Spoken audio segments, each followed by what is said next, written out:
Kuja.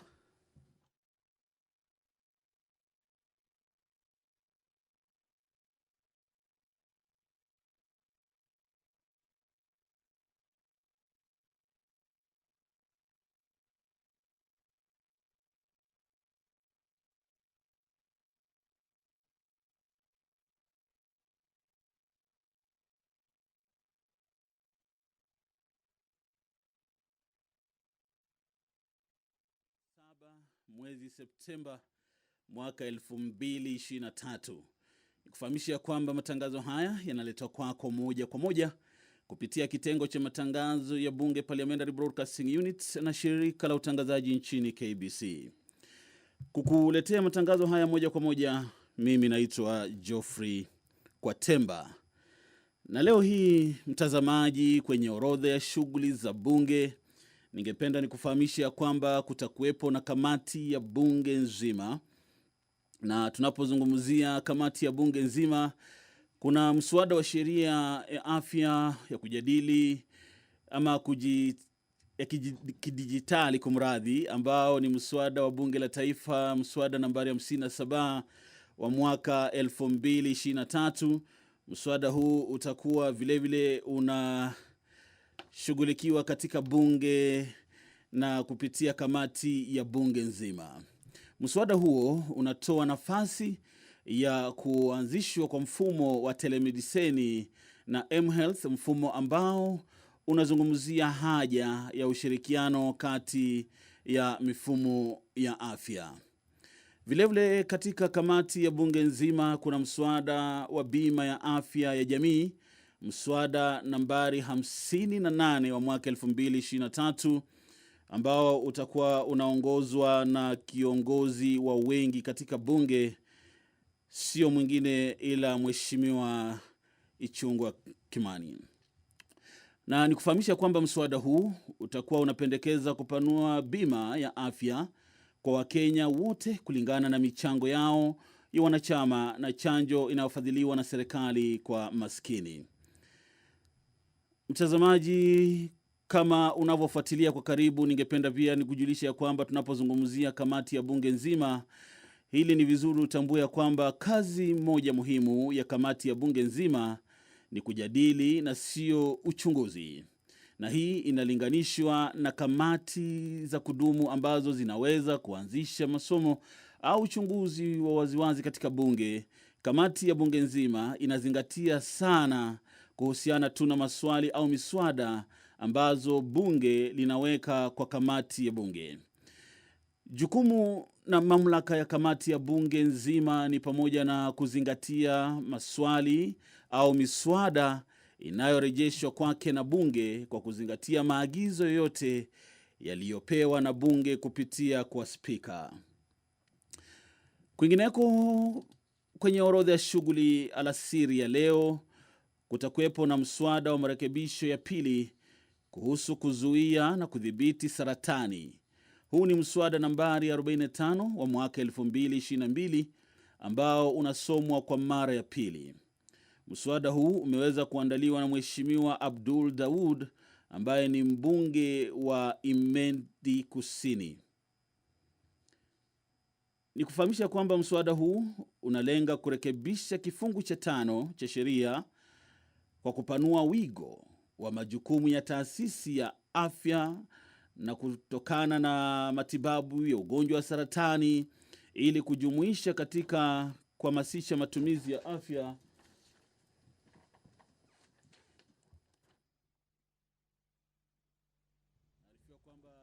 Mheshimiwa, tuombe.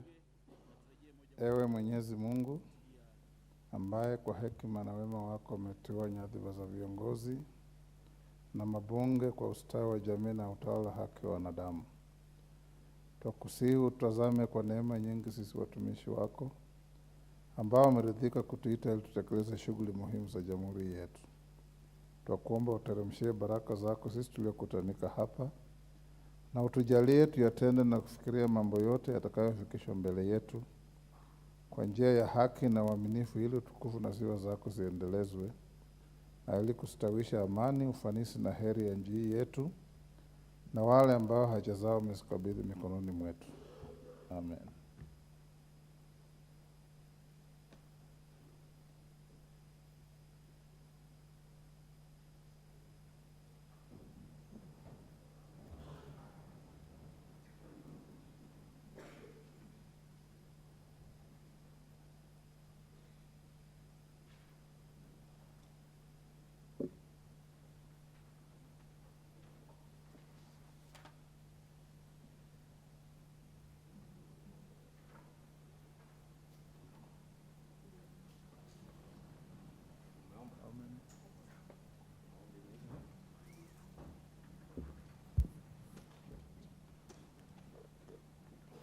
Sergeant, you may ring the bell.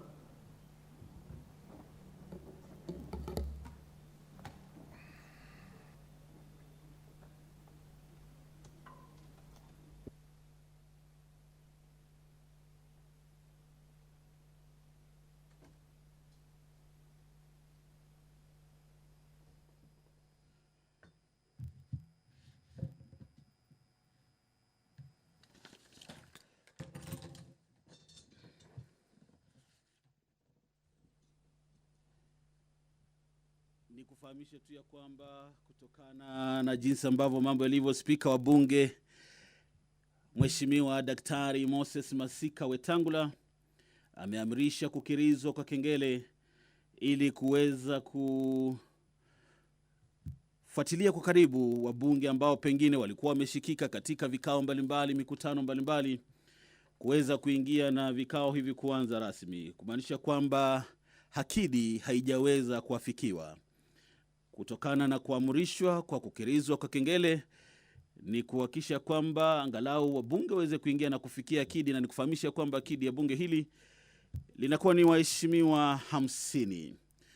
Na tunapozidi kusonga mbele ni kufahamisha kwamba kwenye orodha ya shughuli ya alasiri ya leo vilevile kuna mswada wa mamlaka ya dawa za Kenya, mswada wa bunge la taifa, mswada nambari 54 wa mwaka 2022 ambao utakuwa unasomwa kwa mara ya pili. Mswada huu umeandaliwa na Mheshimiwa Robert Pukose, mbunge wa Endebess, na huyu Mheshimiwa Robert Pukose ana shahada ya uzamili katika tiba na upasuaji mkuu kutoka Chuo Kikuu cha Nairobi. Ni kamati ambayo ni mwenyekiti, na vilevile kutokana na utaalamu wake katika masuala na matibabu, ni mswada ambao unakuwa unaashiria na kufuatiliwa kwa karibu kuhusiana na mamlaka ya madawa ya Kenya, ambao unalenga kuweka mfumo wa kina wa kudhibiti dawa nchini, na unatarajiwa vilevile kuhakikisha kwamba taaluma hii inakuwa inazingatiwa na kufuatiliwa kwa karibu kuhusiana na sekta nzima ya dawa nchini.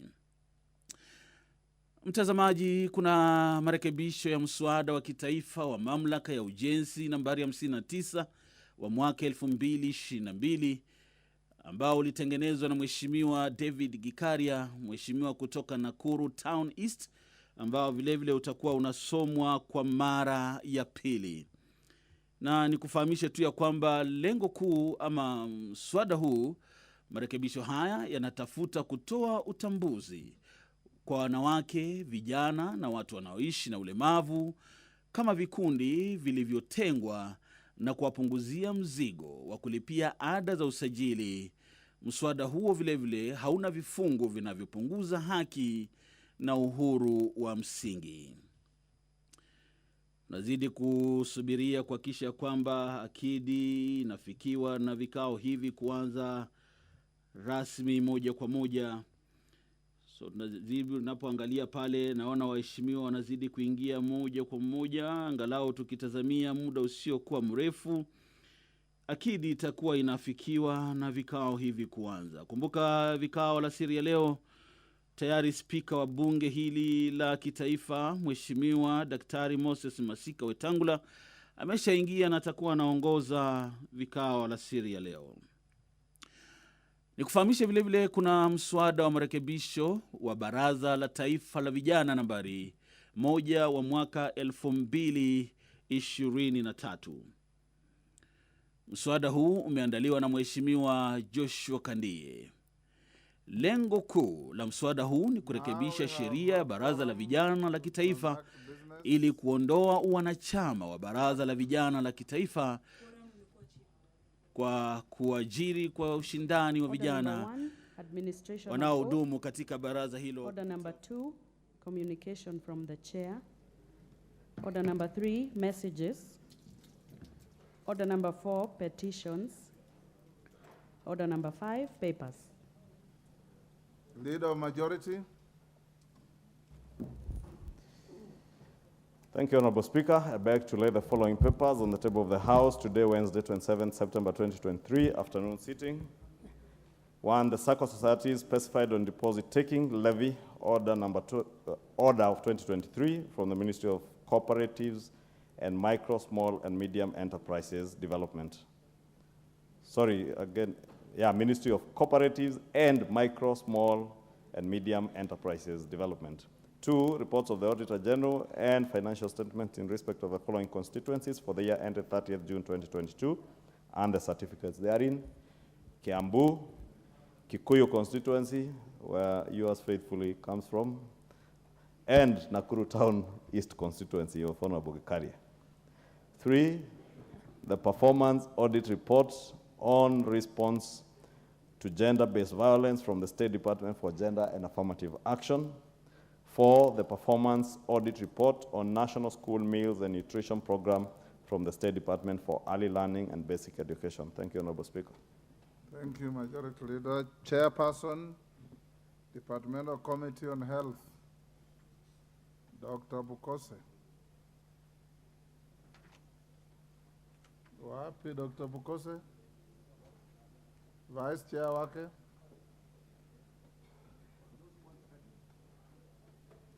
Who is the Vice Chair of Health? Majority Leader? Bell the cat?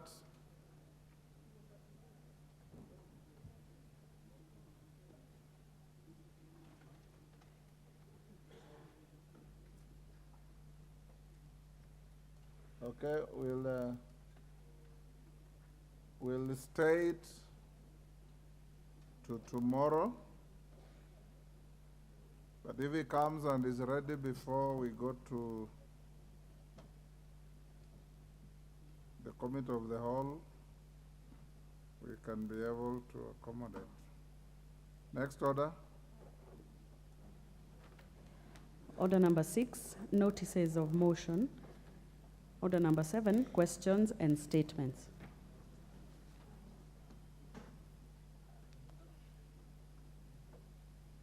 Majority Leader, we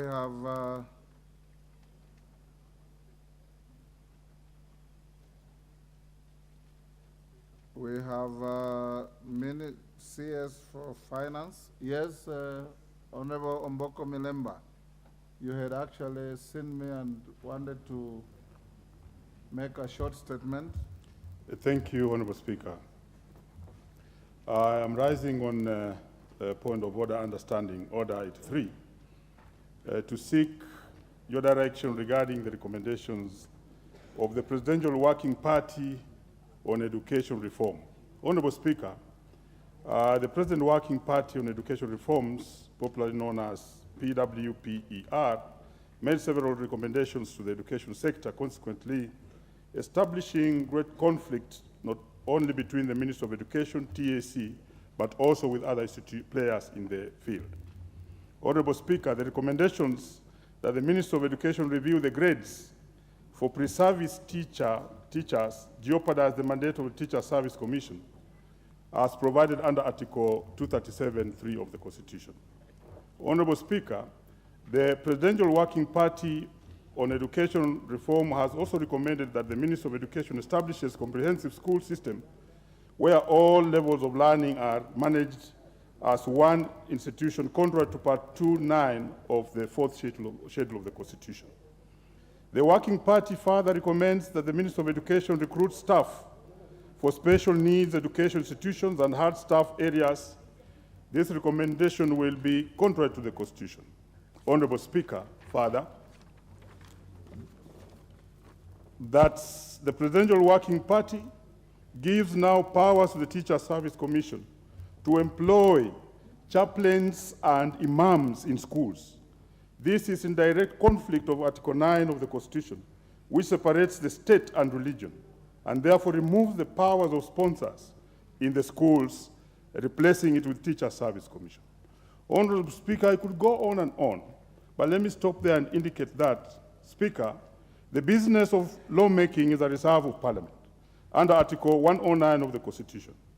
As it stands, there's a crisis in the education system with education organs and players existing before the 2010 Constitution intending to seize power within the education sector, given these proposals. Honorable Speaker, I want to seek your guidance that this matter be handled by the House so that people do not change the Constitution and the acts of Parliament through the back door. Thank you, Honorable Speaker. Yes, Honorable Chepkonga. Thank you very much, Mr. Speaker. Mr. Speaker, I'd like to agree with Honorable Milemba. He's raising a very pertinent issue, very important issue to this country. One, Mr. Speaker, the issue of the Presidential Working Party recommendations remain recommendations until it is reduced into a bill which is brought to this House. Or two, it is reduced into a regulation which is brought to this House and committed to a committee. Mr. Speaker, there is a trend in this country where recommendations are made by committees that are appointed and they are implemented by passing this House, Mr. Speaker. And it has a force of law. Mr. Speaker, we would like you to pronounce yourself on these matters that are being implemented on the basis of recommendation, Mr. Speaker. And it is expected that people should obey them. Mr. Speaker, the work of a member of Parliament, one of the cardinal roles of a member of Parliament is legislation. We don't expect any other person who has not been elected by anyone, Mr. Speaker, to make law. That is in contravention of the Constitution, Mr. Speaker. Article 95 is very clear, Mr. Speaker, that there is no person who can make any law or who can pronounce himself on anything that has a force of law except this House, Mr. Speaker. Mr. Speaker, I see the Honorable Milemba belaboring this point. This is a matter, Mr. Speaker, which you should issue sweeping decision from this House, from your chair, Mr. Speaker, that there is nobody in this country, however high and mighty they may think they are, including the cabinet secretaries, Mr. Speaker. They cannot make regulations or make recommendations and expect, like for instance, this one of the recommendations of the Working Party, Mr. Speaker. You cannot implement those regulations before you bring them to the House. It has an implication. There are laws in this country which govern that particular area. You need to come and amend them. Like the other one, Mr. Speaker, the other day, on the roads, on the Kenya Roads Board, they purportedly... That you are anticipating debate. No, sorry, Mr. Speaker. I was just giving an example. You wait and speak when we... Yes, I was just making a reference to it, Mr. Speaker, as just an example. But, Mr. Speaker, what we do not want to see as a House, Mr. Speaker, is where people don't believe in the rule of law. I attended the UK conference on the rule of law about 8 years ago. They were celebrating their 800 years, Mr. Speaker, of the rule of law. We should also be able to celebrate the rule of law in this country, where everybody follows the law. You know, what we have seen in this country, Mr. Speaker, we have seen, there's been this principle of tax avoidance and tax evasion. In fact, in this country, Mr. Speaker, we have seen law evasion. People avoiding to follow the law, avoiding to come up with bills to this House. So, Mr. Speaker, we would like to request, and in support of the Honorable Milemba, that you pronounce it yourself, that the recommendations remain recommendation, unless they have a different English dictionary, which they are using, Mr. Speaker. Then they should amend that dictionary to say that recommendations includes also law. But at the moment, Mr. Speaker, it remains recommendations. And it can gather dust wherever they are until they bring it here to this house. I thank you, Mr. Speaker. Majority Leader, that is, before you give us your undertaking to, let me hear Senior Counsel Otieno Amolo. Thank you, Mr. Speaker. Mr. Speaker, I fully support the sentiments by my colleagues. While the PWPES may so far be a policy or a proposed policy document, it is obvious that on its face it's expressly unconstitutional. It is also obvious on its case that it is presumptuous and in total assumption of the role of this House.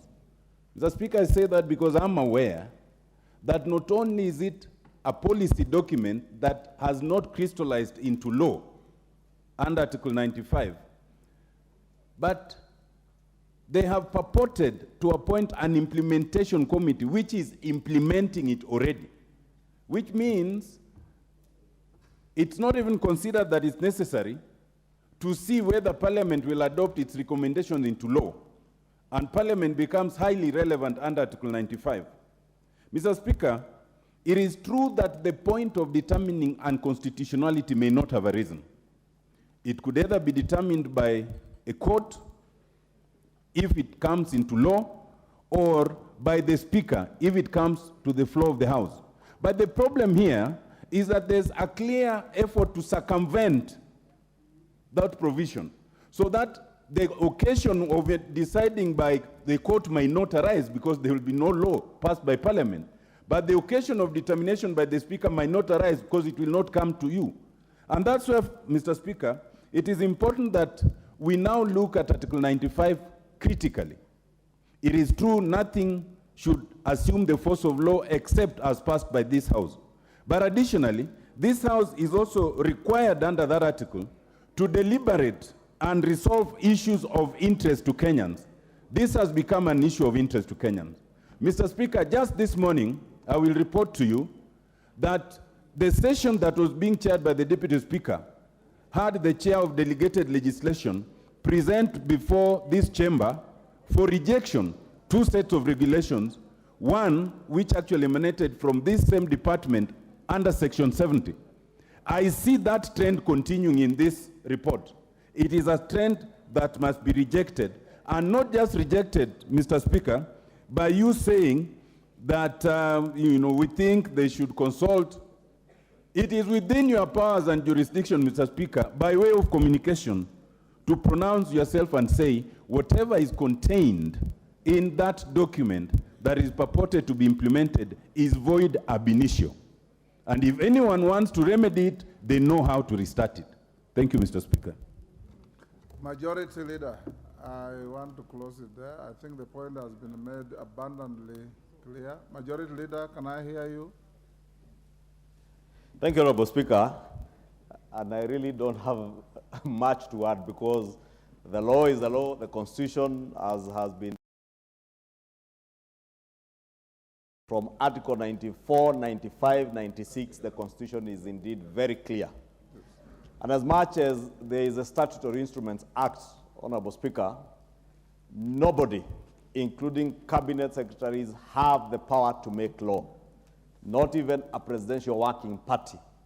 The best they can do, Honorable Speaker, is to make recommendations which, if adopted, those that touch on statutes, those that even touch on the Constitution, at least maybe they may have a way of starting another process of amending the Constitution in line with our Constitution, Articles 251 to 255, from outside Parliament. But if they want a parliamentary initiative to change any bit of the Constitution or anything that touches on the Constitution, then it must begin from this House. And Honorable Speaker, anything touching or even on statutes, that can only be changed in line with our Constitution by Parliament, either here or Senate, depending on what that particular recommendation would be. And therefore, Honorable Speaker, I will pick it up with the Minister for Education to ensure that no recommendation from the Working Party that touches on statute or on the Constitution that is implemented without requisite changes to the laws. And that, Honorable Speaker, allow me to follow it up with the Minister to make sure that he does give a statement on what he is doing in line with all the recommendations, so that if there are recommendations that touch on changes in the law, then he must be able to work together with the Departmental Committee on Education to bring those changes to law. If there are any that touches on the Constitution, I am certain the Jailer Committee is also more than willing to assist. Thank you, Honorable Speaker. Thank you, Majority Leader. You will do even better. Majority Leader, you will have to engage the Minister, and I'll direct you to bring a comprehensive statement to that issue. Tuesday, a week today. Not next Tuesday, the other Tuesday. You bring a comprehensive statement, and nobody, and I repeat, nobody, no Minister of Government can purport to make law or do things that appear to be interpreted that they have made law, because they have no capacity to make any law. Yes. Robert Mbui. Thank you, Mr. Speaker. You wanted to raise an issue. I'll give you 2 minutes. I want to go to question time. We have a lot of Yes, Mr. business. Speaker, I'll be very brief. I rise on Standing Order 216 on the mandate of committees, Mr. Speaker, and I need your guidance on the following matters. First issue, Mr. Speaker, is that we are all aware that Kenya Police is set to deploy 1,000 officers to go and combat violent crimes in Haiti.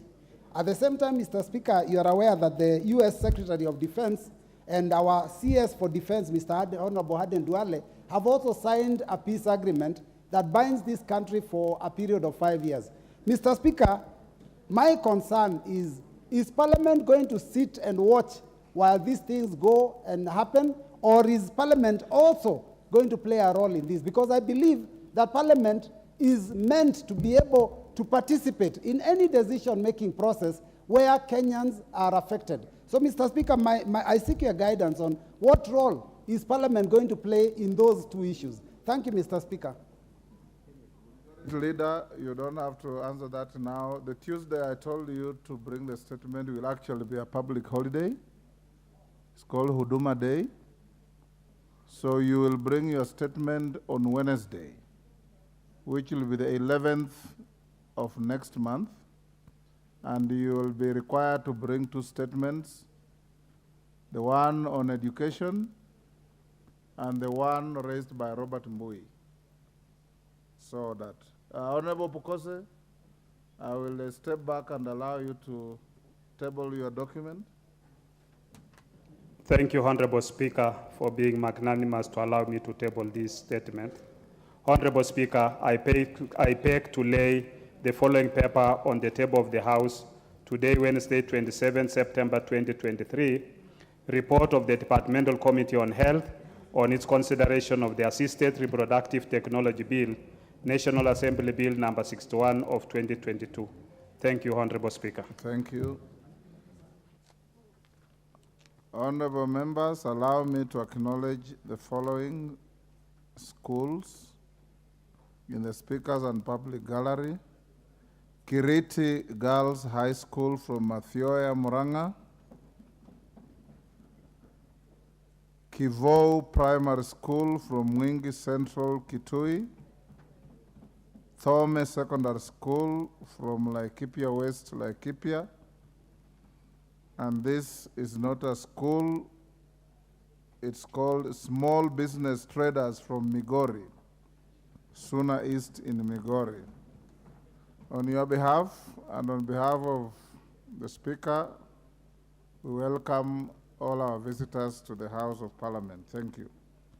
Now we'll go to question time. Members, today I want us to take not more than 1 hour on questions. So we'll proceed as follows with the Cabinet Secretary for National Treasury and Economic Planning. The questioner will ask the question. The Minister will answer. Supplementary will go to the questioner. And there will be only one and I mean only one joyrider. Only one to each question. So, Minister, you are in the chamber now. I'll call out the first question.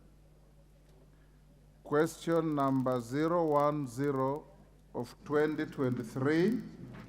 Minister, combine that question with question number 297 of 2023. So I'll invite the member for Turkana South to ask his question, and the member for Madhyoya to ask his question. The two questions are related, then they will be answered together. Member for Turkana South. Thank you, Honorable Speaker, Ariko. For this opportunity to ask a question by private notice. Question number 010/2023. Could the Cabinet Secretary, one, explain the circumstances under which two revenue service assistants recently recruited by Kenya Revenue Authority were unfairly dismissed? That is Mr. Moran Ekaran of ID number 34333-532, dismissed on 22nd July 2023 after 3 days of training. And Mr. Jacob Nakali Etiri of ID number 40343341, dismissed on 15th August 2023 after 8 weeks of training. Second question, clarify whether the necessary procedures of dismissals were followed, including adherence to Article 27 of the Constitution. 3, state when the two revenue service assistants will be recalled to resume training or be deployed. Thank you, Honorable Speaker. Edwin Mugo. Edwin Mugo, Minister, you'll combine those two, they are related. Yeah. Edwin Mugo. Yes, thank you very much, Mr. Speaker. My question to the Cabinet Secretary, number one, could the Cabinet Secretary explain why the Kenya Revenue Authority revenue assistance recruitment exercise has been interfered with? Why is the recruitment and training exercise being handed over or was being handed over to the military, noting that the process ought to have been under the Kenya Revenue Authority? Why should the recruits for the revenue collection body undergo paramilitary training? Does it mean we should let this the qualified, performance-driven, highly motivated individuals who are supposed to fill this revenue assistant position were not considered despite successfully filling the aptitude test? In Madhyoya constituency, for example, hundreds of individuals who applied for the position were not. Honorable Mugo, that is not the question on the order paper.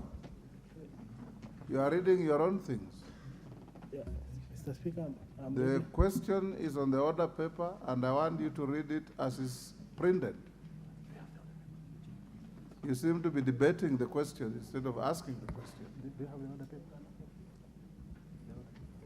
You don't have the order paper? No, I had Mr. Speaker, I had printed the question. What you framed is not necessarily what is on the order paper. They are edited to make sense by the clerks. Yeah, thank you, Mr. Speaker. Now, well guided, Mr. Speaker.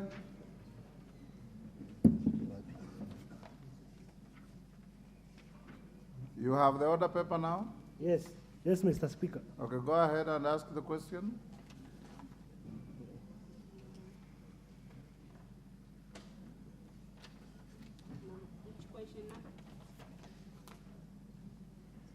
You have a problem? I can come back to you later.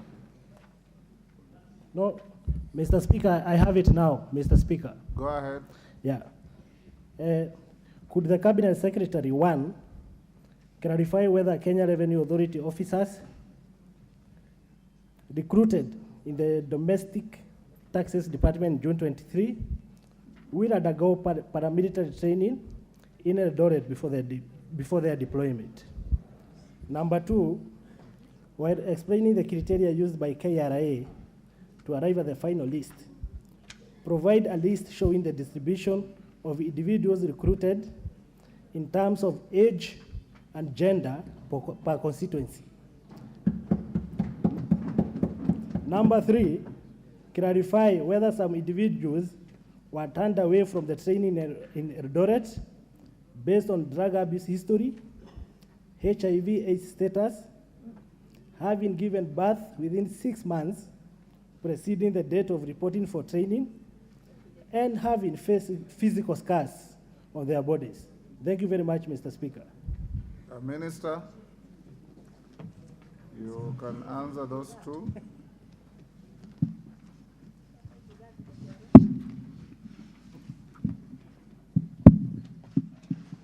And avoid making lofty statements, just answer the questions. Thank you, Mr. Speaker. Honorable Speaker, let me say that in my response to the questions and the detailed answers that are provided, I'm going to answer question 1, which is on page 1, and the rest of the questions are combined in question 11 from my detailed responses. The first question in response, Mr. Honorable Speaker, the Kenya Revenue Authority recruited 1,406 revenue service assistants who have been undergoing training at the Recruits Training School in Eldoret since 20th June 2023, and they graduated on the 25th August 2023. And the role of the revenue assistant officers is purely intelligence gathering and management to detect, deter, and stem tax evasion. So it is a field, it's a work that is related to field work, and it requires physical fitness and alertness, and for swift and tactical skills. Hence, the Revenue Service Assistance Program had a dimension of paramilitary training for effective policing interventions against VAT and excise tax leakages. This is the first time the authority has undertaken such a program, and hence it collaborated with the National Defense Forces to successfully roll out the program. In this regard, the authority complied with the requirements set out by paramilitary trainers and for health and safety of the recruits themselves.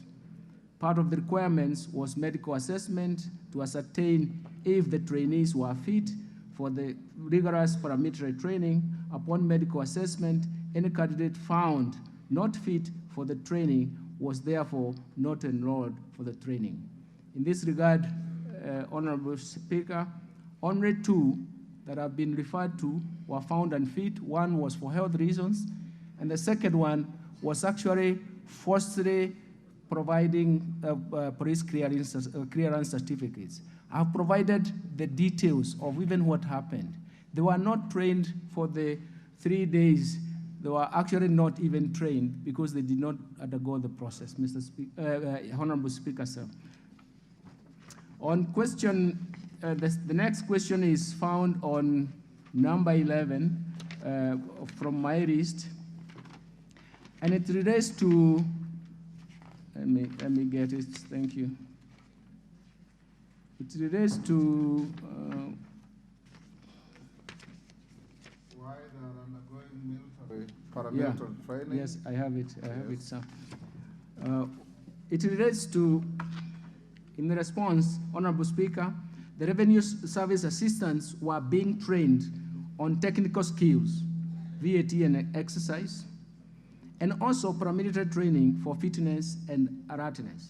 A total of 1,406 recruits were sent to KDF Recruit Training School in Eldoret, and for the 2 months training before their deployment. And while they were there, the targets for the citizens was in the age category of 18 and 35 years of age, with a minimum of grade D+ in KSC or even IGSC. The selection was guided by inclusive recruitment framework in line with 2019 National Bureau of Statistics KNBS census, and in consideration of gender balance, ethnic representation, disability status, in accordance of the nature of disability in view of the job requirements, minority and marginalized communities,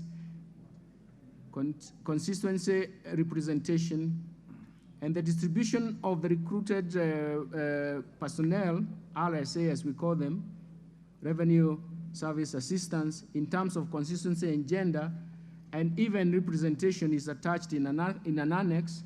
But in summary, I have on page 30, table 1 on age representation, we have between 18 and 20 years is about 7.8% or 110 recruits. 21 to 25 years, we have 500 recruits, which is about 39.12% of the total sample. 26 to 30 years, there were 542, which is equivalent to 38.35% of the sample, and that 1 to 35 years is 204, which is equivalent to 14.5% of the sample.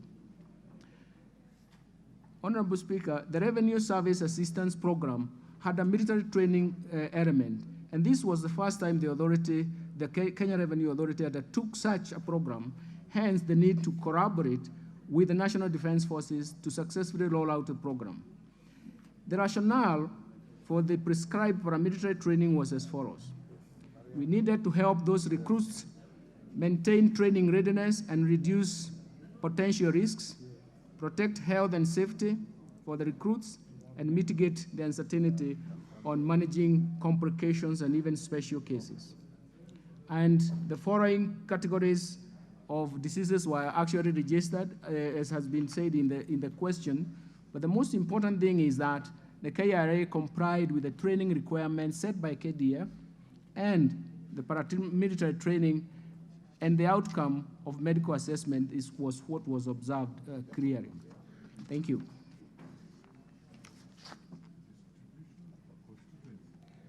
The distribution per constituency, your Honorable Speaker, is actually found in the annex of the details I've provided. I found it quite rampant to go through, but I wanted to actually show the age cohorts. Even the gender balance the gender distribution is also provided in the annex of the details of the documents that are there. Thank you, Honorable Speaker. Ariko? You're satisfied with the answer? Not satisfied, Honorable Speaker. Ask your supplementary. Honorable Speaker, I request the CS to make a disclosure on what we call medical assessment. Because the person mentioned, Moran, if you can see him physically, is fit for this position. Honorable Speaker, Turkana County has suffered a lot, has suffered in terms of multi-dimensional poverty as a result of this kind of segregation. Honorable Speaker, Turkana South, and specifically Lokichar Ward, was very lucky to secure 2 positions under this plan. All these were dismissed. When these boys were recruited, the people of Lokichar Ward were very happy, and they recognized and appreciated the presence of Kenya Revenue Authority in Kenya. But it became so unfortunate when the community heard that these boys, who are physically fit for any position, dismissed by KRL. To the second boy called Etir. Etir, it is false to say that Etir did not finish the training. The training was finished before 15th of August. And the boys graduated, or the trainees graduated somewhere on 22nd or 25th of August. So on the item being said, or the certificate of good conduct, it is evidence by the application that the boy did apply for a certificate of good conduct in Huduma Center in Lodwar. And I had sent a payment receipt. The boy paid to Kenya government 1,050 shillings for this application. The same boy filled form C24, which has the same information. If you look at the two certificates, the reference is the same. The first certificate that was issued by a Huduma Center officer to the boy has the same reference to the current said valid certificate of good conduct. The same document. So I don't see, the only difference between the two documents are the dates. But the signature is the same. So my question, it is not true that the boy did a forgery. The document was sent by an Huduma Center staff. It is not true. And Honorable Speaker, this matter, we requested DCI to do an investigation. I want to ask the CS, how far has the investigation gone? Because I have the information, but the CS has not revealed about the investigation of this forgery. Thank you, Mr. Speaker. Mugo. Yeah, thank you very much, Honorable Speaker. While I'm partly satisfied, partly satisfied by the response from the CS, because he said that this is the first in-kind of recruitment where the military and KRA were working together. But Mr. Speaker, Article 27(4) of the Constitution states that employees shall not be discriminated against directly or indirectly on grounds of race, sex, pregnancy, language, and many others. And many others, I thought maybe it was the issue of medical. Maybe in future, when they are issuing the job advert, they should state clearly that if somebody knows that they are sick, then they should not apply for some of these jobs. So, Mr. Speaker, probably this was the first in kind of training, but I would hope that this can be improved in future. Thank you very much, Mr. Speaker. Thank you, Minister. Mr. Honorable Muga has just complimented you, so you don't need to go to that. Answer the allegations of Ariko. Thank you, Honorable Speaker. Certificate of good conduct was not a forgery. Thank you, Honorable Speaker. Let me start with the first one. And my response, I want to go into the detailed response. Mr. Moran Kenson Ekaran, the holder of ID number 34333532, was invited for a non-boarding assessment at Recruit Training School, Eldoret, and presented himself for the assessment on the 20th June. Upon conclusion of the assessment, Mr. Ekran was not cleared to undertake the training as he was found unfit to undergo the Revenue Service Assistant Training Program. Mr. Ekran returned on 22nd June 2023, where he was again not onboarded on the basis of the 20th June 2023 medical assessment by the KDF medical doctor. Mr. Ekran was therefore not offered to train as an RSA as he did not succeed in the medical assessment. The allegation that he was dismissed after 3 days of training is therefore not true, but also, Honorable Speaker, we rely on the opinion from the expert. If we further follow up, we will do that. On Mr. Jacob Nakari Etil, ID number 403-43341, dismissed on 15th of August 2023, after 8 weeks of training, the response to this is that the offer to train as a revenue assistant given to the RSAs was subject to successful onboarding, assessment, and subsequent background check, among other conditions. Mr. Jacob Etil, who has been successfully onboarded for the training, was upon conclusion of the background check found to have provided false information regarding the police clearance certificate, which was submitted as part of the required documents. And following a report dated 26 July 2023, reference number DCI/CRO/SEC/6/7/2/A/Forium X11, that is 13/33, by the Directorate of Criminal Investigations, that the police clearance certificate submitted by Mr. Etil was not genuine. The authority invoked the provision of clause 5 of the operator on requirement of satisfactory background checks to terminate the offer of Mr. Etil to train as a revenue service assistant. The termination is in line with clause 6.1.2.1.4 of the KRA Code of Conduct, which classified giving false information as gross misconduct. Honorable Speaker, I would follow up with what Honorable Member has said with further investigations, but I think it will be related to the report by DCI that was provided. Thank you. Thank you, sir. Thank you. Question 215 of 2023 by Honorable Opio Wandai.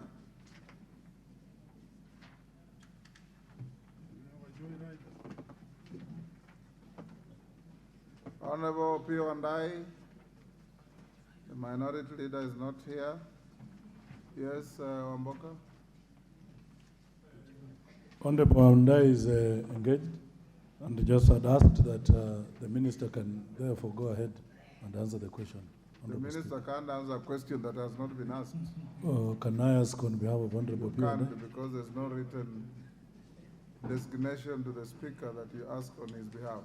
You may use your discretion, Honorable Speaker. I have no discretion. I'll be very grateful, as I've always been. I have no discretion on this. The rules are very clear. Honorable Wandai's question will be stayed for any other time that the minister may be coming here. Question 150 of 2023, Honorable John Makali. Thank you, Honorable Speaker, for the opportunity. I rise to ask question number 150/2023 to the Cabinet Secretary. Could the Cabinet Secretary clarify whether the government has ever released the sum of Kenya shillings 21,782,366,530 and a further Kenya shillings 908,878,470 towards restructuring of Nzoia Sugar Company Limited as per the recommendations of the sessional paper number 12 of 2012 adopted by the National Assembly on the 9th January 2013. 2, if in the affirmative, provide any evidence indicating when the funds were released and any annual write-offs.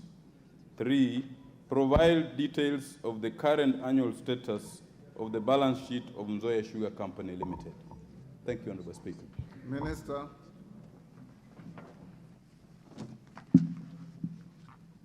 Thank you, Honorable Speaker. In response to this question, Honorable Speaker, the National Treasury has not released Kenya shillings 21.782 million and further Kenya shillings 900 million or billion? What I sorry, is billion. Thank you, Honorable Speaker. The National Treasury has not released Kenya shillings 21.782 billion and further Kenya shillings 908.88 million towards restructuring of the balance sheet of Nzoia Sugar Company as per the sessional paper number 12 of 2012. The funds were never appropriated after the change of government administration in March 2013. No funds were released for the second question, and no rights were made. In that question, in response, what appears to have happened, I have provided a table which shows the statement of the financial position as of June 2023. We see that the assets are 9.18 billion. The current non-current assets, current assets are 1.49 billion, and total assets are 10.6 billion. These are financed by capital reserves, which is negative to the tune of 55.73 billion, and the liabilities are current liabilities are 4.38 billion, current liabilities 62.02 billion, and total liabilities are actually 66.41 billion, and the liabilities and capital are 10.67 billion. What I have attached, Mr. Honorable Speaker, are the latest audited financial statements from 30th June 2022 in Annex 1, Appendix 1, and the fourth quarter 2022-2023 financial statements, the report that is provided in Appendix 2. Thank you, Mr. Speaker. John Makali, you have any supplementary question? Speaker. Go ahead. Honorable Speaker, I am not satisfied with the response by the Cabinet Secretary for 3 reasons. One, this was a resolution of the House of this National Assembly to write off those debts. Those debts were not written off, and every time we go to the villages, we keep on asking, why were those debts not written off? The Cabinet Secretary has not explained the circumstances under which those debts were not written off. Two, on the 14th of this month, this House again sat and passed another resolution that those debts were to be written off. We want to be given an assurance by the Cabinet Secretary that this time round, all those debts are going to be written off and farmers be paid and the workers be paid. 3, the Cabinet Secretary has not given a clear-cut response that the current balance sheet of Nzoia Sugar Company is after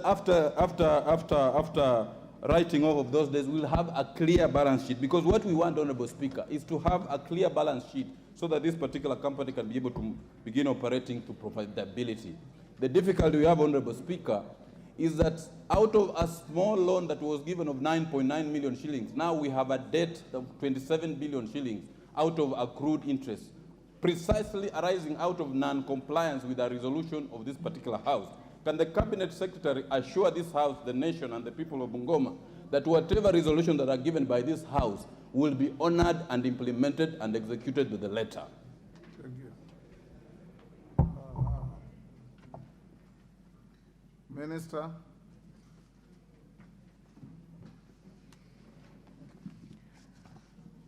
Thank you, Honorable Speaker.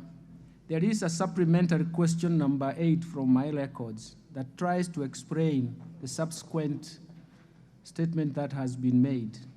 Honorable Speaker, I was hoping that I would want to take those 2 questions because they are complementing each other. Can I do that?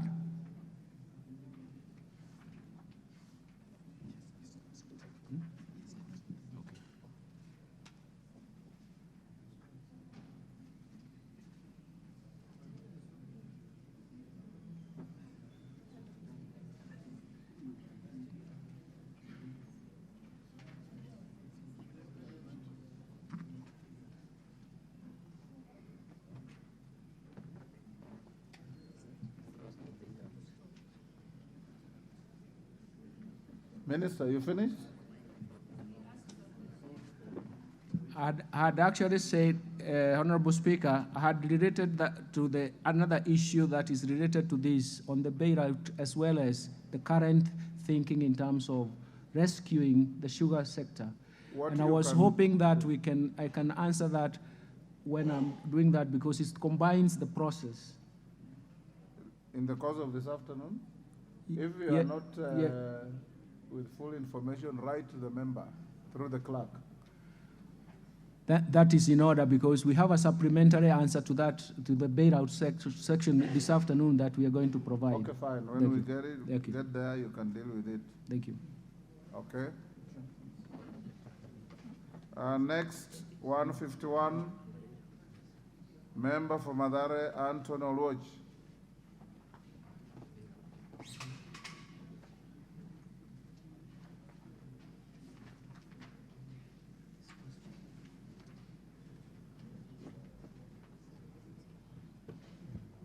Thank you, Honorable Speaker.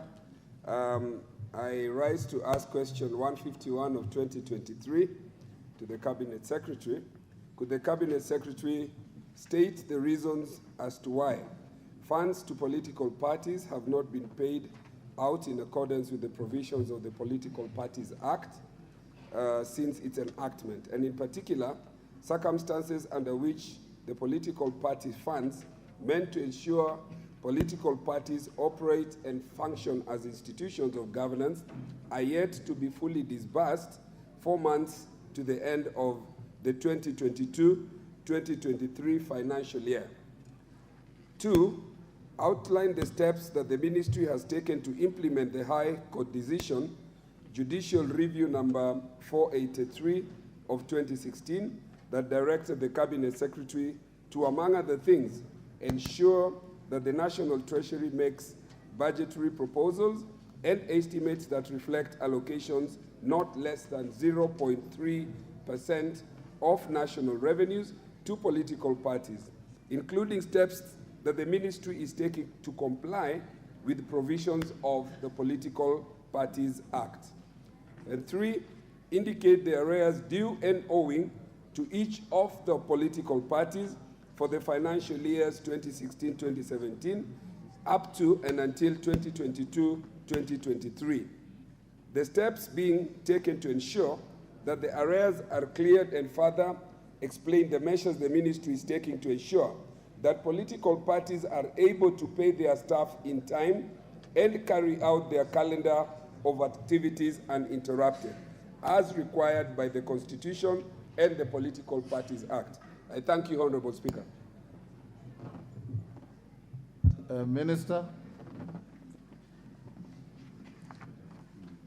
Thank you, Honorable Speaker. In response to this question, let me say that in totality of it, the constraints are purely the exchequer revenues. Honorable Speaker, the allocation of government revenue is guided by the Constitution, the Public Finance Act 2012, and the Contingency Fund, and even the Commission on Revenue Allocation Act. And the Constitution provides the structure and priority in which revenue collected by the national government shall be shared between the national and county governments, and is provided under the Constitution. These are non-discretionary expenditures that take the first charge in the budget, and these include the allocation towards debt service, pensions, contingency fund, salary requirements across governments, and provisions to the constitutional commissions and independent offices, including Parliament and the judiciary. Once resources are shared according to the risks that are provided, we look at what is left, and then it can be shared out. The constraints have been with us for a long time, Honorable Speaker, and with respect to the second question, the prevailing fiscal environment is such as considerable debt repayments and the current expenditure allocation, and even given the need to respond to emergencies, has placed the National Treasury in a very, very peculiar circumstance. With this in mind, I have provided a table summary which shows the allocations and the arrears. That is the table on page 11, which answers the third question, and I've showed the arrears. For example, I start with actual allocation in 2016 to 2017, and I add up to with the allocations of 2022 to 2023, I've shown what was budgetary allocation, and I've shown at the last law the allocations, the arrears. And the arrears are to the tune of 30.056 billion. Honorable Speaker, the last question, I have shown the amount that has been allocated to the political parties fund and is currently provided for, and this is also provided on in table table 12, and it starts from 2018, where amount of Kenya shilling 671 million was allocated to the fund, and all the way down to 2023, where 1.47 billion is allocated to the fund. The problem here is that even though it is allocated, the fiscal constraints are giving us quite a major problem. However, the National Treasury has been progressively enhancing the allocation to the political parties fund to limit growth in these areas. As I've shown in the other table on page 11, we want to make sure that we minimize this. Additionally, Honorable Speaker, the Political Parties Fund is administered by the Registrar of Political Parties, as provided under the Section 23 of the Political Parties Act, 2011. Further, Section 68 of the PFMA Act 2012 gives the responsibility of an accounting officer, which includes preparation of estimates and expenditures and revenues of the entity in conformity with the strategic plan. Any further details can also be provided by the Registrar of Political Parties. But let me summarize by saying that it is the physical constraints that has pushed us this far. It is a hope that we do believe that the future is likely to be bright and we can clear these areas. Thank you. Anton Oloch, are you satisfied with the explanation? No. Give Anton Oloch the mic. Ask a supplementary if you have any. Yes, thank you, Honorable Speaker, and thank you to the CS.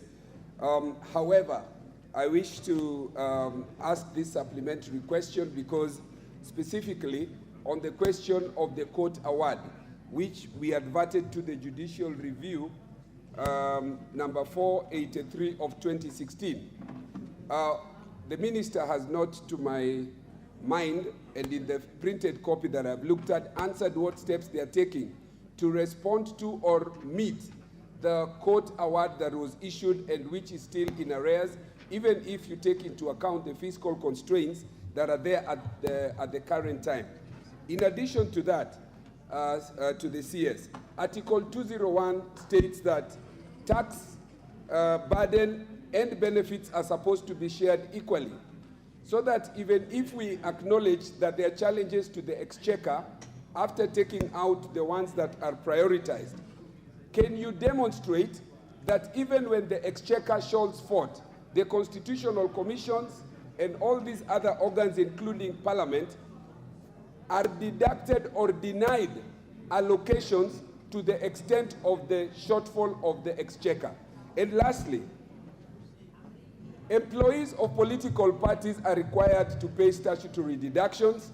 They are required to pay NHIF, NSSF. They are required to pay housing levy.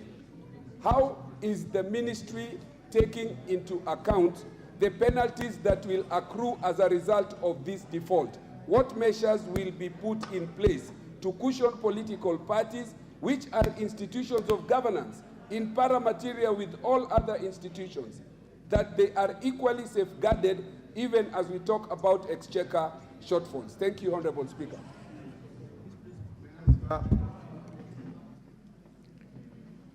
Minister. Thank you for that, Honorable Speaker. Thank you for that question. I do believe we will abide by the directions provided by this House. It is this House that determines the allocation of resources. It is this House that allows us to disburse these resources on the basis of availability. And it's also this House that gives us direction, and we'll continue doing that. However, the scarcity of resources permits us to actually show that we can look for flexibility when it is available. In the end, sometimes we find ourselves even negotiating for the penalties that the Honorable Member has actually talked about, just because we are facing some serious constraints on the exchequer requests, given the exchequer revenues that are available. So in fact, we do believe that the future will be brighter, and we can actually resolve some of those historical legacy issues in time.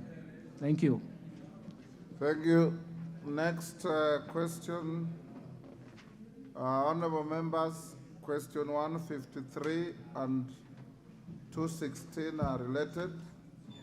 So I'll invite the Honorable Mashua Waithaka, member for Kiambu. Thank you, Honorable Speaker. And Kamket, get ready to follow. Minister, you'll answer those together. Thank you, Honorable Speaker. I would like to ask the Cabinet Secretary for National Treasury and Economic Planning the following question.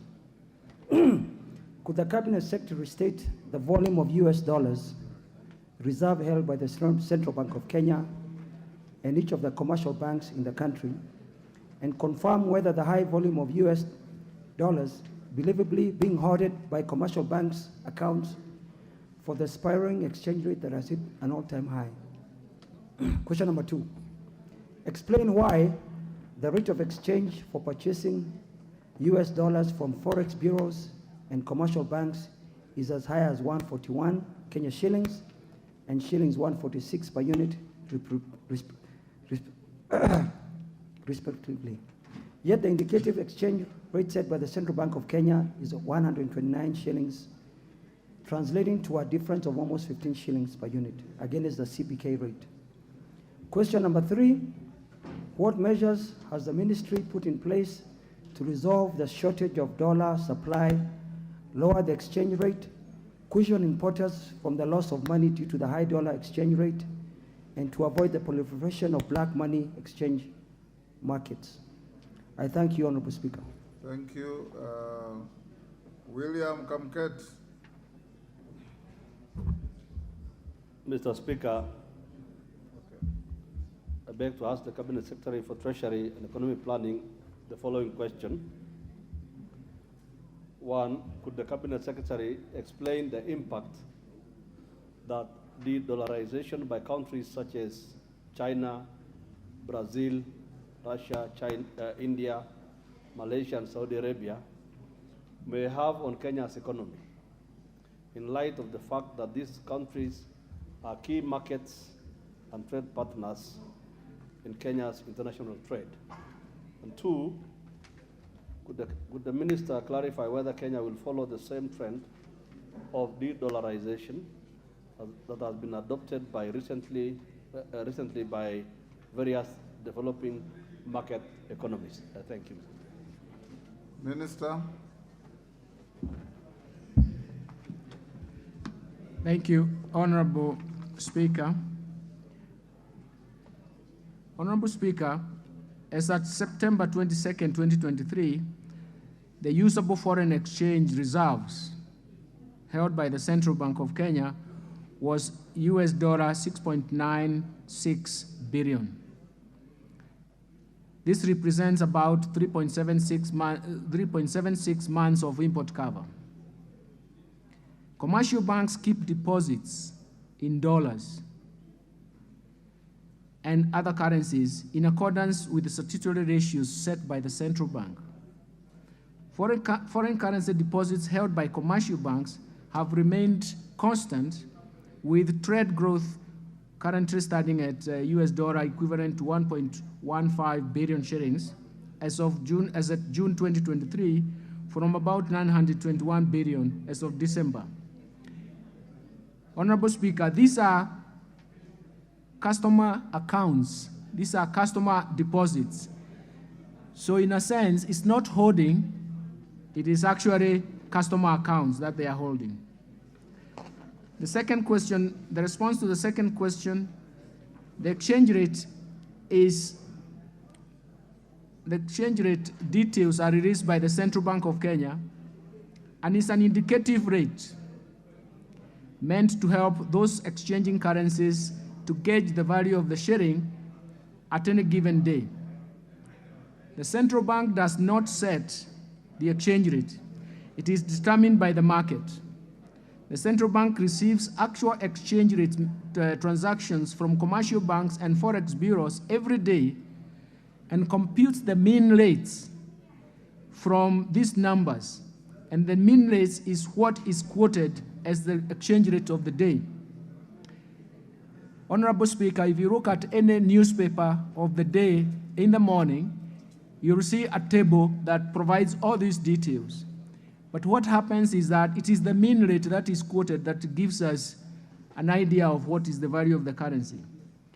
Individual forex bureaus and commercial banks set their own rates, which are held to reasonable levels of variance and even margins due to competition in the market.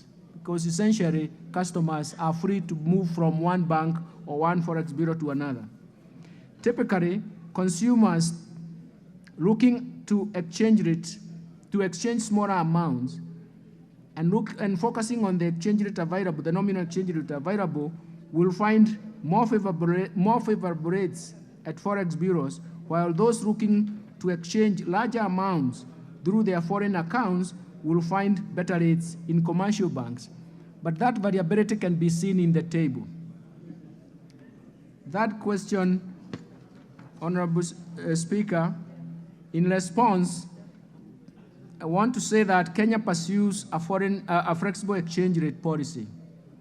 And this flexible exchange rate policy allows the price of the Kenya shilling to be determined by the market.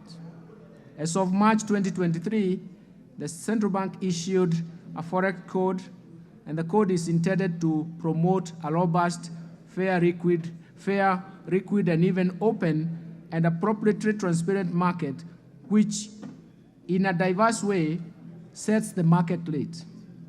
The market participants participating in that market will get their confidential bids. And this is supported by a resilient infrastructure, including interbank trading infrastructure, which we can confidently and even effectively say that it has transacted competitively in the market since it was reestablished. We do believe that this is an area we are going to look into, and we are going to show that as we improve on the infrastructure and more trading is made at the interbank market, it is actually going to be competitive. Most of the time, what we see even in the analysis in the newspapers is actually the variability, the variance between trading partners. It is important to note that the key factors that are responsible for the depreciation of the currency include the adjustment process and the global dollar shortage that ignited this shortage. Going on to the question number 216 of 2023, Honorable Speaker, globally, countries are setting up alternative currencies for trade. And the de-dollarization debate, which aims at reducing the dominance of the US dollar, is actually a force behind that. In actual fact, what will happen in the payment system, because this is actually the effect of the payment system, what will happen in the payment system is that countries will adopt a payment system that is currency neutral. So it means that they will not be de-dollarized, but they will make sure that the payment system is currency neutral. The trend is attributed to the crisis in the Ukraine and the sanctions in Russia that devalued, that elevated the inflation in the US, and which reduced the real returns on the dollars and created a global dollar shortage. And the US dollar has now accounted for less than, for about 59% of the global foreign currency trading, different from what it was before that. It was around 62%. As the table, I've shown a figure, a pie chart figure that is actually summarizing that. And we'll continue showing that, especially in the African continental free trade area, what is happening is that countries in Africa are looking for payment system that is currency neutral. That means that the trading will take the weight of the currency in question, but it will not affect the trading. And that is where the dollarization is taking us.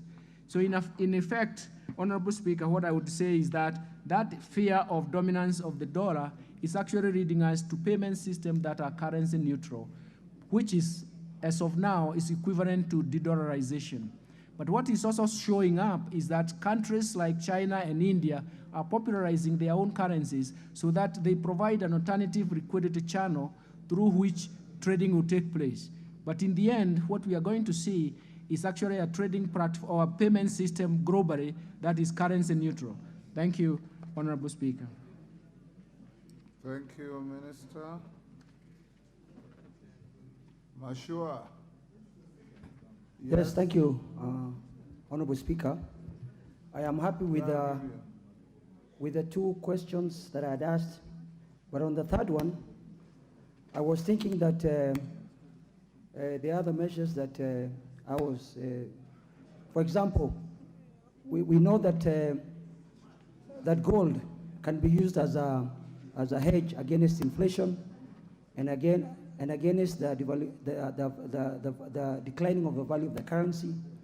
I was wondering whether the Cabinet Secretary has thought about maybe having to buy gold from our neighbors here, the DRC, who have plenty of gold, whereby we can use that gold as an insurance policy.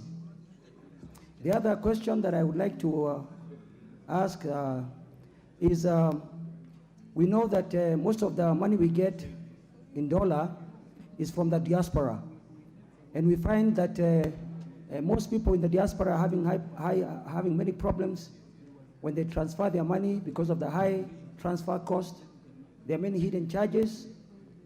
What measures is the government putting to remove these challenges and to ensure that this diaspora remittances remain high? Thank you, Mr. Speaker. Kamket. Mr. Speaker, I want to thank the CS for that comprehensive answer, but I just want a small clarification. The CS has spoken about a payment system called the Pan-African Payment and Settlement System. When will that system become effective? And Mr. Speaker, if the EAC, the East African Community, which is the most cohesive integration unit we have in the region, cannot or has not been able to come up with even with a single currency, how confident is he that the payment system he's talking about will be the panacea to de-dollarization? Thank you, Russell.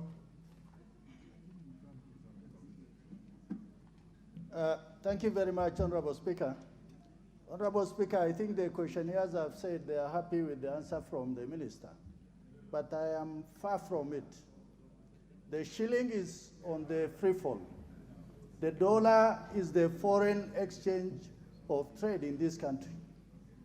For the Minister to say that let the market decide, I think it's very dangerous for this economy. For the dollar to be the dollarization, a very interesting word. Those countries are able to do that because their economies are very strong. These are the countries we trade with, largely in importation. So what the Minister should be telling this House is what is the Treasury or the Central Bank doing so that the shilling is not on the free fall, so that the importers and exporters are going to get value for money, and that the government is not just sitting on its hands, the government is doing something about it. Thank you, Honorable Speaker. Yes, Jeanette. Mr. Speaker, if you have listened carefully to the Cabinet Secretary, Mr. Speaker, one of the things that has come out clearly is a lot of theory is killing our economy. Mr. Speaker, look at, he said, the Cabinet Secretary said that the interbank rate is working. Mr. Speaker, I don't think there is any interbank rate that is working at the moment. People are buying the dollar at any rate they found anywhere in the market. Secondly, the answer that we got from the cabinet secretary is that let the will of God happen. We cannot do anything about it. Let God decide for us as we watch as human beings. And lastly, Mr. Speaker, the question I want to ask him is that the government-to-government petroleum procurement system was supposed to help bring down the dollar to a rate that is possible, that is low. But Mr. Speaker, from the time we engaged in the G2G petroleum project, the shilling has depreciated by 25%, leave alone strengthening. And yesterday the minister issued a long statement saying that if we do not do that, the shilling even will have been worse. Can he share with us how worse will it have been? Will it be 300, 400, 200? Otherwise, Mr. Speaker, if the minister is saying he's helpless as we are, then let us agree together that let us just watch as things fall apart and the center is not holding. But I have also a supplementary question. I'm coming back, Mr. Speaker. Minister, you can answer those. Hold, Thank you. Minister, hold, let me take one last one from Ruku. Thank you. Thank you, Mr. Speaker.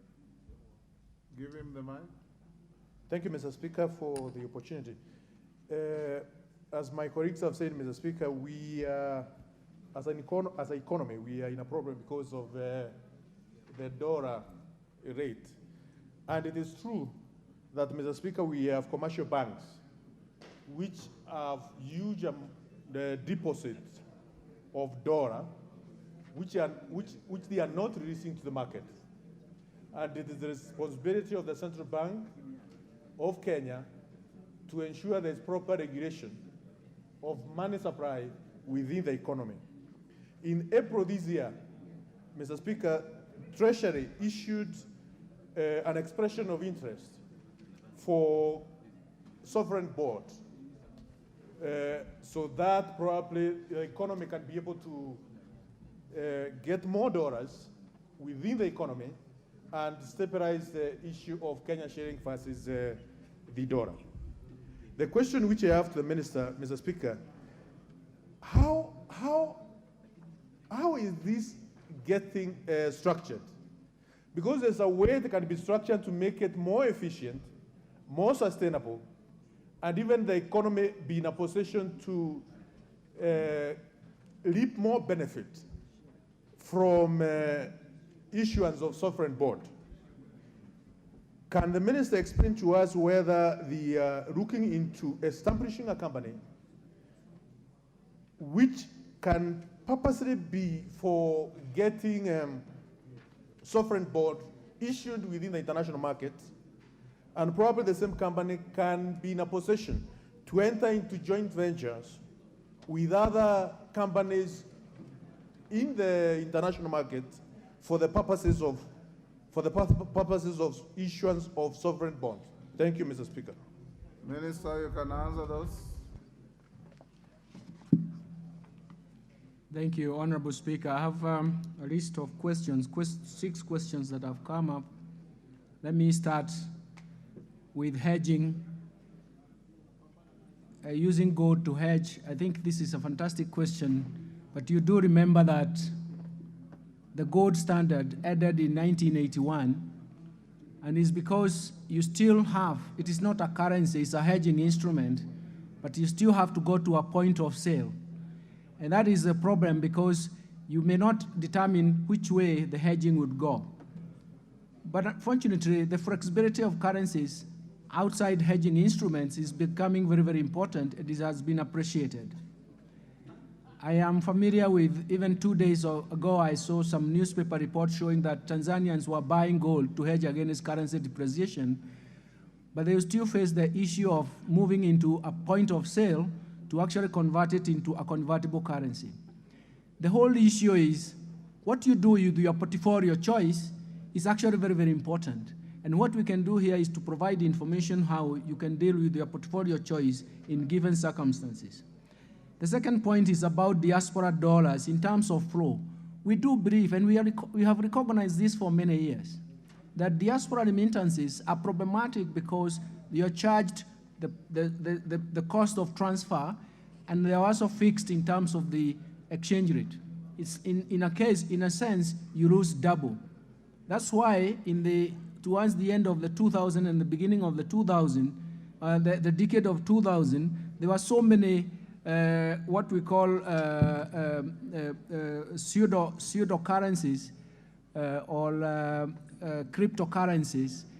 And they were actually, to try and defeat the process, they were actually established just because of the frustrations of cross-border payment system. So in a sense, what I'm really saying is that we have to improve our cross-border payment system just along the lines I said about PAPs, or even a currency or a payment system that is currency neutral for us to beat this problem, especially from the diaspora. I do agree that the currency, the payment system that is currency neutral is very, very important. I do understand that there is a feeling that we should go into single currency. But we were there looking at the euro. And obviously, there are lessons to be learned. But single currency is a political decision, and I'm here with you that would be saying that this is where we need to go. But coordinating so many countries to take one single currency takes a bit of time. In fact, our advice is actually go into payment system and then create a numeraire that numeraire can actually be exchanging across those countries. I'm sorry, this is not theory. It is actually practice. It is extremely very practical. Markets are segmented in our region. It depends on which segment of the market you operate in. And that is why when you go into a particular market, you find a different rate. But there is a unifying rate. Let me say that the most important thing is to accept that there have been policy mistakes. And those policy mistakes, we are paying for them very hard. I wouldn't go through it, Honorable Speaker, because some of it I'm already accused of being theoretical. It can be extremely theoretical. But let me put it this way. The moment you change the relative price structure, whether it is coming from heavy investment in non-tradable sector, that is like for infrastructure, road sector, housing sector, and you're holding your currencies constant, what you are really doing is actually to change the relative price structure and the value of the currencies. That is, it becomes misaligned. We are actually paying the price of misalignment that happened in 5 to 7 years ago. That is what we are paying. I would like maybe in a separate moment I can actually explain that in a less technical way, but we are paying the price of those historical mistakes that have happened in the last 5, 7 years. That is why you found that as soon as you allowed the nominal exchange rate to move, because there was a requirement of it cannot fluctuate between 20 cents on either way, then we restarted the interbank market. There was a steep depreciation, which was also being pushed by the scarcity value of the dollar. The dollars were retreating. So we have a combination of forces that have hit us, and you cannot disentangle some of those processes.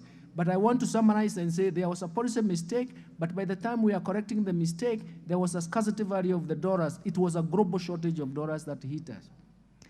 I do believe that the interbank market will work. The central bank has provided appropriate codes, forex codes of trading.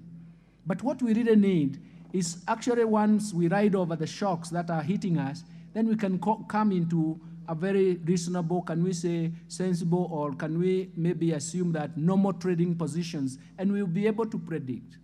The most important thing is that the central bank provides information every morning in terms of how it is trading. In actual fact, even when you go to Google, you still find you can get even information at every minute. That is for purposes of coordinating information search. It is important, but if the market was working properly, we would be happy with that. I'm very happy about the question of G2G. And because I had to come up with a statement to actually show yesterday, to actually show where we are. And I actually appreciate that we have safeguarded the supply, and we have actually protected ourselves against extreme volatility. It's going to be difficult for me to develop a counterfactual to actually show what would have happened. It's extremely difficult. But at least you can see the amount of dollars we removed from spot trading. That is a good example. As I saw the newspapers reported how much have been paid, how much is being stored by those banks that are holding the LCs. Just imagine that those amount of dollars would have been procured in spot trading. We have prevented ourselves from that kind of expectation. Let me come to the question of free fall. It is not a free fall. It is actually a process of adjustment from previous mistakes. And we have to accept when mistakes happen, let's own them and leave down that bad history so that we correct future mistakes. But at the same time, if you want to see a good example, look at the indicator of current account deficit in those years. You'll find that it was running high. It means you're taking foreign savings. You are consuming what you don't have. So in a sense, something has to give way, and what gives in or what gives away is the price. Every time the foreign exchange depreciates or even appreciates, it changes the relative price structure of any economy, and that is where we are. I'm happy about money supply and even the connection that is being made, but I think the most important thing that we are doing, we can relate that to sovereign bonds, but sovereign bonds are debt. Essentially, what we are doing is actually trying to see what we can solve in terms of the development needs that we need, but more importantly, what we really need. It cannot build our foreign exchange reserves because it is a debt to be paid in future, but in the short term, we can rely on that. I do think that the solution to all these problems is actually to look at our trading patterns, the balance of payment. Current account deficit is the one that measures the net import minus exports and shows that we are consuming more from foreign borrowers, and that is the problem. Thank you very much, Honorable Speaker. Yes, Honorable Kajwang, what's the point of order?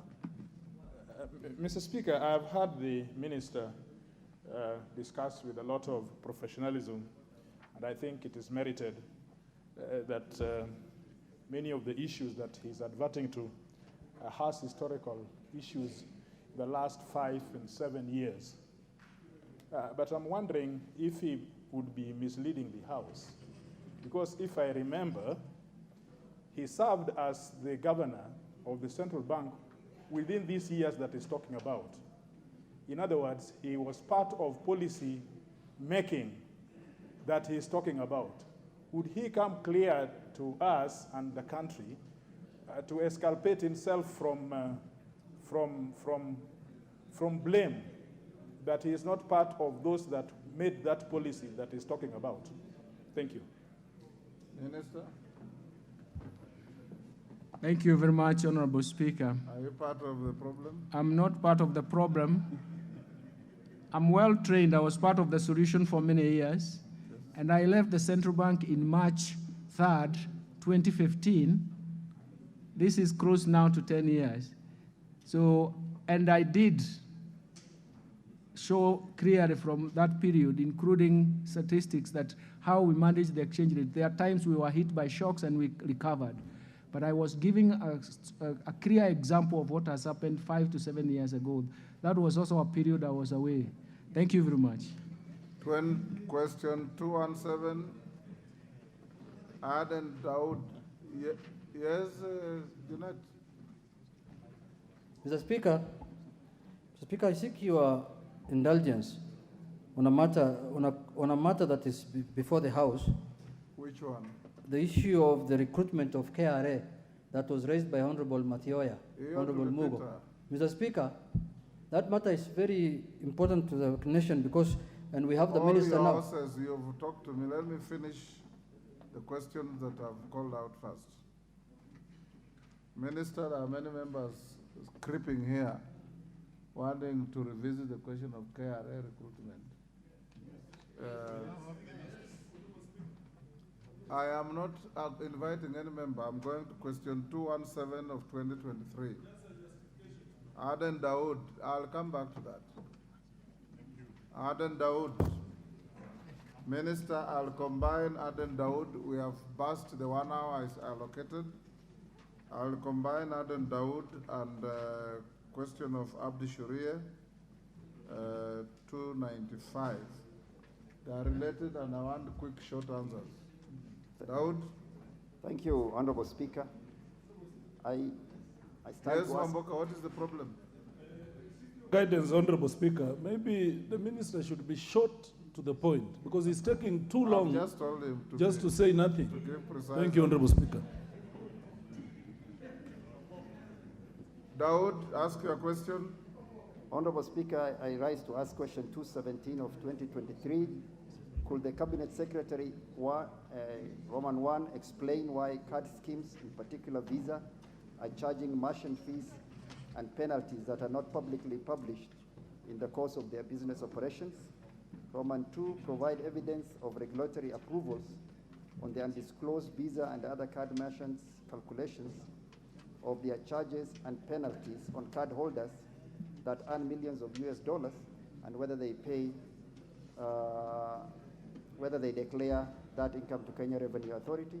And thirdly, clarify whether these charges are regulated by the CBK in line with their prudential guidelines for institutions licensed under the Banking Act, and whether these cards are in breach of any other relevant provisions of these guidelines. Thank you, Mr. Speaker.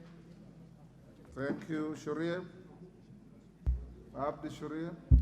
Thank you, Honorable Speaker. Honorable Speaker, could the Cabinet Secretary clarify whether it's appropriate for businesses to refuse cash payments, which is still recognized as a legal tender?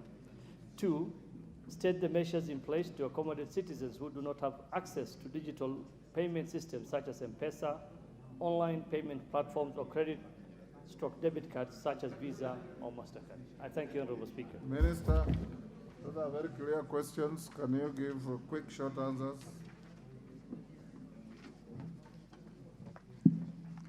Thank you, Honorable Speaker. On question 217, 2023, my response, Honorable Speaker, Central Bank of Kenya does not regulate international card schemes domestically from a payments perspective. This is because parties involved in such scheme arrangements enter into exclusive bilateral agreements and are bound by card scheme rules, terms and conditions that are invariably define the nature and the scope of the contractual engagement. On further reflection on question 295 2023, let me say that cash is a form of payment amongst other payments instruments that are recognized by law. The central bank recognizes the recent developments in terms of electronic payment systems, especially at the retail level, but does not deter any form of payments legally. At the end of the day, those who use cash will recognize the cost of paying in cash because you have to travel to the point of the sale. Cash remains the most frequently used means of payment within different points of sale. But the most important thing is that the central bank has not declared which means of payments is feasible. Everybody is free to use any payments mode. Thank you. Minister, the question is very simple. Is it appropriate for businesses to refuse cash payments? That's what he's asking. Yes, thank you, Speaker. It is not appropriate to refuse cash payments. It is legal and is binding. That's what I wanted to say. Thank you. Okay. Yes. Dawood? Mr. Speaker, I'm not satisfied with the answer given by the minister. I am surprised that the minister will say that they do not regulate card merchants who use cards like Visa and MasterCard. I wonder then, why do we regulate banks? Why do we regulate digital payments like M-Pesa?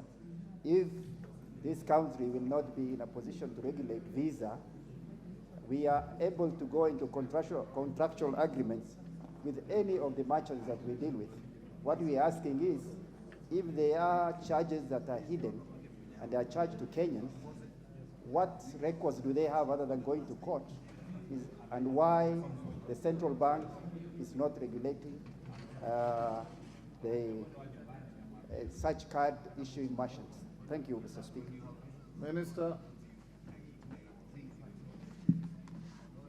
This, Honorable Speaker, the central bank approves products for any for any commercial bank that presents different types of products, whether they are payments products, they are approved by the central bank.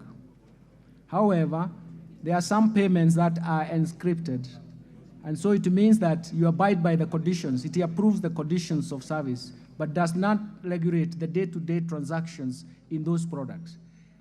It's the same thing with the electronic payment system. It approves the products and approves the banks that is going to hold such products, but does not enter into contractual arrangements between two parties. That is the point I was making. Thank you, Speaker. Next, 294, Walter Wino, member for Awendo. Thank you, Mr. Speaker. I rise to ask question number 294 of 2023.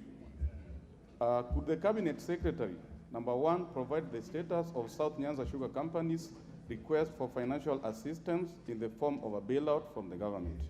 Number two, expound on the details of the proposed commercialization/lease plan, including the management of Sony's nuclear land, and explain how the issue of ownership will be addressed.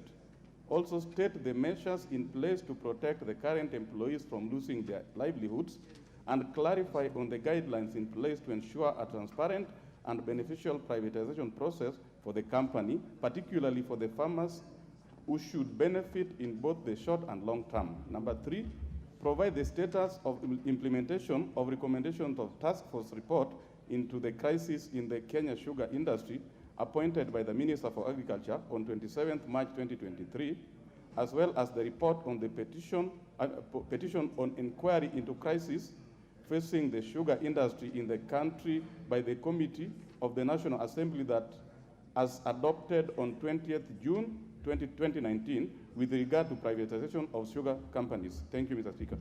Minister, quickly. Thank you, Mr. Speaker. I've provided very elaborate tables and answers from page 20 to this question.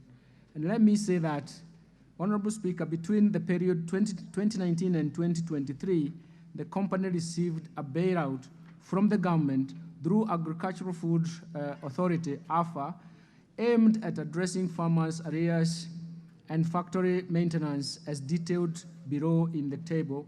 That is the table 1 on page 20. Of table 1A, of table 1B. Table 1A is talking about disbursement in bunches.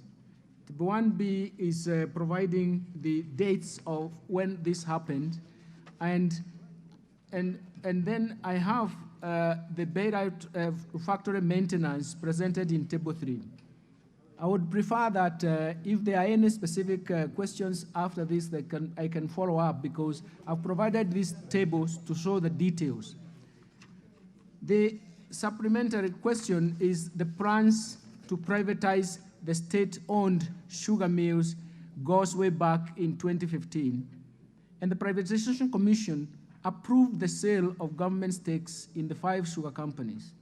That is South Nyanza Sugar Company, Nzoia Sugar Company, Chemiril Sugar Company, Muhoroni Sugar Company, and Miwani Sugar Company. The current status, following the cabinet meeting held in Sagana State Road on 8th August 2023, the President and his cabinet vacated the earlier decision to privatize the 5 sugar mills. I just wanted to make sure that I state that, because, Honorable Speaker, this House has debated the leasing arrangement, and they are familiar with the process and they are happy with the process. I just wanted to make sure that I refer to that. Finally, the report that has been put across, the implementation of the task force report 2019, is provided on page 23. I've provided some details, and what we are saying here, the response is that it's on course, spearheaded by the State Department of Crops at the Ministry of Agriculture. It is important to note that the progress has been slow because of the resistance from the stakeholders, which is necessitated by the abandonment of the privatization model and in favor of the leasing model. The National Treasury has continued to support the ministry as reflected by the bailouts that have been shown on the farmers' arrears and factory maintenance. Let me refer to a meeting that was held in the Lake Region Economic Bloc Sugar Industry Conference held in Kakamega on the 8th and 9th of September in 2023, and the stakeholders made recommendations on the following areas, among others, as noted in the Task Force Report 2019. One of them is to make sure that there is a validation of the Task Force report. There is establishment of a sugar board, the sugar board to handle levies, not commodities fund, regional clusters, reinstatement of Sugar Act, need for sugar regulations, and waiving of debts. And I think this is the report that is being followed up by the current stage of leasing arrangements. Thank you, Honorable Speaker.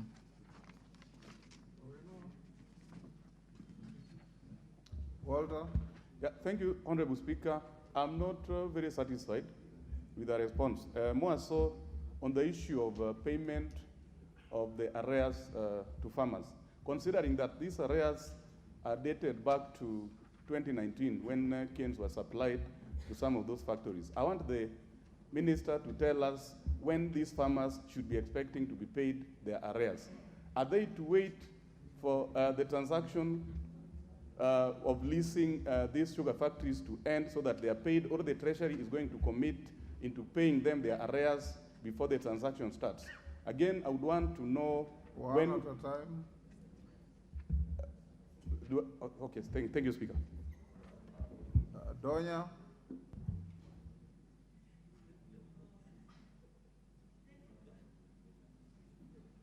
Thank you, Mr. Speaker. I'm seated here, and when the CS is giving answers, it's like every member is saying he has not... Can you ask your question? But even if you ask a question, Mr. Speaker, then, the answers are not clear to us. Then yield the floor. Yield the floor. Carolo Monde. Thank you very much, Honorable Speaker. Could the Minister update the House on what steps the National Treasury has taken, being the custodian of all government assets, in respect of the recovery and preservation of the Miwani 10,000-acre land, in view of the Court of Appeal decision, when it was the last court of resort, that that land is public land? Thank you, Honorable Speaker. Minister. Thank you very much, Honorable Speaker. Let me say that in terms of arrears to farmers, I may not provide answers to that because I'm not aware of the magnitude and how long it can take to get those funds. So in a sense, it's a question that can be followed up. The second thing is that custodian of national assets, that's the responsibility of the National Treasury. And that is why the government introduced the leasing model that is going to preserve the assets of these sugar factories. It means that it is the injection of new technologies and even capital. Minister, the question is so simple. Yeah. The Court of Appeal said Miwani land belongs to the public. Yes. To which you are the custodian. Have you taken custody of that land? That is the question Carol has asked. So no theories. Thank you, Honorable Speaker. I think I will have to follow it up with specific actions that have been taken, but I just wanted to mention that the National Treasury is the custodian of national assets, and that will remain the same, and will take position in terms of the legal proceedings of that. Are you in custody of Miwani land? 12,000 acres of public land declared so by the Court of Appeal. If you don't have a ready answer, I don't have a ready answer to that. That is, Honorable Speaker, that I don't have a ready answer to that, but I just wanted to actually answer in a general way what is the specifics of the National Treasury. To be fair to you, it was not a question framed earlier, but I direct you to write to Carolo Mondi and give him the answer. I'll do that, Honorable Speaker. Thank you. We go to question by Gabriel Kagombe, 296.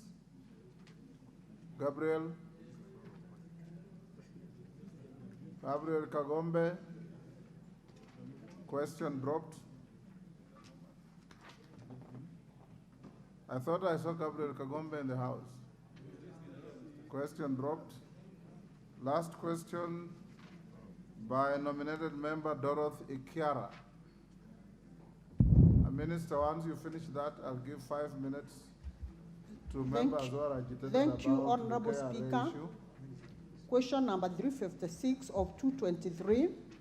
Could the Cabinet Secretary explain the reasons for delayed payment of pensions due to retired teachers who languish in abject poverty years later after spending all they had following up on their pensions? 2, could the Cabinet Secretary outline measures the government is putting in place to ensure timely, efficient, and effective payment of pensions to retired teachers? Thank you, Honorable Speaker. Thank you, Dorothy. Minister? Let me get my response. You found it? No, I'm looking for my, Honorable Speaker, I'm getting my response because it's a long response. Is the last... Yeah, I think I may have. It's the last question on the list. And I encourage you not to go the long response because the questions are very straightforward. Let me say that this matter is long and it is presented in a very detailed way in terms of what has happened in terms of court cases up to the Senate. And what has happened is that in 2011 and as late as 2021, the government decided to start paying the teachers. At present, slightly over 21,000 teachers have been paid, and the remaining one are still in the pipeline to be paid. We do recognize that this is a matter that has been protracted and has been in court for many years. And what has happened is that the payments were started out, and our detailed answer that showed even how the court cases have been resolved and the payments have been started out. So there are still remaining about 11,000 teachers, slightly over 11,000 teachers who have not been paid, and that is in the pipeline to be paid. Thank you, Honorable Speaker. Dorothy? Thank you, Honorable Speaker. I'm not satisfied with the response, Honorable Speaker, because the CS is answering on behalf of the teachers who retired, who are awarded the salary increment of 1997. Honorable Speaker, this is 27 years down the line, and he is talking about a balance of 11,000 and something teachers who have not yet received their benefits. Honorable Speaker, it is very sad to note that a majority of these teachers have died as they continue languishing in poverty, waiting for this payment, Honorable Speaker. And it is very sad, Honorable Speaker, when the CS stands in the floor of this House to say there is a balance of 11,000 yet waiting to be paid. He is not giving us the definite time when this 11,000 will be paid. Honorable Speaker, if the workers of this country will work for as long as it takes, diligently working for the government, and then they die without getting what is due to them, then, Honorable Speaker, this is something that I don't have any language that I can describe the suffering of these teachers. Honorable Speaker, let the CS give a commitment in this House today when these teachers are going to receive this payment. On top of that, Honorable Speaker, we don't even know. Let him also avail a list of all the teachers who have been paid since then, because this money might be going to ghost people. Honorable Speaker, I submit. Minister. Now, Honorable Speaker, thank you very much. Those are the emotions of a former teacher. So Is there? Thank you very much. Those emotions of a former teacher are very well understood. I'm 10 months into this job, and I stand very sympathetic to that position. I've heard even worse stories from the Senate committees. Let me give you the exact figures that I have here, just to show that this process is towards culmination. The National Treasury has since received a total of 23,467 revised claims. Revised means that they have been updated because we wanted to make sure that from 1997 they have not lost any income. From the TSC, out of which 22,017 have been processed and paid. The total payments amount to Kenya shillings 16 trillion 0.84 shillings. The remaining 1,470 revised claims are in the pipeline of payments. The list of the 22,017 claims has been shared in a soft copy using the question.time for the Parliament, so that you can look at you can see what has happened. Let me say that it's a serious effort to make sure that this happens, but it's also dependent on the resource availability.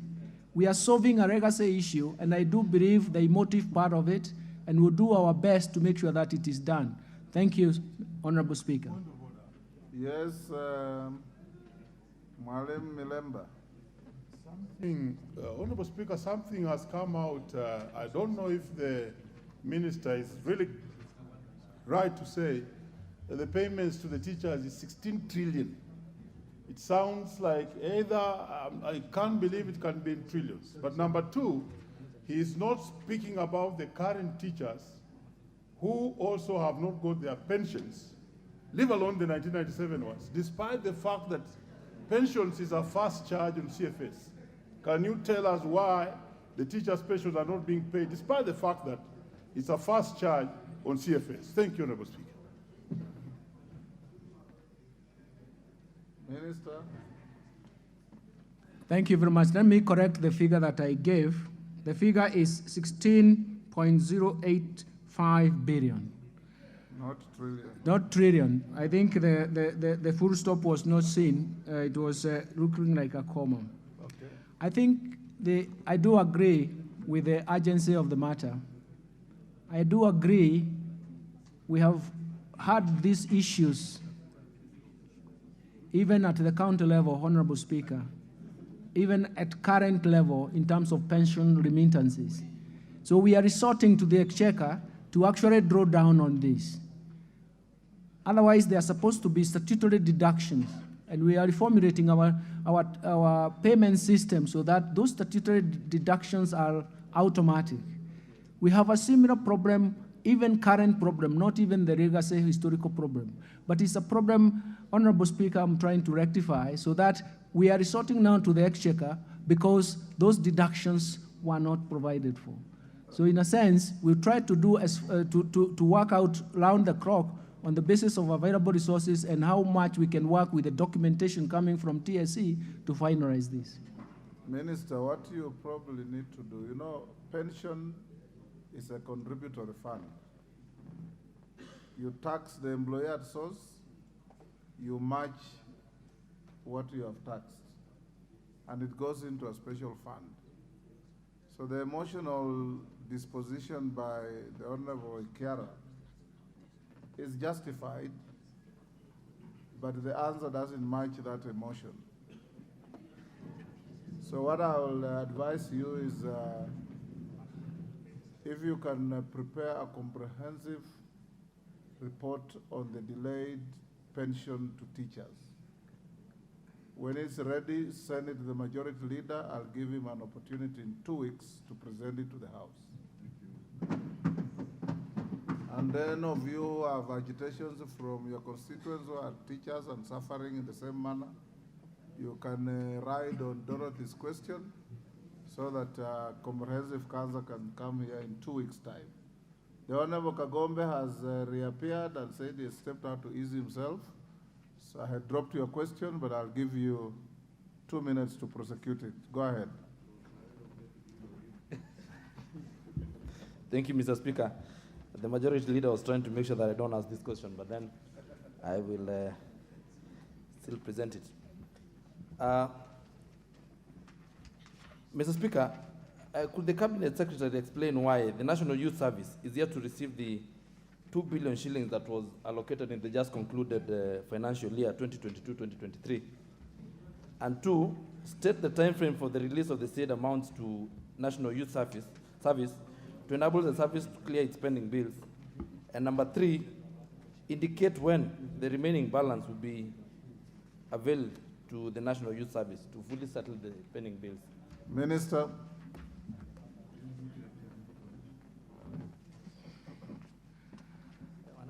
Honorable Speaker, thank you very much. And I think this matter, we have tried to struggle with it. And again, it's the whole issue of resources. So far, only out of the 5.4 billion, only 2 billion has been paid, but everything is waiting for reimbursement. It's actually scarcity of resources. And this is a matter that has been with us for some years. So in a sense, it's not refusal to pay, it's actually the scarcity of resources. We have found ourselves in the last 10 months or so having very serious constraints because of maturity of debts, and that is why we have scarcity of resources. Thank you, Honorable Speaker. Thank you, Kagombe. Are you satisfied? Mr. Speaker, I'm not satisfied because... Ask him a supplementary. Because under the Public Finance Management Act, pending bills form the first charge in the subsequent year. And these bills have been there, and there is finances enough to do other things and to pay current bills and not to pay the pending bills. And you know, Mr. Speaker, this thing of pending bills is actually not pending bills. These are people's monies that have been held. This is government using people's resources. This is government actually literally stealing from the people, because you have accepted suppliers from private Kenyans. They have gone to banks, taken loans, and you're taking this money and telling them that we have scarcity of resources. Money is a scarce resource. There's no one time that money is going to be ample to do everything. But if you incur an expenditure, please pay up. Don't pay for new expenses and you've not settled the old ones. So, Mr. Speaker, please, we need to get a proper response from the Cabinet Secretary, other than just say that there's scarcity of resources. That cannot be an excuse. Minister, give a proper response. Honorable Speaker, thank you very much, and I didn't get the hang of it. For over 20 years. Kagombe probably represents traders. For over 20 years, we have had so many committees on pending bills, and we have seen always the outcomes. And we are really very sympathetic about that. Right now, we are in the process of even forming another committee to put a stop to these pending bills by doing a final evaluation. For those that have been audited and have found to be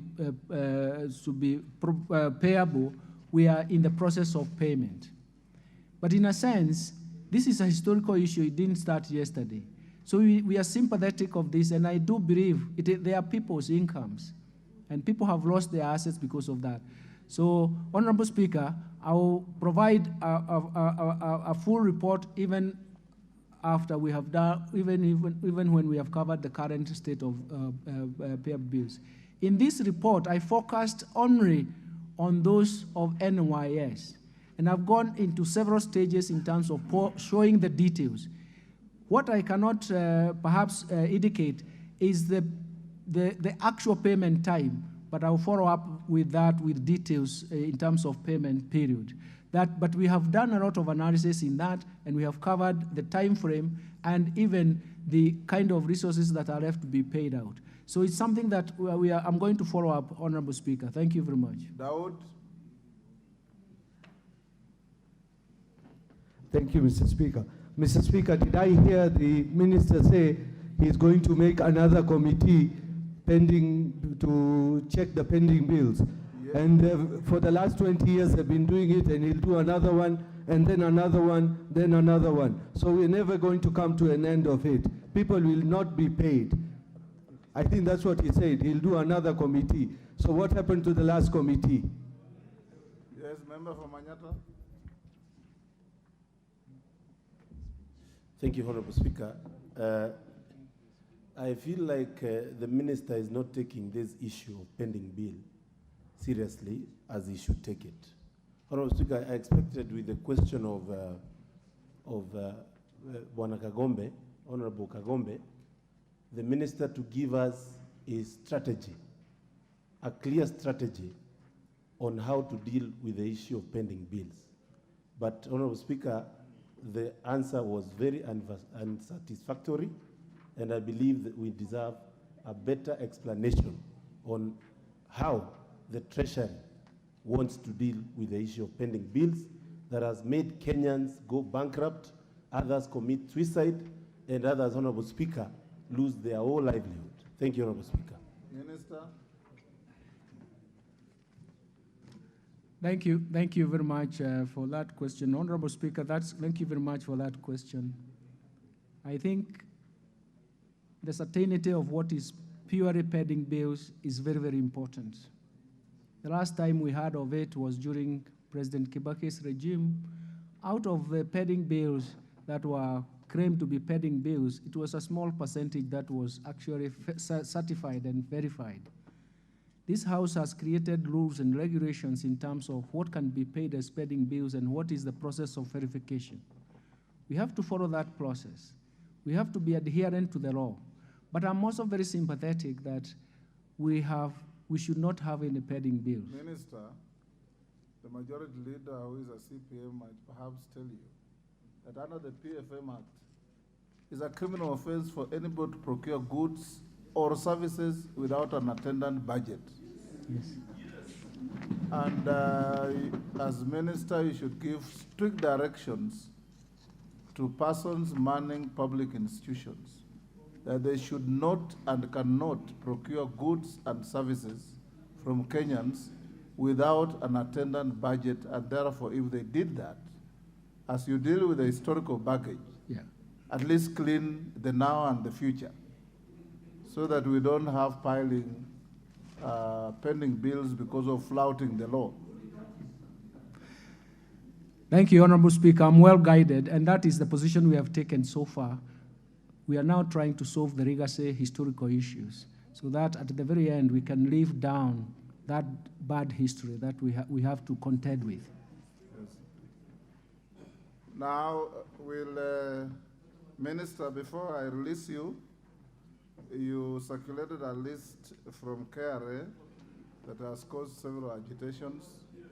I'll give about 2-3 members an opportunity to just ask a question on it. Once we finish, we should be done in 5 minutes. I'll start with the Honorable Junet. Mr. Speaker. I'll give only 3, so don't raise your hands. I know who I'm giving. Mr. Speaker, the document that has been presented today by the Honorable Cabinet Secretary for Treasury on the issue of recruitment of KRA, Mr. Speaker, is a classical example of what is called the animal farm. In the animal farm, they say all animals are equal, but some animals are more equal than the other, Mr. Speaker. Mr. Speaker, it is really shocking, and I don't think it was the intention of the Cabinet Secretary to table this document today in this House, Mr. Speaker. I don't think so. Because, Mr. Speaker, if he did so, then he came here to commit a serious criminal offense. Mr. Speaker, there are constituencies here, like Thika Town, that have gotten 50 people. 50. And then there are constituencies that have gotten only 1 person, like yours truly. Mr. Speaker, Suna East has only 1 person. And counties. Can you imagine a place like Kwale County has 4 constituencies and they have only 4 people? Mr. Speaker, if this is not something that is absurd, I don't know what absurdity means. Ask the minister the question. You are making us. Mr. Minister, Mr. Speaker, through you, I wanted to ask the Cabinet Secretary, what is the rationale he used? Because in his initial answer, he said he used the 2019 census. This is not the 2019 census. This must be a census that was conducted by Treasury maybe a month ago or 2 months on their own. Because we have the data of the 2019 census, Mr. Speaker. What rationale did he use to employ these people? Or does it mean that there are people who know how to do paramilitary work and others don't know? Or there are people who know how to collect taxes, others don't know? Or is it your second name? Or is it the shareholding principle that was used here to employ people in this country, Mr. Speaker? All that must be cleared. Even the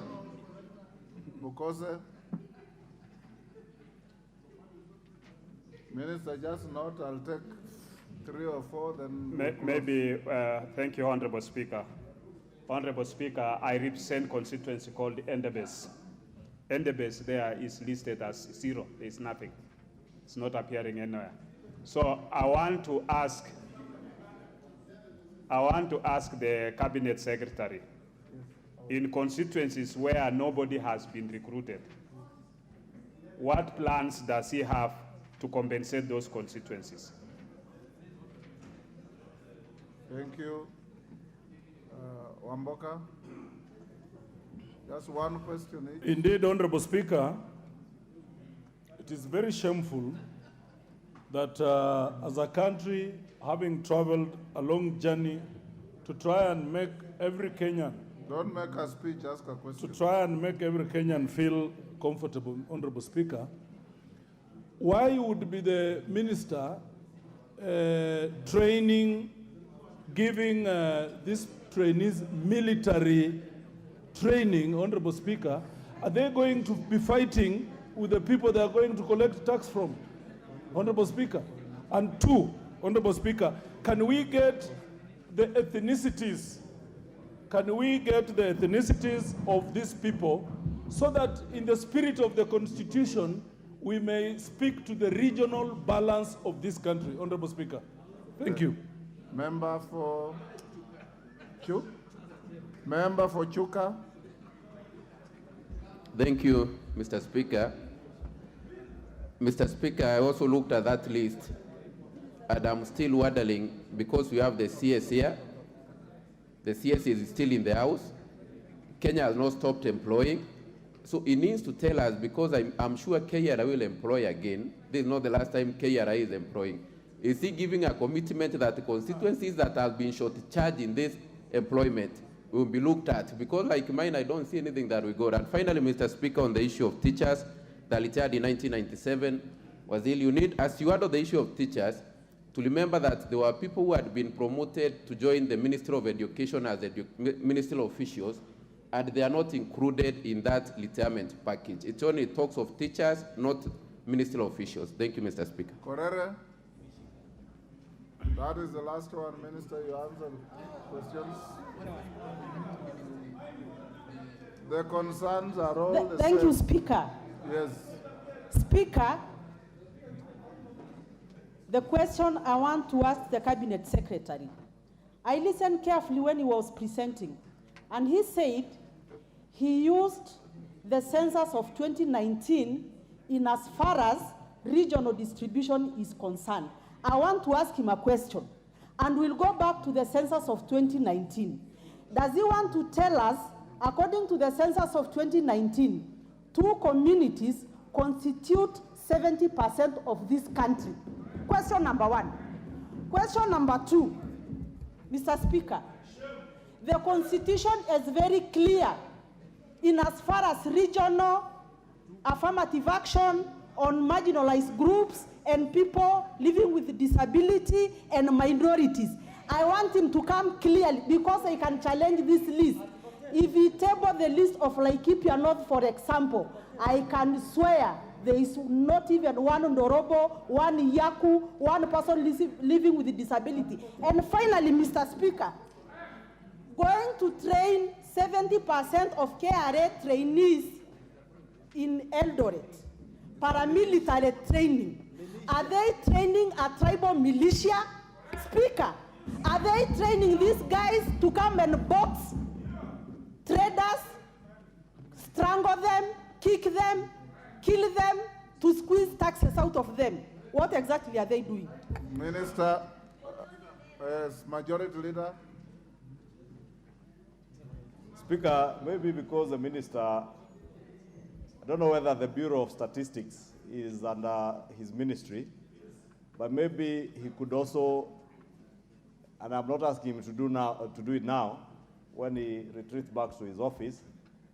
And I hear what the Honorable Sarah Korere has said, although with reservations, because I am certain even the military bases do not train militia. They train our military, whom we respect and honor.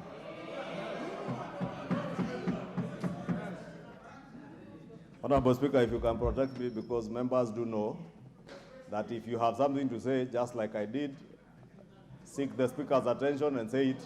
But Honorable Speaker, I was saying our military bases do not train militia. Two, I was asking the Minister, Honorable Speaker, if he can also get from the Bureau of Statistics in relation to what Honorable Sarah Korere has said and what the Honorable Junet said, the number of people that are claimed to be from two communities to equally ascertain from the same census whether the said two communities constitute a higher number in terms of population, including those who are in morgues who have died, those who are in schools, Let him finish. and other institutions, Honorable Speaker, because it will also be unfair to profile communities on the basis of their numbers, Honorable Speaker. And where Honorable Junet comes from, his original home, and Honorable Farah, you know, there are people who are endeavoring to increase their numbers. When I have one wife, some of them have up to 4, with a minimum of 7 children. When I have only 2 children, where I come from, Honorable Speaker. Order, And therefore, Minister, order. One thing at a time, let Minister respond to those. There have been order, there'll still be another opportunity. Let him answer those questions first, 5 of them, from Junet, Wamboka, Korere, Bukose, and the member for Chuka. Minister? Thank you. Thank you, Honorable Speaker. The list I provided, Honorable Speaker, is for the number of those who attended and those who are interviewed and those who qualify. That is the consolidated list.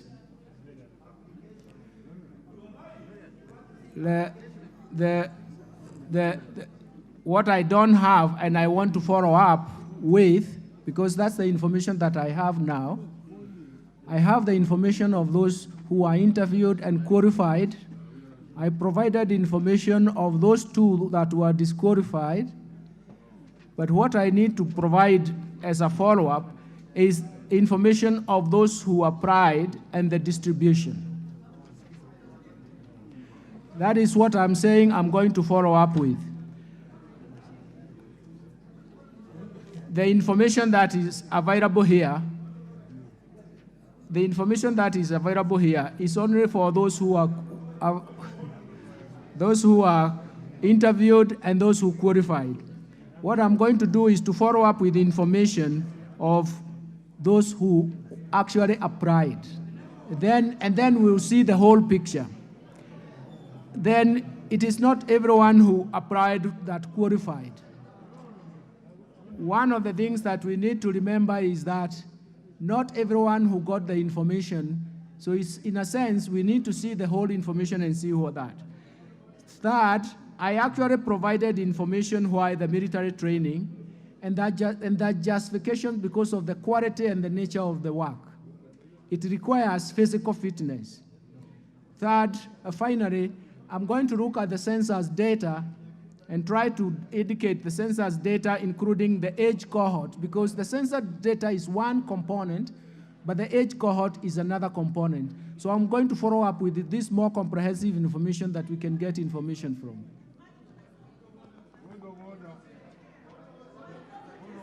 DK, give floor to DK. Hold your horses. I'll hold your horses. Okay. The speaker knows what to do. Thank you, Mr. Speaker, sir. What I want to say on the issue of the revenue officers, I think we cannot punish the minister, and we don't know all the data that came out, because Kenyans need to apply. Listen, I am entitled to my opinion. Order, honorable members. I am entitled to my opinion. So what I'm saying, can you find out how many people applied in your area before castigating the speaker? Thank you. Order, honorable DK. Sit down, take your seat. Honorable DK, this is question time, and the minister has not requested any support in his ability to answer questions, so I gave you an opportunity, believing you had a question to ask.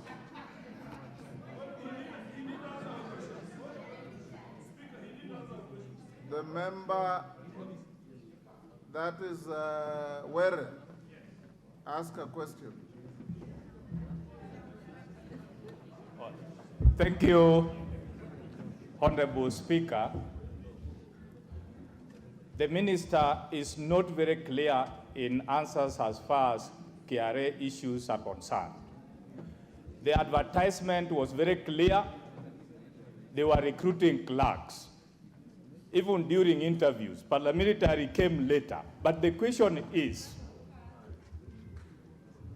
are you aware that quite a number of Kenyans were knocked out in Eldoret and they were subjected to pregnancy test and also HIV test? Are you telling me those who are working in KRA, if you are pregnant and you are HIV positive, you are not supposed to work in KRA? How many did you turn back after successful interview in Nairobi? Makali Mulu. Thank you very much, Honorable Speaker. Honorable Speaker, this matter of recruitment in this country is not a new matter. And I think, Honorable Speaker, this is not specific to CS Treasury. This should be specific to all the PSs and the CSs. I think as a House, Honorable Speaker, we might need to digest so that our Committee on National Cohesion and I don't know what the other, and equal opportunities, I think the committee is failing us. The matter we are discussing here should be a report of that committee which tells us the reasons as to why we are not allocating these positions in line with the population numbers for each region and for each, because it's very clear, Honorable Speaker, there should be a proportionate way of allocating these positions. Otherwise, to me, I think the simple answer, Honorable Speaker, which you are not getting, is that we have been told this government is a government of shares, and those who have no shares don't expect to get these positions. And unfortunately, Honorable Speaker, even those who are supposed to be having shares, we can see you are not getting. So can we know whether there are some? Thank you, Honorable Speaker. Honorable members, I'm advised by the clerk, and I believe the advice to be true, that this matter is actually before the Committee of National Cohesion and Equal Opportunity. And if indeed it is, then a report will come before this House. And when the report comes, you will have an opportunity to debate and give direction as a House.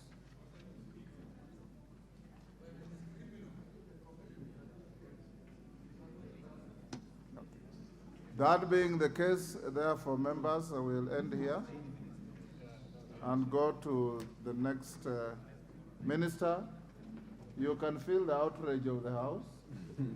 Advise institutions under your watch to adhere to the law and act within the law. On the same matter, on a different matter relating to this minister? Okay. Mr. Speaker, you have indicated that we are vacating this and moving to the next order. And Mr. Speaker, that is where I seek your indulgence and guidance. We are going after this to the committee of the whole House on two bills, one on the digital health bill and the other on social health insurance bill. In the social health insurance bill, Mr. Speaker, there is an issue that... Hold your horses, Nicole. Minister and your team, you are released. Minister and your team, you are released. Thank you very much, Honorable Speaker. Nicole, go on. Honorable Nicole. So, Mr. Speaker, on the social health insurance bill, we have an issue, Mr. Speaker, that the amendments that has come, that are supposed to be from the committee amendments, are actually different. At least some that we have gone through are different from what the committee actually recommended. And therefore, Mr. Speaker, that's, in my view, is a very, very serious matter, and I seek your guidance in two ways. One, Mr. Speaker, is it proper that if a committee has made recommendations on what the amendments should be, then they change when they're in the order paper? Two, Mr. Speaker, I seek your indulgence that we actually withdraw this particular bill for the committee of the whole House to give the committee time to actually look through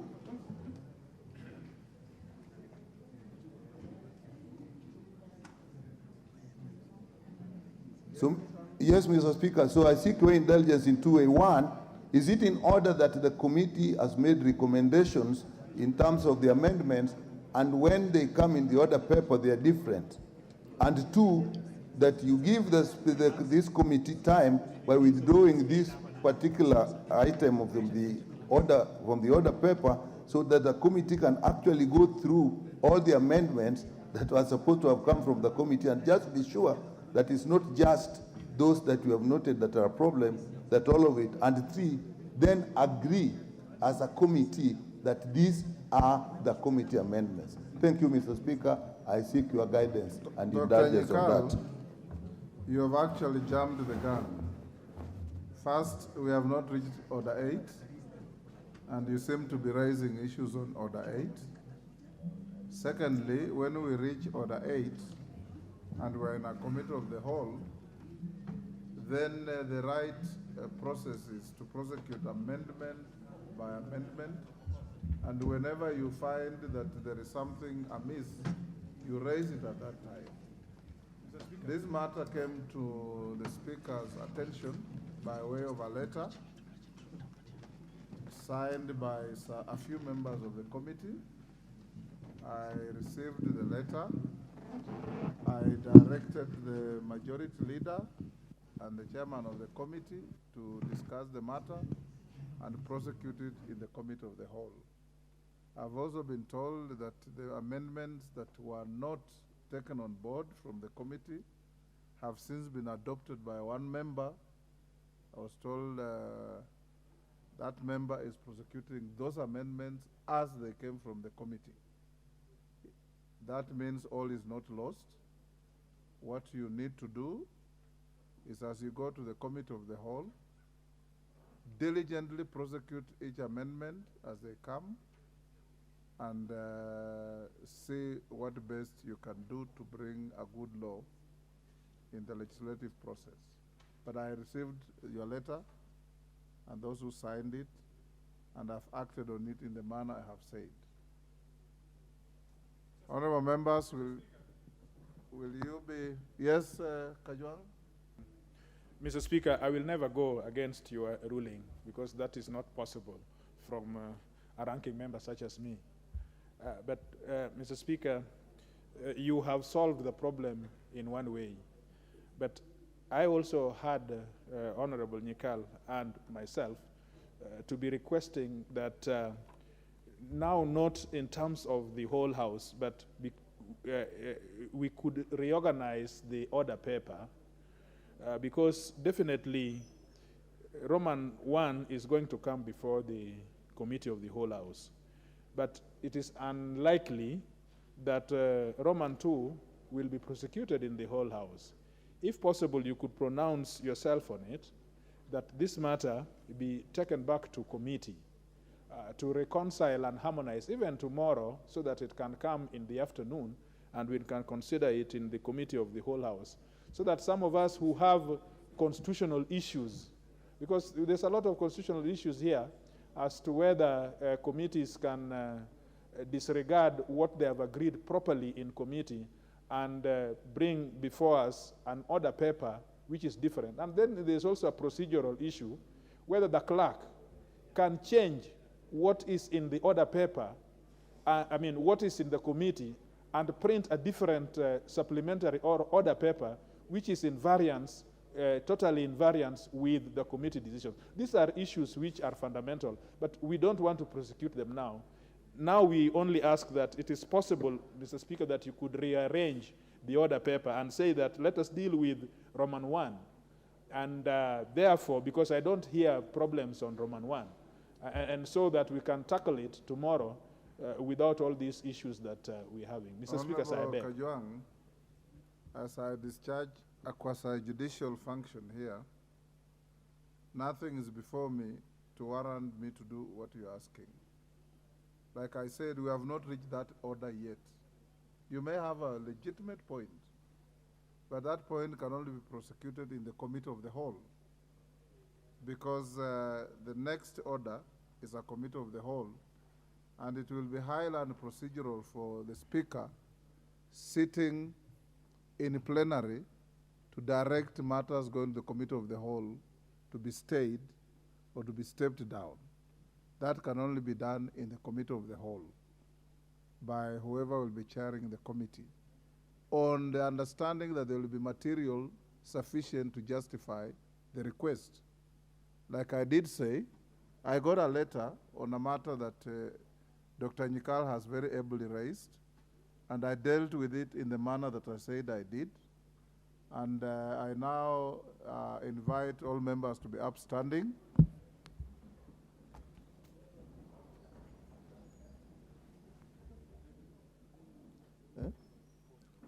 Oh, sorry, I have jumped the gun. Let's call the order first. Take your seats. Sorry, courtesy. Call the order. Order number 8, Committee of the Whole House. Now you can be upstanding, honorable members.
Let's wait. Let me call the meeting to order. Then you can have a point of order because we have not even begun.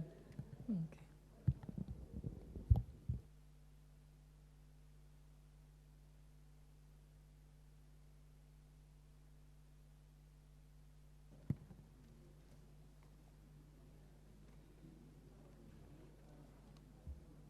I now call the House to order. This is the Committee of the Whole House to consider the Digital Health Bill, National Assembly Bill number 57 of 2023. And also to consider the Social Health Insurance Bill, National Assembly Bill number 58 of 2023, but we shall start with the first one, the Digital Health Bill. What's your point of order, Honorable TJ? Thank you, Madam Chair, Deputy Speaker. Madam Chair, the point is very simple. I'm sick, yes. The point is very simple. We have just come from the plenary and we made interventions, which the Speaker, in his wisdom, made a ruling which is right, that those issues can be canvassed in the committee. And these are the issues which we want to bring to your attention and seek your guidance on just before we begin. And the point is simple, Madam Speaker.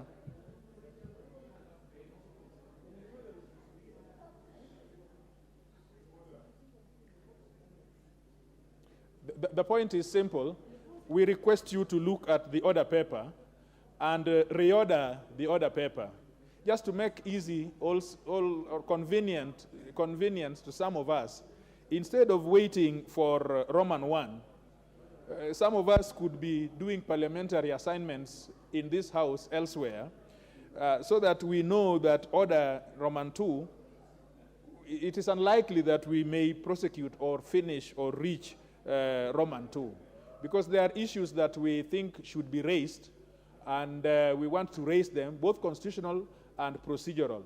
So if Madam Speaker would be forthcoming and pronounce yourself that we are unlikely to reach Roman 2, then we can easily do our other parliamentary work as Roman 1 is being prosecuted, because they don't seem to be a problem with Roman 1, but there is some issues with Roman 2. I thank you. No, I think let us just allow us. I think you're speculating that we may not get to Roman 2. Why don't you see how much progress we make in the next 30 minutes with Roman 1? So we are starting with Roman 1. Yes, that's what we always do in the House. That's what we always do in the House. Because then you need to listen to us if then this is the case. Honorable TJ Kajwang, I'll just rule on that. We shall proceed with the order paper as set out. And we shall start with the Digital Health Bill, Roman 1. Clause 3. What's your point of order, Honorable Ferdinand? Madam Speaker, Chair, let's be serious. I took so much time sitting in this hall, going through the both motions, and it's only fair that both bills. It's only fair that DJ Kachwang and the honourable member that is gave him the information specify what clauses have been changed, so that we don't have to waste so much time like we did last night. So I suggest that we actually get specific areas so that we can be able to deal with that. We spent so much time, Madam Speaker, and I do not want to take so much time repeating the same thing. I move. Yeah. Honorable members, let us just begin with the Digital Health Bill as scheduled in the order paper, because in any case, both bills have got the same significance. Thank you. Let us proceed. Clause 3. I'm beginning to think this is a delaying tactic. What's your point of order, Honorable Jeanette, in a minute? Chair, you see, both bills are under one order, order number 8. It's only Roman 1 and Roman 2. Why don't we address the fears of the honorable members, then we can proceed together. If you let him raise the issues that he thinks that he needs to raise, then address them, then we move forward, Chair.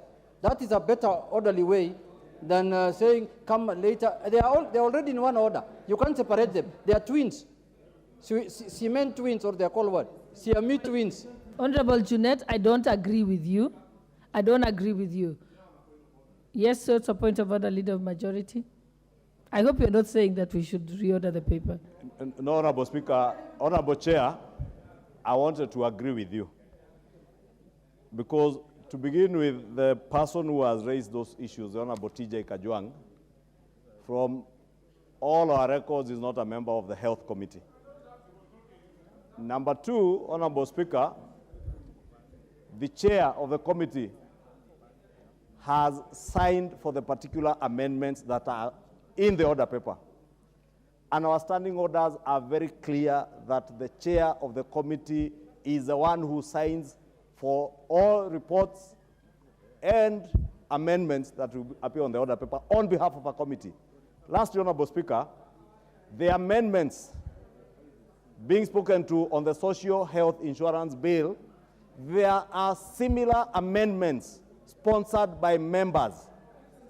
Therefore, Honorable Speaker, it is only fair that we proceed and we desist from now what seems to be filibustering and wasting time, and we proceed as is listed on the order paper. Whatever other amendment Honorable TJ Kajwang wants to bring, even now you can file an amendment. Those that are already on the order paper are there. There are some that are similar, others are dissimilar. Honorable Speaker, I beg that we proceed.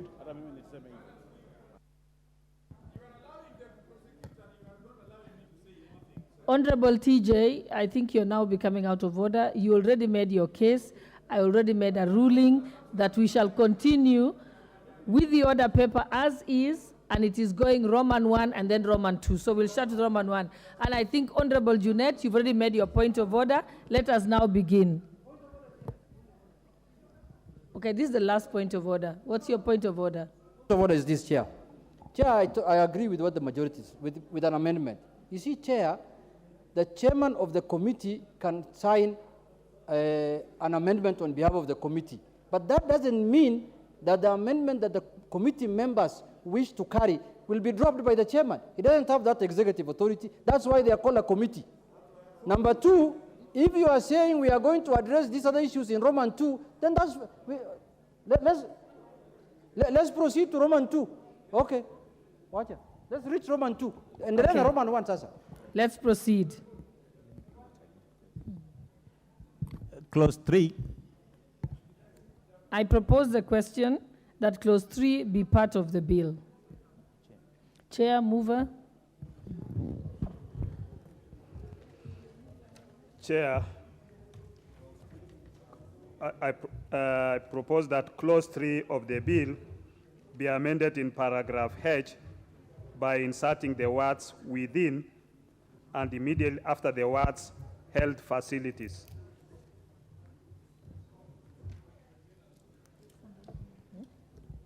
I now propose that the question that clause 3 be amended as proposed. I now put the question that clause 3 be amended as proposed. Will as many as of that opinion say aye?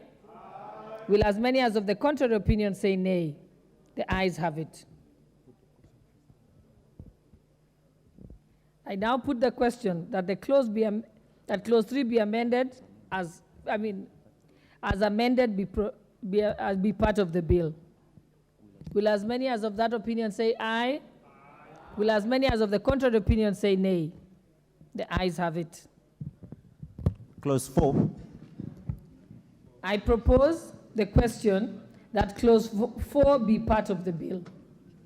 Honorable Anthony Olwach is the mover of the amendment. He's not in the house.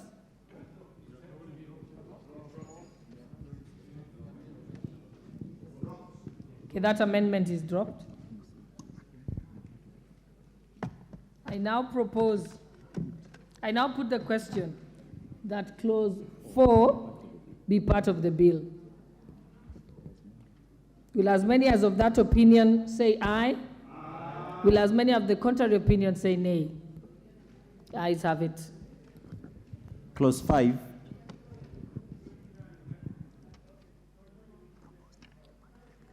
I now propose the question that clause 5 be part of the bill. As there is no amendment, I now put the question that clause 5 be part of the bill. Will as many as of that opinion say aye? Will as many as of the contrary opinion say nay? The ayes have it. Clause 6. Again, clause. I now propose the question that clause 6 be part of the bill. Anthony Olwatch is not here. Dropped. I now put the question that clause 6 be part of the bill. Will as many as of that opinion say aye? Will as many as of the contrary opinion say nay? The ayes have it.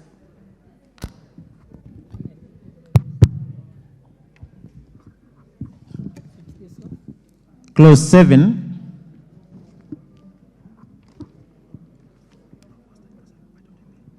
I now propose that clause 7 be part of the bill. Chair. Honorable Chair, I propose that clause 7 be amended as per the order paper. This is just cleaning up because it's not an authority but it's an agency.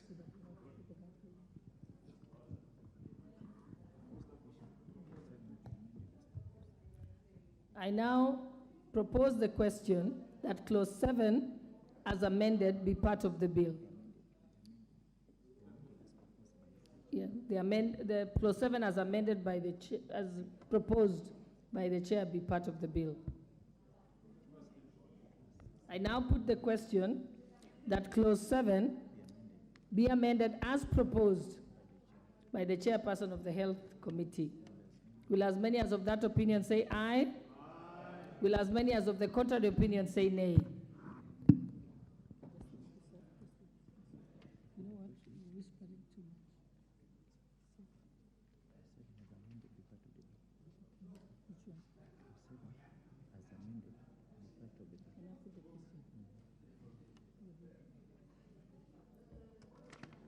And Sergeant Adams, could you bring us an extra microphone so that we're not trying to switch on the mic on and off? I now put the question that clause 7 as amended be part of the bill. Will as many as of that opinion say aye? Will as many of the contrary opinion say nay? The ayes have it. Clause 8. I now propose the question that clause 8 be part of the bill. Chairperson. Honorable Chair, I propose that clause 8 be amended as per the order paper. This is just in one, competitively, deleting the words competitively recruited and appearing in paragraph A, then deleting paragraph F, and then substituting therefore the following new paragraph, the 3 persons not being governors nominated by the Council of County Governors with knowledge and experience in matters of digital health, because governors, health is more represented in the counties. Most of health is in the counties, and therefore we want to have adequate representation by the counties. I now propose the question that clause 8 be amended as proposed.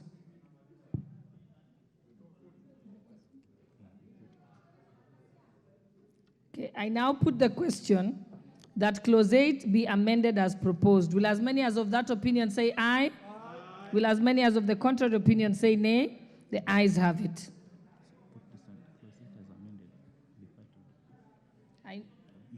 I now put the question that clause 8 as amended be part of the bill. Will as many as of that opinion say aye? Will as many as of the contrary opinion say nay? The ayes have it. Clauses 9 and 10.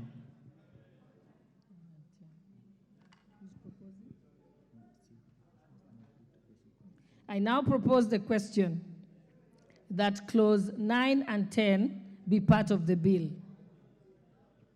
I now put the question that clause 9 and 10 be part of the bill. Will as many as of that opinion say aye?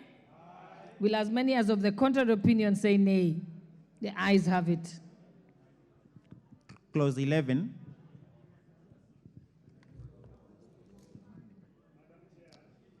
Hold on. I now propose the question that clause 11 be part of the bill. Chair? Madam Chair, I propose that clause 11 be amended as per the order paper. This is in terms of recruitment of the Chief Executive Officer, and we are asking that the Chief Executive Officer be recruited in an open, transparent, and competitive process. This just making it more cleaner, and in consultation with the Salaries and Remuneration Commission, immediately after the words time to time, instead of saying time to, immediately after time to time in subclause 2.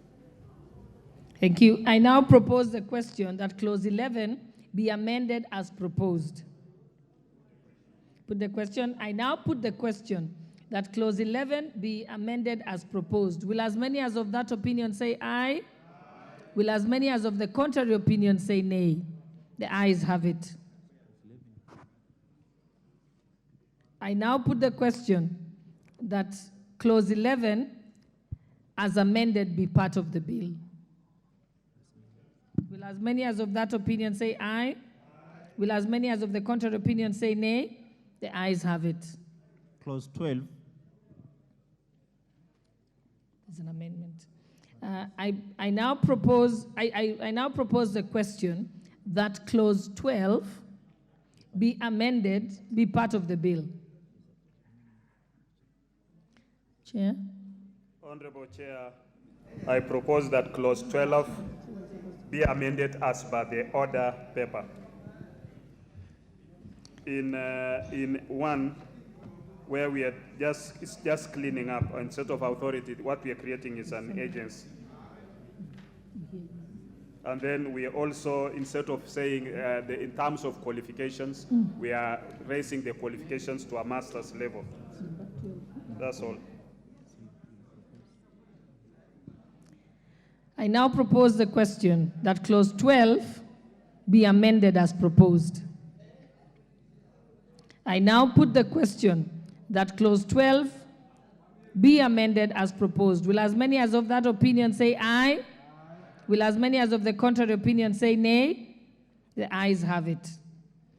I now put the question that clause 12 be amended, as amended, be part of the bill. Will as many as of that opinion say aye? Will as many as of the contrary opinion say nay? The ayes have it. Clause 13. I propose the question that clause 13 be part of the bill. Chair? Honorable Chair, I propose that clause 13 be amended as per the order paper.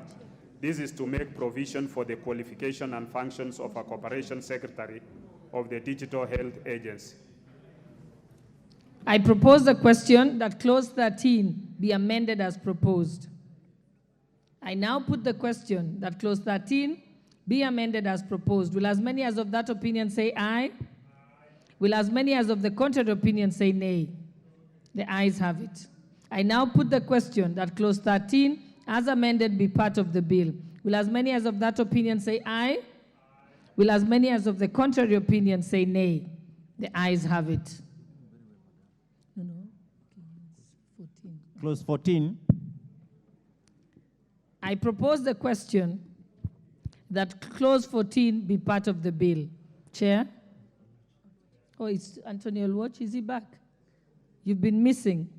Proceed.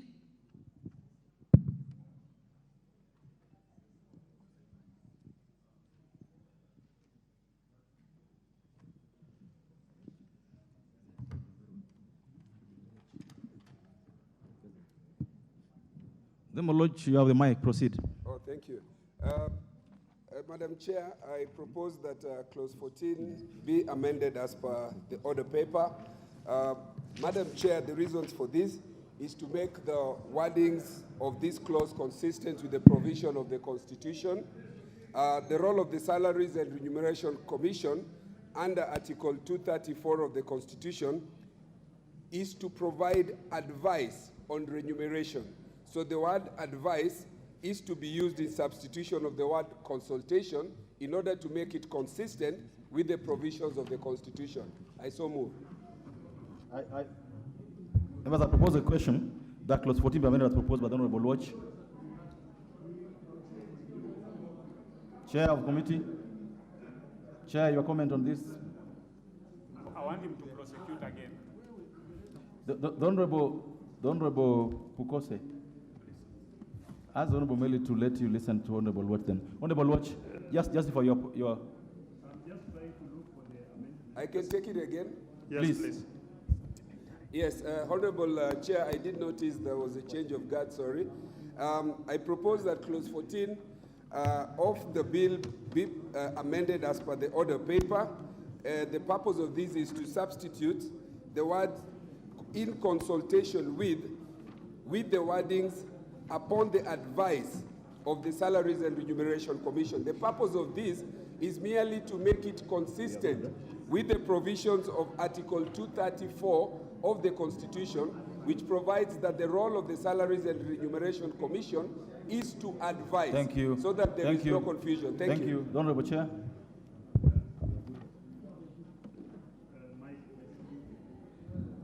I think it's a good amendment. Thank you.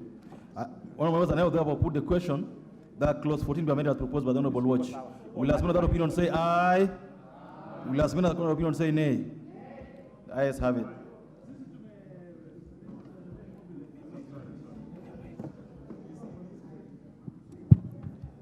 Clause. I now put the question that clause 14 as amended part of the bill. Clause 13, 14. Clause 14 as amended part of the bill. Will last minute that opinion say aye? Will last minute that opinion say nay? The ayes have it. Part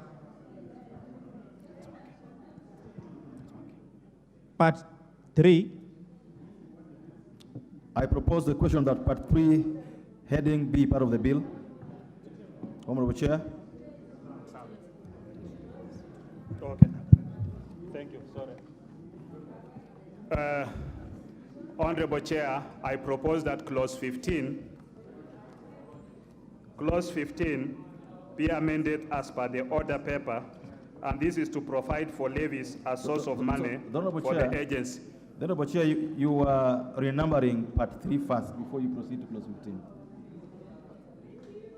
Part 3, that part 3 of the bill be renumbered as part 9 of the bill and be rearranged in accordance with the proper chronological sequence. This is just chronological sequence. Thank you. I propose the question that part 3 be renumbered as proposed by the Chair. I put the question that part 3 be renumbered as proposed by the Chair. Will as another opinion say aye? Will as another opinion say nay? The ayes have it. I propose the question, I put the question that part 3 as amended be part of the bill. Will as another opinion say aye? Will as another opinion say nay?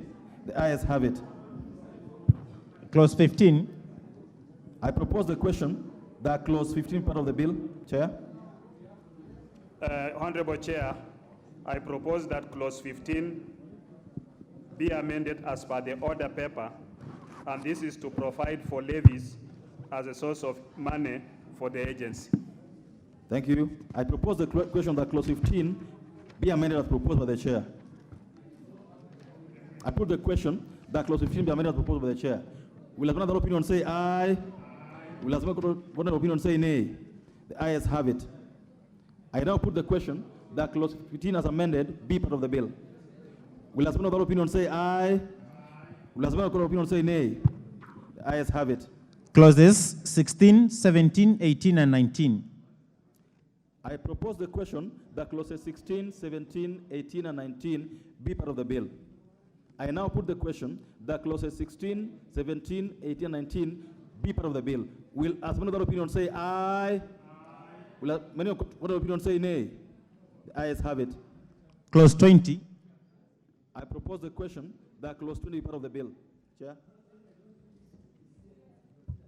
Honorable Chair, I propose that clause 20 be amended as per the order paper, and this is for This is to provide additional checks and balances on investments to be done by the Digital Health Agency. Thank you. I propose the question that clause 20 be amended as proposed by the chair. I now put the question that clause 20 be amended as proposed by the chair. Will as another opinion say aye? Will as another opinion say nay? The ayes have it. I now put the question that clause 20 as amended be part of the bill. Will as another opinion say aye? Will as another opinion say nay? The ayes have it. Clauses 21 and 22. I propose the question that clauses 21 and 22 be part of the bill. I now put the question that clauses 21 and 22 be part of the bill. Will as many of that opinion say aye? Will as many of that opinion say nay? The ayes have it. Clause 23. I propose the question that clause 23 be part of the bill. Chair. Honorable Chair, I propose that clause 23 be amended as per the order paper, and this is for quality purposes, which will ensure that only licensed health products and technologies are used in the country. Thank you. I propose the question that clause 23 be amended as proposed by the chair. I put the question that clause 23 be amended as proposed by the chair. Will as another opinion say aye? Will as another opinion say nay? The ayes have it. I now put the question that clause 23 as amended be part of the bill. Will as another opinion say aye? Will as many opinion say nay? The ayes have it. Clause 24. I propose the question that clause 24 is part of the bill. I now put the question that clause 24 is part of the bill. Will as many other opinion say aye? Will as many other opinion say nay? The ayes have it. Clause 25. I propose the question that clause 25 is part of the bill. Chair. Honorable Chair, I propose that clause 25 be amended as per the order paper. And this is to make provision for sensitive personal level health data that has been stripped of personal identifiable information. Thank you. I propose the question that clause 25 be amended as proposed by the chair. I now put the question that clause 25 be amended as proposed by the chair. Will as many other opinions say aye? Will as many other opinions say nay? The ayes have it. I now put the question that clause 25 as amended be part of the bill. Will as many other opinions say aye? Will as many other opinions say nay? The ayes have it. Clauses 26, 27, 28, 29, and 30. I propose the question that clauses 26, 27, 28, 29, and 30 be part of the bill. I now put the question that clauses 26, 27, 28, 29, and 30 be part of the bill. Will as many other opinions say aye? Will as many other opinions say nay? The ayes have it. Clause 31. I propose the question that clause 31 be part of the bill. The Honorable Chair. Honorable Chair, I propose that clause 31 be amended as per the order paper, and this is for alignment with the provisions of the Data Protection Act number 24 of 2019. Thank you. I propose the question that clause 31 be amended as proposed by the chair. I now put the question that clause 31 be amended as proposed by the chair. Will as many other opinions say aye? Will as many other opinions say nay? The ayes have it. The Honorable Watch, you have an amendment to this particular clause? Thank you, Honorable Chair. I propose that clause 31 be amended as per the order paper. The reason, Chair, is that the amendment as proposed seeks to ensure that the principle of confidentiality and integrity is upheld for alignment with the principles of data protection under the Data Protection Act 24 of 2019. So this is for purposes of alignment and consistencies with the principles of data protection. Thank you. I propose a question that clause 31 be amended as proposed by the Honorable Watch. Chair.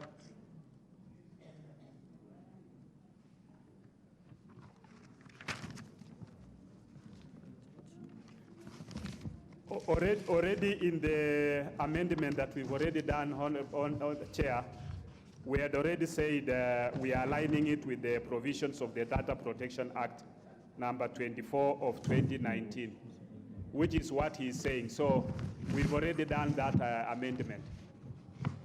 Thank you. I put the question that clause 31 be amended as proposed by the Honorable Watch. Will as many be further amended proposed by the Honorable Watch? Will as many other opinion say aye? Will as many other opinion say nay? The nays have it. I now put the question that clause 31 as amended be part of the bill. Will as many other opinion say aye? Will as many other opinion say nay? The ayes have it. Clauses 32, 33, 34, 35, 36, 37, and 38. I propose the question that clauses 32, 33, 34, 35, 36, 37, and 38 be part of the bill. I now put the question that clauses 32, 33, 34, 35, 36, 37, and 38 be part of the bill. Will as one other opinion say aye? Will as one other opinion say nay? The ayes have it. Clause 39. Clause 39. I propose the question that clause 39 be part of the bill. Honorable Chair. Honorable Chair, I propose that clause 39 be amended as per the order paper. This is just to correct a typographical error in drafting. Thank you. It's a typo from the word date to the word data. I propose the question, therefore, that clause 39 be amended as proposed by the chair. I put the question that clause 39 be amended as proposed by the chair. Will as one other opinion say aye? Will as one other opinion say nay? The ayes have it. I now put the question that clause 39 as amended be part of the bill. Will as one other opinion say aye? Will as one other opinion say nay? The ayes have it. Clause 40. I propose the question that clause 40 be part of the bill. Chair? Honorable Chair, I propose that clause 40 be amended as per the order paper. This is also another typographical error that we're just correcting. Thank you. I propose the question, therefore, that clause 40 be amended as proposed by the chair. I now put the question that clause 40 be amended as proposed by the chair. Will as many other opinion say aye? Will as many other opinion say nay? The ayes have it. I now put the question that clause 40 as amended be part of the bill. Will as many other opinion say aye? Will as many other opinion say nay? The ayes have it. Clause 41. I propose the question that clause 41 be part of the bill. Honorable Chair. Honorable Chair, I propose that clause 41 be amended as per the order paper, and this is basically in A. We are doing provision the provision ought to cover all categories of health data. Then the sharing of the data this is a grave breach, and therefore it should not be allowed. And then we are also enhancing the fines to make them more deterrent and commensurate to the offenses of mishandling health data. Thank you. Members, I now propose the question that clause 41 be amended as proposed by the Honorable Chair. The Honorable Makali. Yeah, thank you very much, Honorable Chair. Honorable Chair, I think this amendment is very important. Only for me, where we are deleting the word sensitive personal, so that we take care of the data belonging to individuals, Honorable Chair, is something this House must be able to support. Thank you. So that we align ourselves to the Data Protection Act. I support. Thank you. Honourable members, I therefore put the question that clause 41 be amended as proposed by the chair. Will as many other opinion say aye? Will as many other contrary opinion say nay? The ayes have it. I now put the question that clause 41 as amended be part of the bill. Will as many other opinion say aye? Will as many other contrary opinion say nay? The ayes have it. Clauses 42, 43, 44, 45, 46, and 47. Honourable members, I propose the question that clauses 42, 43, 44, 45, 46, and 47 be part of the bill. I now put the question that clauses 42, 43, 44, 45, 46, and clauses 47 be part of the bill. Will as many other opinion say aye? Will as many other opinion say nay? The ayes have it. Clause 48. I propose the question that clause 48 be part of the bill. Honourable Chair. Honorable Chair, I propose that clause 48 be amended as per the order paper, And this is to correct also a minor error in drafting. I propose the question that clause 48 be amended as proposed by the chair. You are substituting the word they, capital they with capital they. I now put the question that clause 48 be amended as proposed by the chair. Will as many of that opinion say aye? Aye. Will as many of the contrary opinion say nay? The ayes have it. I now put the question that clause 48 as amended be part of the bill. Will as many of that opinion say aye? Aye. Will as many of the contrary opinion say nay? The ayes have it. Clause 49. I propose the question that clause 49 be part of the bill. Honorable Chair. 49, yes.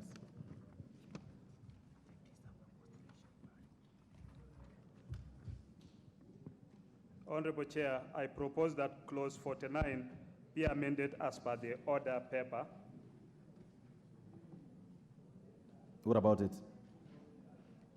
This is, we are deleting the word guardian appearing in paragraph G and substituting therefore the words parent or an appointed guardian. Thank you. Members, I propose the question that clause 49 be amended as proposed by the Honorable Chair of the Health Committee. I now put the question that clause 49 be amended as proposed by the Chair. Will as many of that opinion say aye? Aye.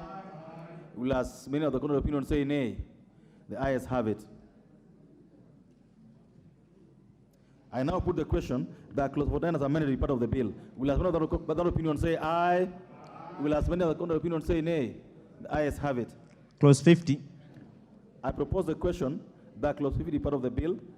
I now put the question that clause 50 be part of the bill. Will as many of that opinion say aye? Aye. Will as many of the contrary opinion say nay? The ayes have it. Clause 51. I propose the question that clause 51 be part of the bill. The Honorable Watch, you got an amendment to this. Thank you, Chair. I propose that clause 51 be amended as per the order paper. Honorable Chair, good legislative drafting requires that Honorable Watch, say what you intend to do. What I intend to do is to amend it by deleting the clause. And then I proceed to give the reasons that for purposes of good drafting and for neatness, Parliament must never make laws in vain, or make laws similar or where laws already exist to regulate that subject matter. The e-waste management is already comprehensively regulated under the Sustainable Waste Management Act, number 31 of 2022. So this is not only repetitive, but also runs the risk of ensuring that this bill, when it becomes law, may clash with the other bill. So already this is regulated elsewhere in another law. Thank you so much. Honourable members, I propose the question that clause 51 be deleted as proposed by the Honourable Watch. Chair. Honourable Chair, I reject that amendment as medical waste needs at least regulations,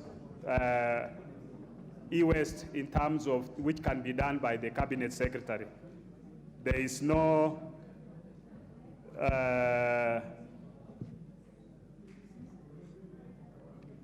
I'm not able to read this.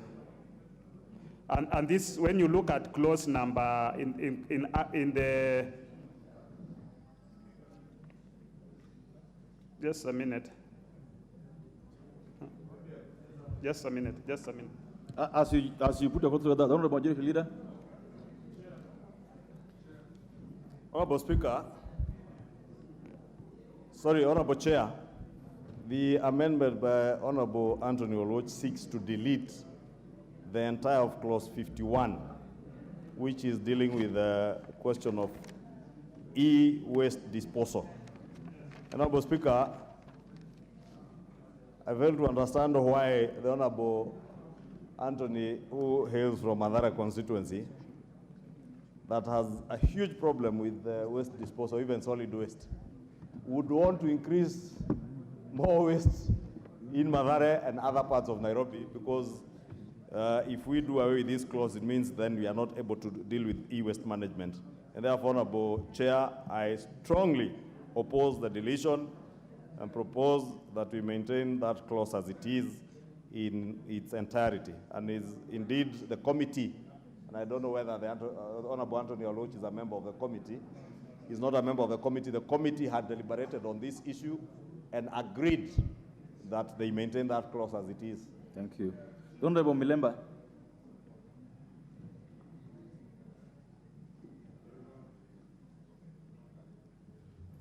Chair, during the plenary, this was one of the matters that was freely spoken on by most of the members. And they were very clear that they would want this waste to be disposed of as proposed by the chair because it was also sensitive material. Thank so you. I would really support that it's retained as it is. Thank you. Thank you. Honorable Fukose. I'm going to come to you. Honorable Watch, don't worry. I'm going to come back to you. Let's hear from the chair.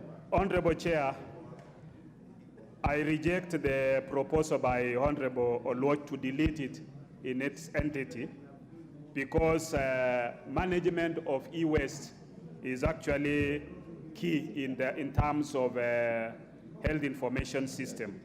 And therefore, there is no conflict with the Sustainable Health Management Act number 31 of 2022. Thank you. This is properly prosecuted as it is in the bill. Thank you, Chair. Honorable Nyikal. Chair, maybe just to strengthen the position of the committee on this, there's an element of e-waste we should look at. Yes.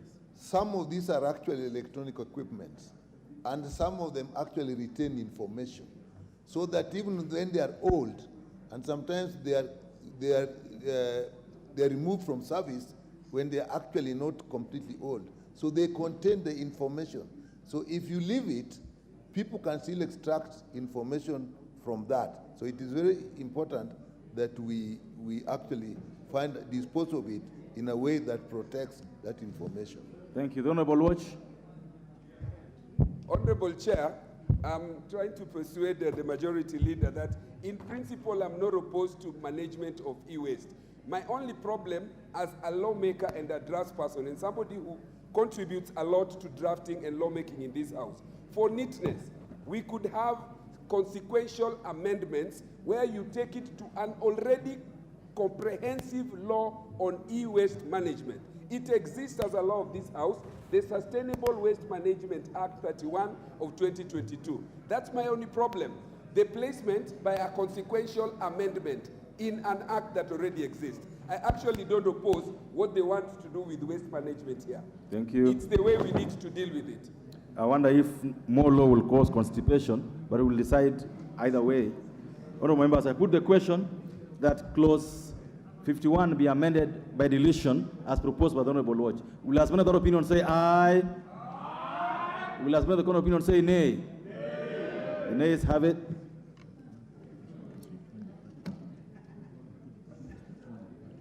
I now put the question that clause 51 part of the bill. Will as many other opinion say aye? Will as many other opinion say nay? The ayes have it. Clause 52. I propose the question that clause 52 part of the bill. Chair. Honorable Chair, I propose that clause 52 be amended as per the order paper. This is basically to specify that the requirements in paragraph P to D in subclause 2 only apply in the case of health research on the conduct of postmortem. There is also need to develop regulations for health tourism in compliance with Section 104 of the Health Act number 21 of 2017 and as alluded to the two in the marginal note of clause 52.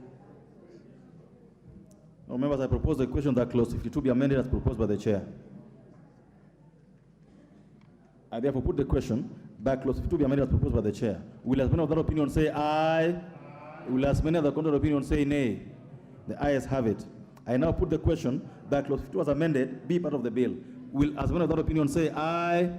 Will as many of the contrary opinion say nay? The ayes have it. Clauses 53 and 54. I propose the question that clauses 53 and 54 be part of the bill. I now put the question that clauses 53 and clause 54 be part of the bill. Will as many of the opinion say aye? Will as many of the contrary opinion say nay? The ayes have it. Clause 55. I propose the question that clause 55 be part of the bill. Honorable Chair.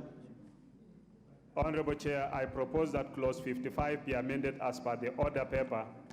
The members of the board of the Digital Health Agency are bound by the Constitution, the Data Protection Act number 24 of 2019, and the oath of secrecy signed under the Official Secrets Act, Cap 187. The honorable member go on record and say that you want to amend by deletion. So that's what you're doing. Deletion, yes. Go ahead. Go on the record. Say you propose that clause 55 be deleted. I'll hear that from you. Honorable Chair, I propose that clause 55 be deleted. I now propose the question that clause 55 be deleted as proposed by the chair. I put the question that clause 55 be deleted. Will as many other opinion say aye? Will as many other contrary opinion say nay? The ayes have it. Clause 56. I propose the question that clause 56 be part of the bill. I now put the question that clause 56 be part of the bill. Will as many other opinion say aye? Will as many other contrary opinion say nay? The ayes have it. Clause 57. I propose the question that clause 57 be part of the bill. The Honorable Chair. Honorable Chair, I propose that clause 57 be amended as per the order paper. This is all to correct a minor error. I propose the question that clause 57 be amended as proposed by the chair. I put the question that clause 57 be amended as proposed by the chair. Will as many other opinion say aye? Will as many other contrary opinion say nay? The ayes have it. I now put the question that clause 57 as amended be part of the bill. Will as many other opinion say aye? Will as many other contrary opinion say nay? The ayes have it. Clause 58. I propose the question that clause 58 be part of the bill. I now put the question that clause 58 be part of the bill. Will as many other opinion say aye? Will as many other contrary opinion say nay? Honorable members, we are so many in the house, but I can only hear 3-4 voices. I would wish more members participate in this process. Go ahead. Clause 59. I propose the question that clause 59 be part of the bill. Honorable Chair. Honorable Chair, I propose that clause 59 be amended as per the order paper. This is to enhance the fines to make them more deterrent, and to make them commensurate to the offenses committed under the bill. Thank you. I propose the question that clause 59 be amended as proposed by the chair. Will as many of the opinion say aye? Will as many of the contrary opinion say nay? The ayes have it. I now put the question that clause 59 as amended be part of the bill. Will as many of the opinion say aye? Will as many of the contrary opinion say nay? The ayes have it. Clauses 60 and 61. I propose the question that clauses 60 and 61 be part of the bill. Will as many of the opinion say aye? Will as many of the contrary opinion say nay? Ayes have it. I now put the question that clauses 60 and 61 be part of the bill. Will as many of the opinion say aye? Will as many of the contrary opinion say nay? The ayes have it. New clauses. New clause 20A.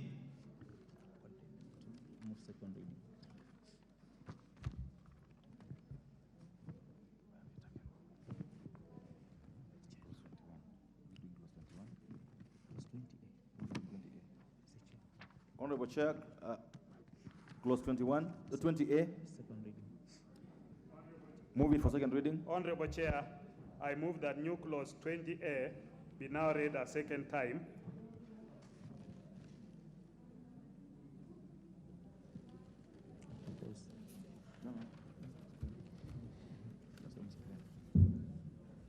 Just opening the... Is it looking for?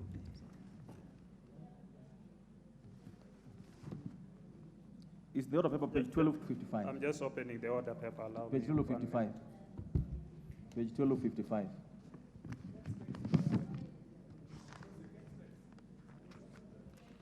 I've gotten it. Thank you. Honorable Chair, I now move that new clause 20A be read on a second time, that all monies in the agency which are not intermediary required to be which are not immediately required to be applied for the purposes of this act shall be invested in such investment in a reputable bank on the advice of the Central Bank of Kenya, being an investment in which trust funds or part thereof are authorized by law to be invested, and B, in government securities as may be approved by the National Treasury. 2, all investments made under this section shall be held in the name of the agency. Thank you. This is to provide additional checks and balances on movements, on investments to be done by the Digital Health Agency. I move. Thank you. Members, I propose the question that the new clause 20A be now read a second time. Yes, the Honorable Kemei.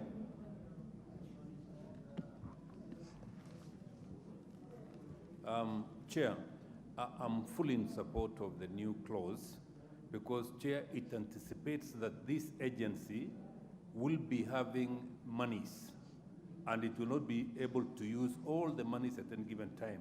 Such monies, Chair, for purposes of increasing the overall account of the agency should be deposited somewhere or invested somewhere. Thank Chair, you. I support. Thank you. Thank you.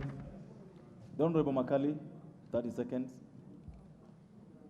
Yeah, thank you, Honorable Chair. Honorable Chair, even as I support this second reading of this new clause, I think it's important we note the following, Honorable Chair. Honorable Chair, most of these government institutions, unless they are commercial in nature, they are not out there to make money. And anytime start talking about them investing money in things like trust funds, and most of these trust funds are government securities, I'm asking myself, why would a government institution funded by the same government be investing in resources when the government is borrowing resources from other sources? So I think this needs to be a very cautious approach to the issue of investment, because I've seen this has been applied to the other funds we're also creating. The one of the National Social Fund, the one on the Health Fund. There is this proposal which keeps on coming in investing the money. I think we need to tread very carefully in this area so that we don't have the government borrowing money from banks which are already, the same deposits are from the same government. Thank you. Thank you, Chair. Thank you, Honorable Makali. I now put the question that the new clause 20A be read a second time. Will another opinion say aye? Will another opinion say nay? The ayes have it. I propose the question that the new clause 20A be part of the bill. I now put the question that the new clause 20A be part of the bill. Will another opinion say aye? Will another opinion say nay? The ayes have it. New clause 61A. Mover. Honorable Chair, I move that a new clause 61A be read a second time, that the bill be amended by inserting the following new clause immediately after clause 61A, a person who being a data controller or data processor of health data or who has been handling health information before the commencement of this act shall, within 6 months of the commencement of this act, comply with the requirements of this act. This, Honorable Chair, is to make provision on what happens to existing health data management frameworks in the country. Thank you. I now propose a question that the new clause 61A be now read a second time. Members, I now put the question that the new clause 61A be now read a second time. Will another opinion say aye? Will another opinion say nay? The ayes have it. I propose the question that the new clause 61A be part of the bill. I now put the question that the new clause 61A be part of the bill. Will another opinion say aye? Will another opinion say nay? The ayes have it. Schedule. I propose the question that the schedule be part of the bill.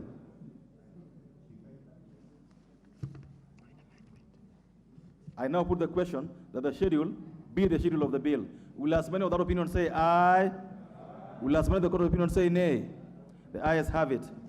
Clause 2. I propose the question that clause 2 be part of the bill.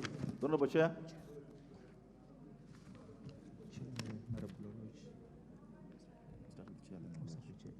Honorable Chair, clause 2.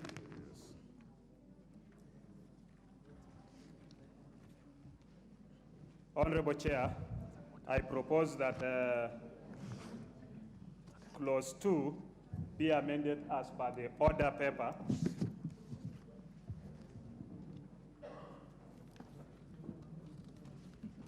amending anything. Honorable Kose, would you tell us what you're amending in clause 2? Yes, yes. Honorable Chair, in amending this clause 2, as per the order paper, this is basically to align these definitions with the Health Act number 21 of 2017, and indeed to provide for a situation where a person is incapacitated. Then the words pseudo-anonymization and pseudo-anonymization are synonymous. However, What are you talking about, the Honorable Chair? I don't know whether we prosecute one after the other. No, what you just said, what is it? I've said pseudo-mization and pseudo-anonymization. What are they? These are synonyms. When you look at the bill, it is defined. It is defined. It is defined in that. Just hold on your horses. In that, in anonymization, it means the removal of personal identifiers from personal data so that the data subject is no longer identifiable. Thank you. Thank you, Chair. I now propose a question that clause 2 be amended as proposed by the Chair. I put the question that clause 2 be amended as proposed by the Chair. Will as one other opinion say aye? Will as one other opinion say nay? The ayes have it.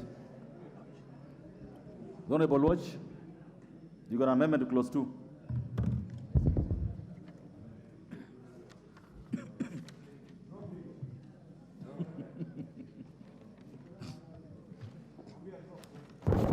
Honorable Chair, I propose an amendment to clause 2 as per the order paper by deleting the definition of the term e-waste and inserting the following new definition in the proper alphabetical sequence as listed in the order paper. Honorable Chair, the reasons for this is that the term is used a lot in the bill. However, it is not properly defined. The definition is therefore necessary for purposes of clarity, to prevent misinterpretation, and for statutory harmony. I move, Honorable Chair. I propose the question that clause 2 be amended as proposed by the Honorable Watch.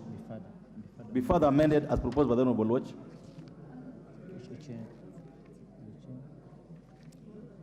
Honorable Chair.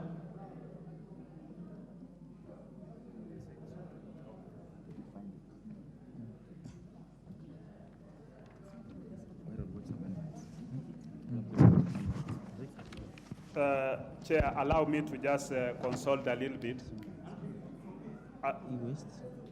Allow me to consult Honorable Lodge. If we can just. What is this? The Honorable Watch, in the spirit of give and take, would you please give the Chair your ear?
He's inserting a new one.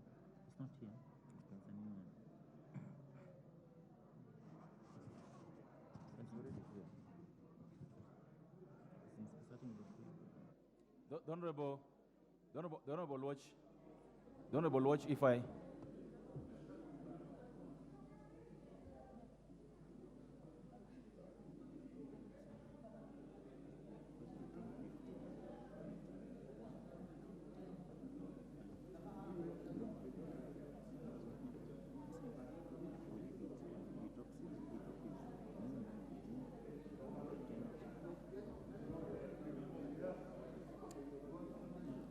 Yeah, because what is the agreement? On the mic. On the mic.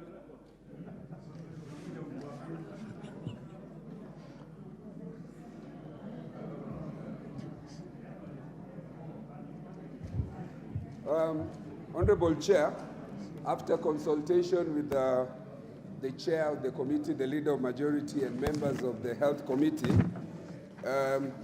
they seem to be insistent on the maintaining the word E, waste management, and I concede that I drop my amendment under A on condition that they have agreed that they will take on my proposed insertion of the definition under B. So I agree to drop A. Thank you. So, Honorable Watch's proposal for deletion of definition of e-waste is dropped. I will therefore then proceed to put the question that clause 2 be further amended as proposed by the Honorable Watch at B thereof. Will as one of the opinion say aye? Will as one of the opinion say nay? The ayes have it. Members, I therefore put the question that clause 2 as amended be part of the bill. Will many of that opinion say aye? Will as many of the opinion say nay? The ayes have it. Title. I propose the question that the title be the title of the bill. Will as many of that opinion say aye? Will as many of the opinion say nay? The ayes have it. Clause 1. I propose the question that clause 1 be part of the bill. I put the question that clause 1 be part of the bill. Will as many of the opinion say aye? Will as many of the opinion say nay? The ayes have it. Members, that marks the committee of the whole, the end of the committee of the whole on the digital health bill. I therefore call upon the mover to move for reporting.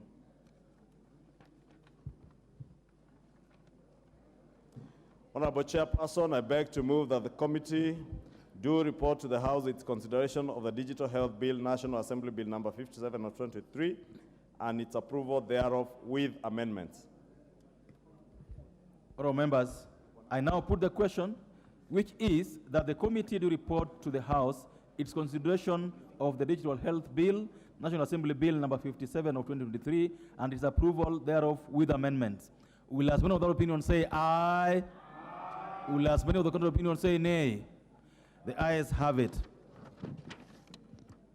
Honorable members, as you may be aware, that the digital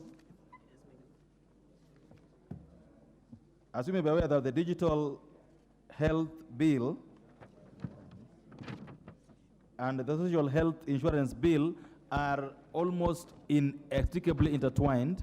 Would proceed to also do the committee of the whole House for the social health insurance bill, then we'll consider them finally together. And therefore, I would request that we now move to the committee of the whole House on the social health insurance bill.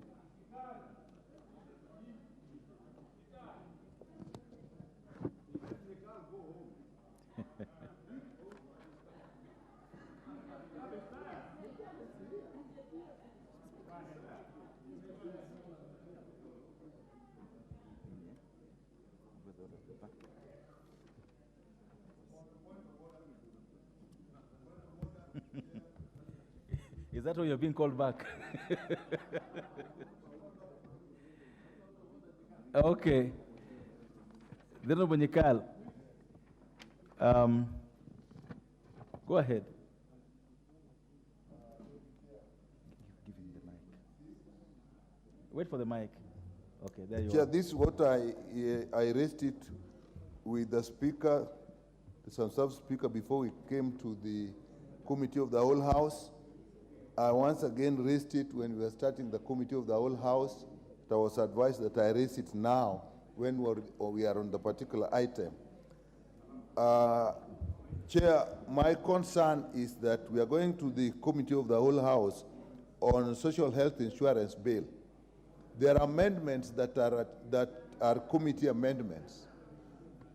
Chair, when we looked at the amendment in substance, they are different from the committee amendments that were recommended are in the committee report. So what we have, if you look at the committee report, and this is in clause 35 and in schedule 1, part 6, the committee report is different from the amendments that are in the order paper. So I have two issues, Chair. First of all, procedure-wise, is it correct that the committee recommendations that constitute the amendments change when they get into the order paper? Two, I had indicated earlier that we need time. Actually, we were asking that this item be put aside so the committee goes and looks at it, and actually all the others, and comes to a conclusion on this matter. Because the amendment we are having, which are the main amendments, are actually not what the committee recommended. So, Chair, that is my issue, and it is important, Chair, that this matter is actually canvassed. Colleagues, honorable members, when we get into a situation where what you discuss in the committee and actually recommend, and you recommend a specific amendment, and when it appears in the order paper, it is different. Is it really still a committee amendment, even if it is in the signature of the chair? I think that is a procedure we should look at, because these kind of things, if we leave it, Chair and honorable members, if we leave this to go on, we will find today it is me in the health committee, it is us in the health committee, tomorrow it will be in your committee. And then you will ask, where these things that are alien to the committee, Allow him to finish. these things that are alien to the committee, are they part of the committee amendments? Chair, that is my point that I wanted to prosecute. And I seek your guidance before we got into this process. Mr. Chairman, intervention. Thank you. Don't know about PJ.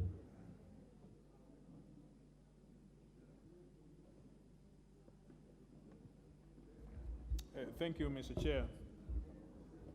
I thank you. We have been, I have been patient on my seat, waiting for this opportunity to intervene on this matter since we broke off from the plenary. Mr. Chairman,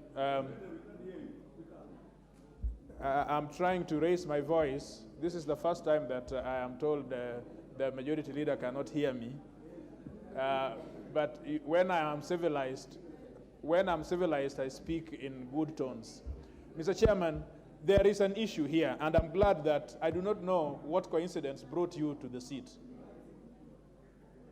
Because there are constitutional issues here that we need to canvass.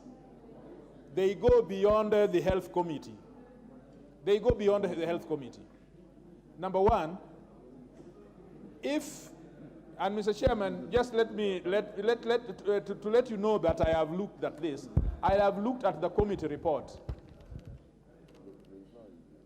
I'm begging for Chair's attention. Okay, here we are. I have looked at the committee report, and I do not have to be a member of this committee. I have looked at the committee report. I have looked at the bill, and I have also looked at the order paper. And I'm not speaking here. In fact, I have nothing in substance to talk about inside that amendment. My issue is what Honorable Nyekal has said on the Constitution and the procedure.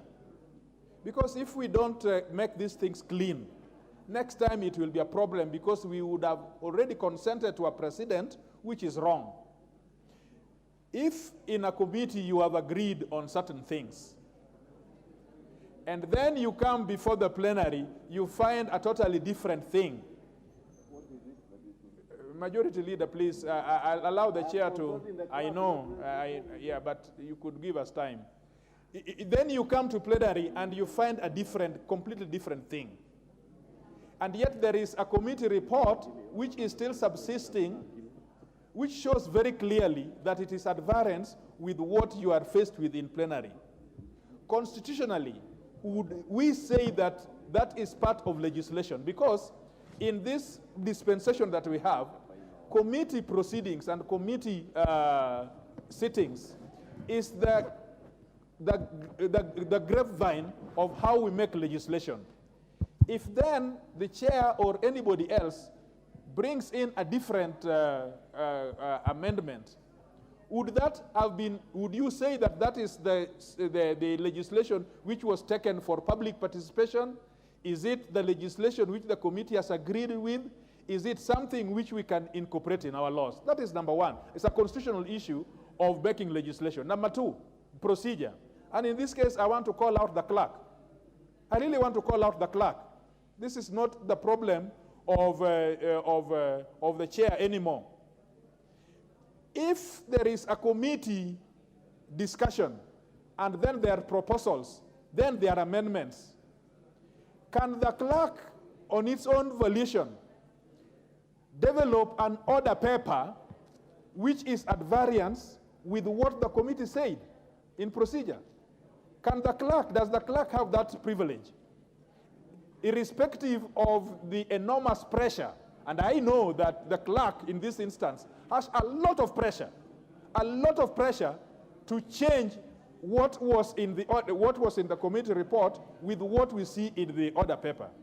And three, can we now treat this order paper, the supplementary order paper before us, as a truthful or as an honest document before the National Assembly that we can discuss? Because we can quickly show that it is different from the committee report. Is this supplementary order paper, the way it has been drafted, a document which we can use? So, Mr. Chairman, we beg you to look at this a little carefully. We have no emotions here. We just want to make laws. And I know that there could be pressures from different quarters, right? But if even those pressures can be properly sanitized and be done in a proper way. As the speaker said before, even thieves have decorum. Even thieves have decorum. So can we clean them in a manner that befits the National Assembly so that we can accommodate them and argue them? So, Mr. Speaker, Mr. Chair, that is the point of my discussion. I would want to hear from the Majority Leader, then from the chairperson of the committee. Then I'll give all of us a chance to say whatever we want to say. Thank you, Honorable Chair. And Chair, it is indeed true that this matter had been raised when the substantive chair was on the seat, and as we began the other bill. Honorable Chair, I've keenly listened to what the Honorable TJ Kajwang avers in his very lengthy submission. And he started with heavy words like constitutional matters, and I keenly listened to hear what is unconstitutional in the way the order paper is ordered and what is listed in the order paper, and there was absolutely nothing that he adduced before you that touches on any matter constitutional. Secondly, Honorable Speaker, Honorable Chair, matters constitutional. If the Honorable TJ, and I'm certain he might have been in the House when this debate began yesterday, would have been raised in plenary during the second reading, and he didn't. But suffice it to say, Honorable Chair, I had also mentioned earlier, before you came to the chair, that the Honorable TJ Kajwang is indeed, as he says, is not even a member of the committee. And therefore, he can only base his argument on what he is reading in the reports, just like we are all reading that report from the committee, and which we considered yesterday. That report was tabled and signed by the chairperson of the committee in line with our own standing orders. Honorable Chair, the amendments, because I have keenly listened to Honorable TJ, taking offense with the clerk having listed those amendments as they appear on the order paper. But the clerk's office does not do amendments. It is members who take amendments, signed amendments, to the clerk's office. And the amendments that are in the order paper are properly before the clerk's office, signed by the chair of the health committee. And it is indeed true what the Honorable TJ Kajwang says, that the amendments proposed by the committee in their report are not in the text as they are on the order paper. But Honorable Chair, Honorable TJ, yourself and myself have been here long enough to know that when a committee report is tabled in this House, it ceases being a report of that committee, it becomes the property of the House. And it's up to the House to agree or disagree with the report. Lastly, Honorable Speaker, if you look at the text, and I'm happy Honorable Makali is seated here, and he has amendments. Part of the amendments that the Honorable TJ Kajwang is speaking to are on the order paper proposed by other members. There is nothing in our standing orders, or indeed, as Honorable TJ Kajwang wants to make us believe in the Constitution, that says committee report amendments must be carried by the committee. Any member of this House can read that report, pick an amendment, and propose it during committee of the whole. And that is what able members of parliament like Makali Mulu, like Honorable Anthony Oluoch have done. They read the report, they found amendments that they agreed with, they proposed them. The chair of the committee found no need to propose the same amendments since they are before the House. Honorable Speaker, the only thing that remains now is for the Honorable Nyikal, who is a member of that particular committee, to either support the amendment by Honorable Makali Mulu, the amendments by Honorable Anthony Oluoch, and oppose that of the chair if he doesn't agree with them. But by and large, because the Honorable TJ has also averred that he has not read or he has not gotten into the nitty-gritties of the particular amendments, Honorable TJ, I want to tell you and assure you, the import of all those amendments, the net effect is zero, is the same. And therefore, Honorable Speaker, I want to beg, just like the chair who was ahead of you had ruled, what we had seen was an attempt to filibuster and spend time on non-issues. And we know, Honorable Speaker, I said it and I want to repeat it for the record. This particular bill, Honorable Speaker, if you can protect me from the members shouting behind. Honorable Chair, I said it yesterday, Honorable Chair, during plenary, during second reading. This particular bill on social health, you saw the digital health bill, if the professor from Oiben could be listening. Professor Phyllis Barstow. There were no issues on the digital health bill. But this particular social health bill is the one dealing decisively with cartels. And I said it yesterday, Honorable Speaker, there are cartels that I know are already mobilizing and lobbying members. Therefore, Honorable Speaker, we must not fall prey to cartels, the corruption cartels that have brought down the healthcare sector of our country by now trying to spend time here debating issues, Honorable Speaker, that are not, because if it is an amendment... That is dangerous ground. Honorable Chair, no. Honorable Chair, I'm not saying cartels are inside here, but I said yesterday, Honorable Chair, this bill is under attack from very many quarters. And we must protect it. Will you resume your seat?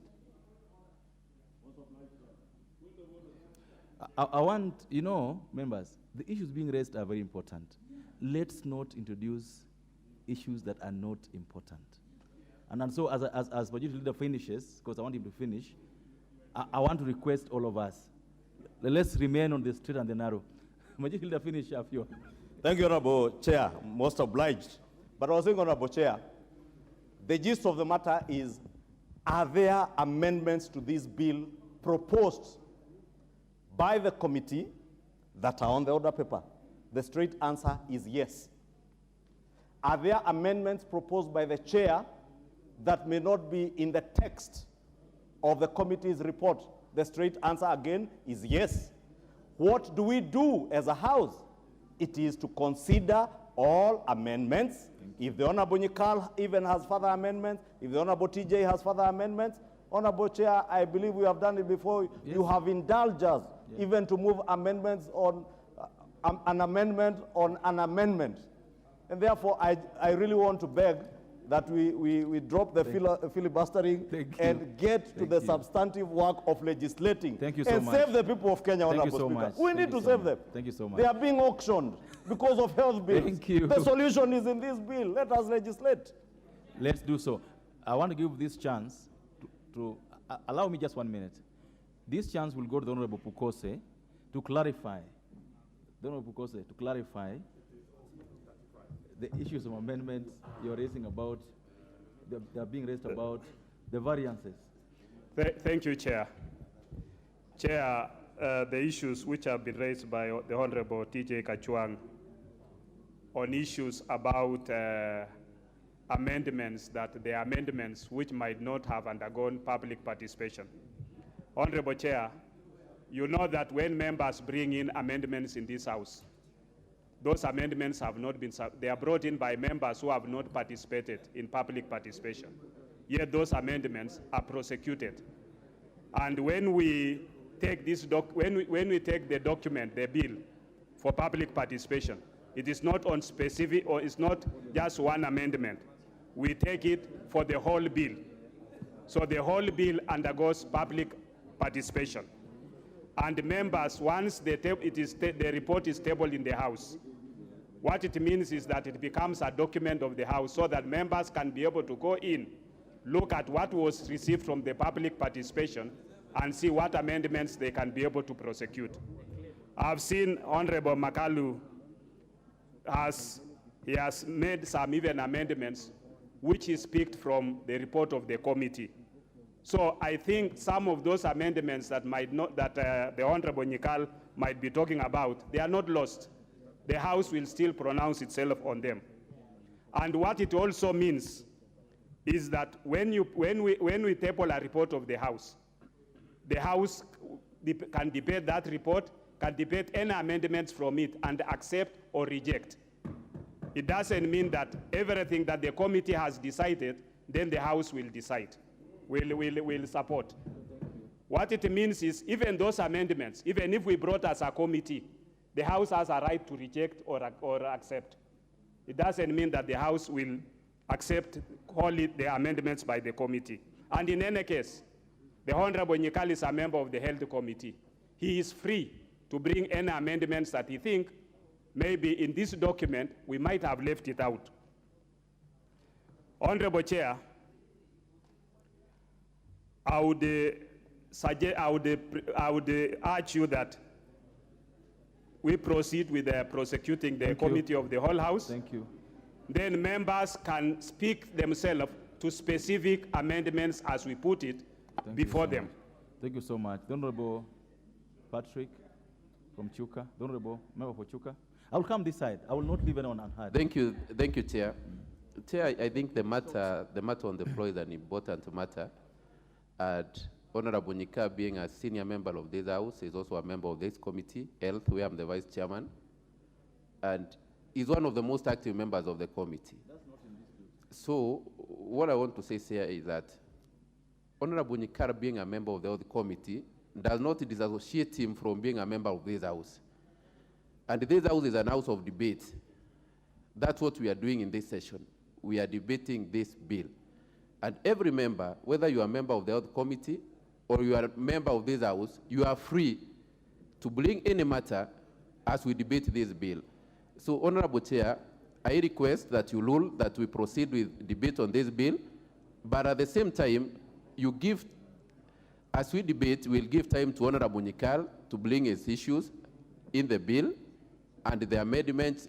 Whether he wants to do an amendment, the issue is on the floor. I've seen most of the issues that the committee agreed upon are the same issues that have been brought by Makari Mulu. That's the main amendment. So, Chair, I request that you rule that we proceed with the debate on this bill. Thank you. Thank Yes. you. Thank you. I'll give this chance to Honorable Wundo. 1 minute each. Yeah, thank you, Chair. With admission by the Chair of the committee that some of the proposed amendments by the committee have not been carried, then we beg to ask the question, what are the powers or the authority of the Chair of the committee? Does he have the power to cherry pick what to present and what not to present? Again, Chair, the argument that the report has been tabled in the House, on the floor of the House, the report was not discussed and adopted by this House, either approved or not approved by amendment. Honestly speaking, Chair, this is a matter, as Kajwang has said, of constitutionality. To what are the powers of a chair of a committee to override the report, the findings or the report of the entire committee, and choose only to present what is good to him and what he feels? And then, as we have said, even if there's too much pressure, we can open the pressure valve a little bit so that we're able to do things in an orderly manner. We are legislative for posterity. Kenyans and the generations to come will go through the Hansard and pick out this anomaly, and it will be such an embarrassment to this House. Thank you, Chair. The Honorable Mili, 1 minute, the Honorable Mili.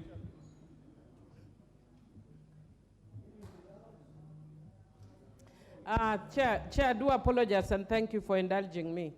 I've just come from the airport and I don't have my card.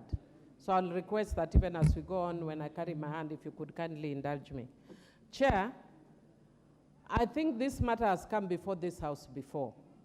And I would want to encourage the leader of majority. Your name is the leader of majority. It means you have majority. When you misuse your majority, it shows impunity. Even in the committees, you have majority. Please follow procedure for posterity. If a committee has actually passed a report, Chair, it is unprocedural for then the chair to sit unilaterally and change and amend the reports of a committee. You are making the work of the committees useless. What I would want to encourage, Chair, that going forward, Chair, I would want to encourage that we follow procedure. Thank you, Mali. Encourage each other. And the chair of the committee, I know, is a guy who listens. And people listen to him. I've been before his committee, so he can encourage members. Thank you so much, Honorable Mili. He can encourage members, and members will listen to his amendments and he will have the numbers. But the way we are going is unprocedural, it is wrong, and we are setting a terrible precedence in this House. I would want to encourage that we do the right. Chair, you know, on a point of order, Honorable Chair. I'll make it very short, Honorable Majority Leader. Because Honorable Chair, Honorable Mili is very fond of mentioning my name, even assuming that I am the chair of the committee, because I am not the chair of the committee, Honorable Speaker. But if you are speaking procedures, Honorable Speaker, Honorable Chair, I want you to restrict yourself as to whether the amendments on the order paper are rightly before the House. And the straight answer, Honorable Speaker, to that is that those amendments are rightly before the House. Because whether Honorable Pukose is a chair of a committee or a member, an ordinary member, who is not even a member of that committee, he has a right to propose amendments. Thank you.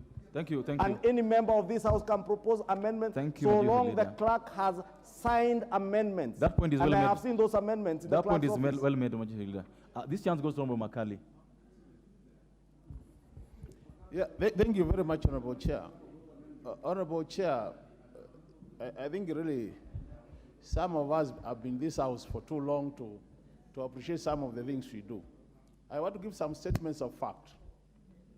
Honorable Chair, amendments, when they come to this House, they can be carried out by the House or we can even reject them.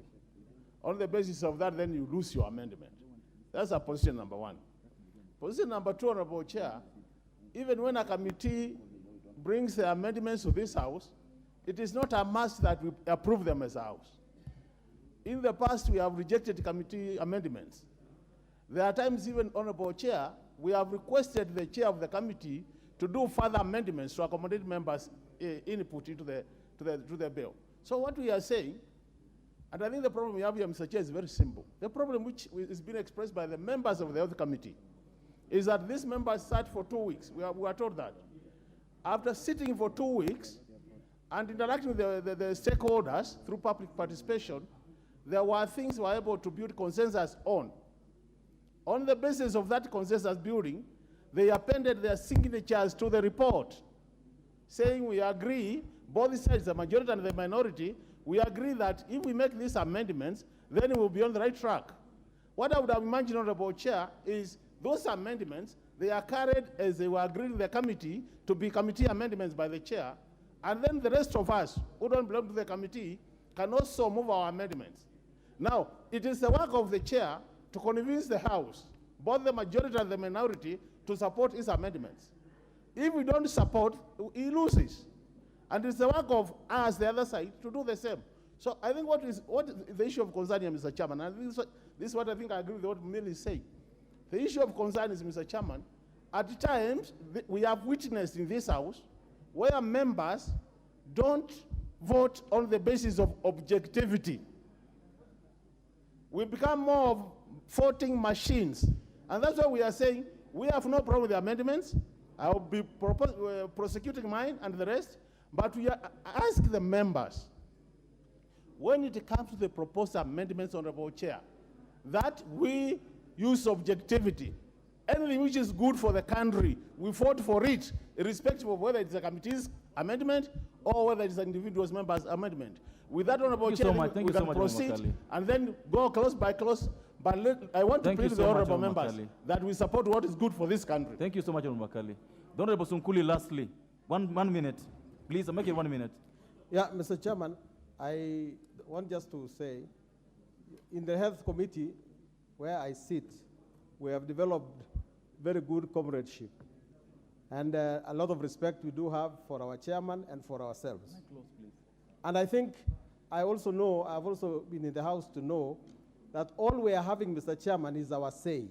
Because for sure, I can tell members of the opposition that we are not going to have our way on this one. But let me say this. The amendments that are carried, that are today on the order paper, in a small way reflect what we discussed in the committee. But the amendments which have been taken away are equal to taking away the sail from the wind from the sails. Because the same things we were discussing yesterday. For instance, should NHIF staff be sacked once this authority comes? Now, we had said as a committee, we are not going to have NHIF staff to be sacked. But the import of this, of what we have now, is that the NHIF staff will not be safe anymore, even if anybody says. Thank you so much. And then thank you so much. Thank you. Thank you. Thank you so much. No, order.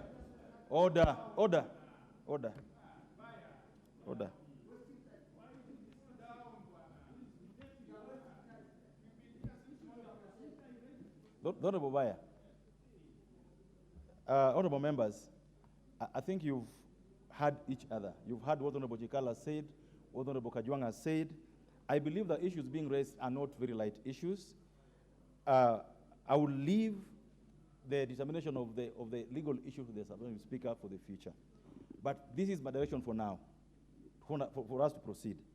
That I want to advise that any amendments that are in the committee report that are not being carried, I will allow them to be brought during this period. Anybody who has amendments that he wants to make, prepare them. I will allow them to be moved during this session. That is my ruling on the matter, so that we settle this finally. I don't want to go into this, semantics. If the amendments that were in the committee report have not been carried, I'll allow them to be carried now. Bring them. We'll request the chair to adopt them and move them so that we move with them, they are voted on. May we proceed?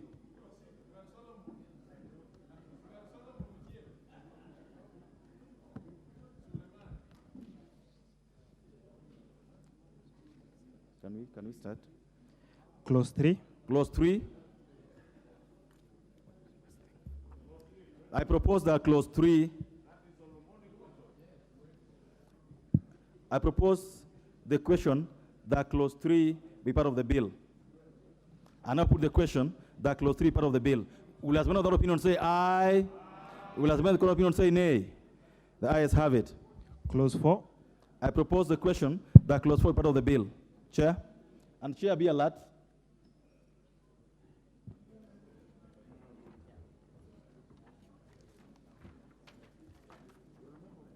Honorable Chair, I propose that clause 4 be amended as per the order paper. The Social Health Authority is not expected to have a surplus of funds, as all funds will be expended towards provision of health services. Thank you. I propose a question that clause 4 be amended as proposed by the Chair. I put the question that clause 4 be amended as proposed by the Chair. Will as many of that opinion say aye? Will as many of the opinion say nay? The ayes have it. I now put the question that clause 4 as amended be part of the bill. Will as many of that opinion say aye? Will as many of the opinion say nay? The ayes have it. Clause 5. I propose the question that clause 5 be part of the bill. Mover, Chair. Honorable Chair, I propose that clause 5 be amended as per the order paper. This is to specify that the Social Health Authority will be responsible for empanelment and contracting of healthcare providers and healthcare facilities, while the relevant body contemplated under clause 35 will be responsible for inspection, licensing, and coordination of healthcare providers and healthcare facilities. Thank you. I propose a question that clause 5 clause 5 be amended as proposed by the Chair. No, you can have some debate if there's any. I put the question that clause 5 be amended as proposed by the Chair. Will as many of that opinion say aye? Will as many of the opinion say nay? The ayes have it.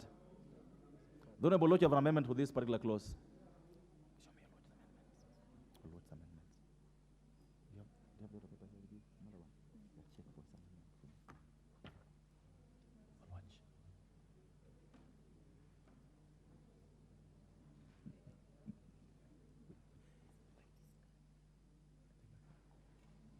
Honorable Lodge, do you have a card today?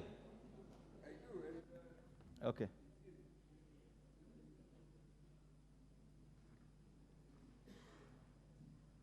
We can't locate you. Yeah, back there. Down. We can't see your card. We can't seem to see your card. Okay, there you are. Please move to this one that has a mic. Okay. Move the mic that is on here. Okay, I'm there. Good.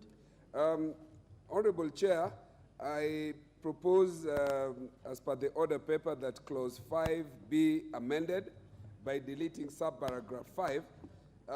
The reason is that the amendment seeks to remove the functions of complaints handling from the Social Health Authority, as there is already a dispute resolution committee which is established under clause 45 to hear and determine these complaints. So you are proposing to delete paragraph? Yes, to amend clause 5 by deleting subparagraph I of 5. Okay. Because there is already a dispute forum under clause 45. I so move. Thank you. Honourable members, I propose the question that clause 5 be further amended as proposed by the Honourable Watch. Honourable Chair. Honourable Chair, I reject the amendment by Honourable Olwoj. No, you can't just reject. Give us a reason. No, it's good to give a reason. I've opposed.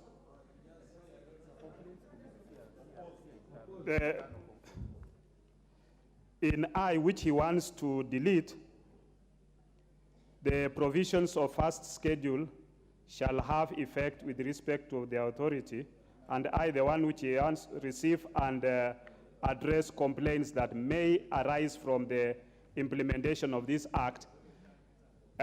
In the fair administration of justice, we must resolve first the internal mechanism before we can go outside that. Perfect. Thank you so much. Honorable Wundo. Chair, probably we need to make further amendments, because one, the principal administrator of this act is the authority. How do you receive complaints against yourself, address complaints against yourself? You are a judge, you are a prosecutor, a judge, an investigator in one entity. Probably might have actually with that, and that's why, Chair, we raised yesterday, time wasn't enough. We must find a mechanism. You cannot receive your own complaints against yourself, investigate the complaints against yourself, make judgment against yourself. Thank you. Honorable Milemba.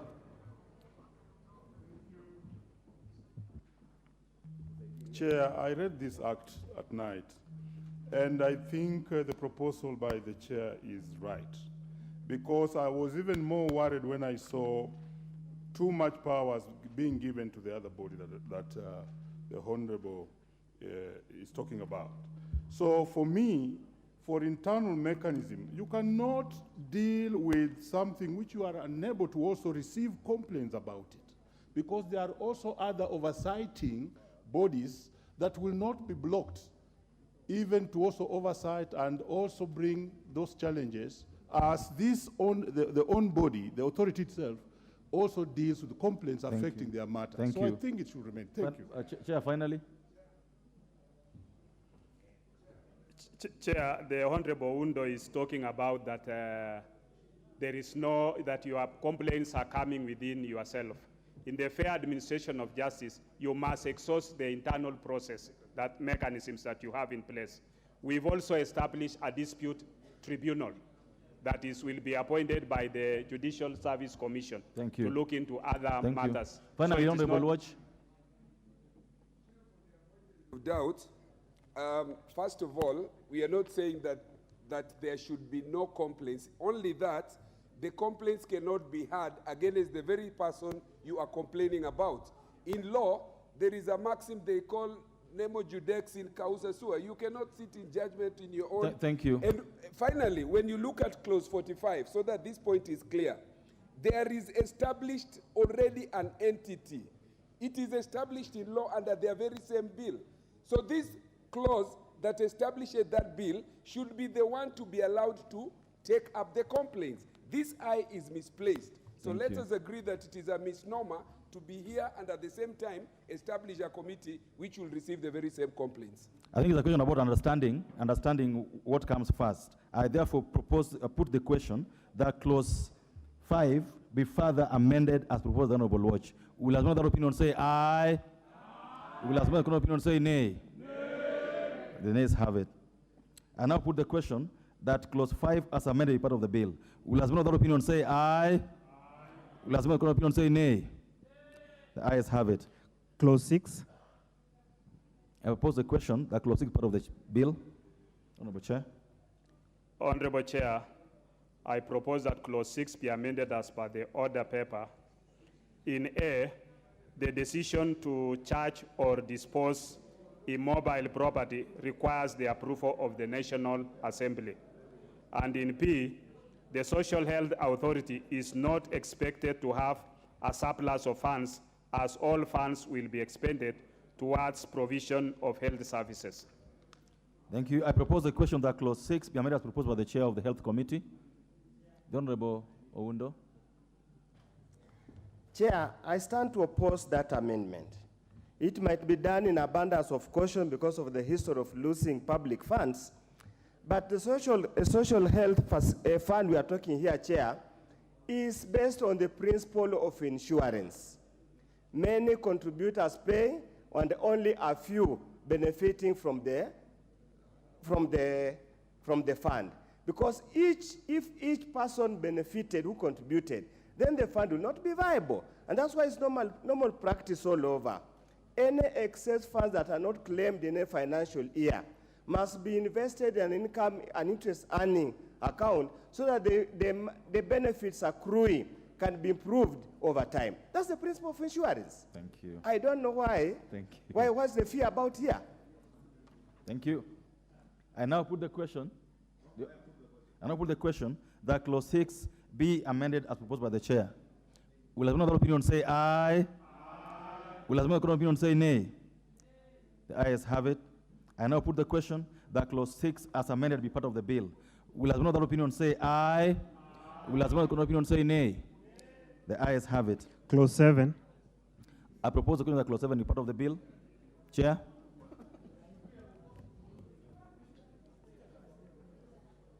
Honorable Chair, I propose that clause 7 be amended as per the order paper.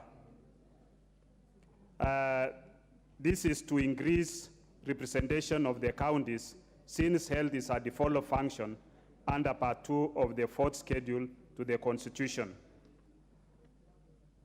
And also to specify that the board members will be drawn from the consortium of healthcare providers for overall representation of the interests of faith-based and private sector healthcare providers.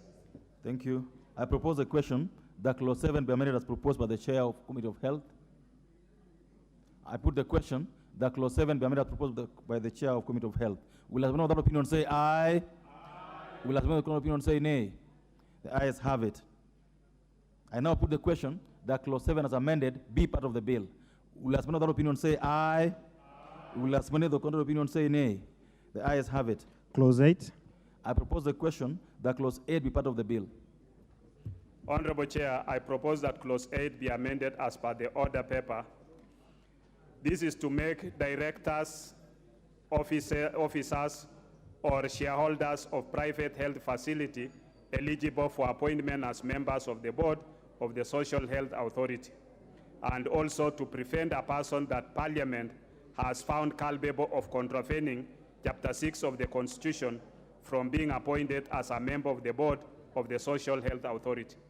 Thank you. I propose a question that clause 8 be amended as proposed by the chair. The Honorable Kangogo.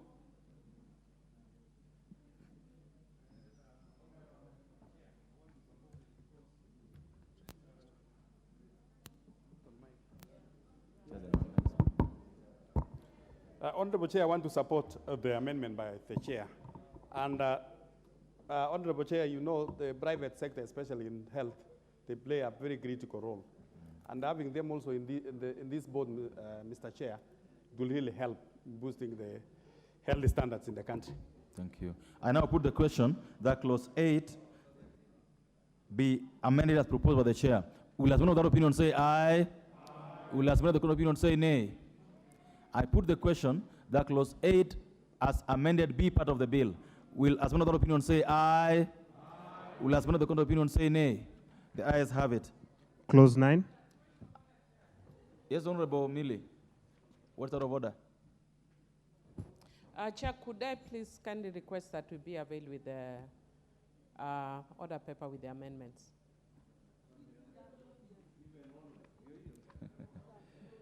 Honorable Millie's request is a very reasonable request. The table office, please facilitate her to participate in this. No, Honorable Millie didn't ask you. She asked me, and I've said what should be done to her. So let's proceed. No, Honorable Millie sorted out.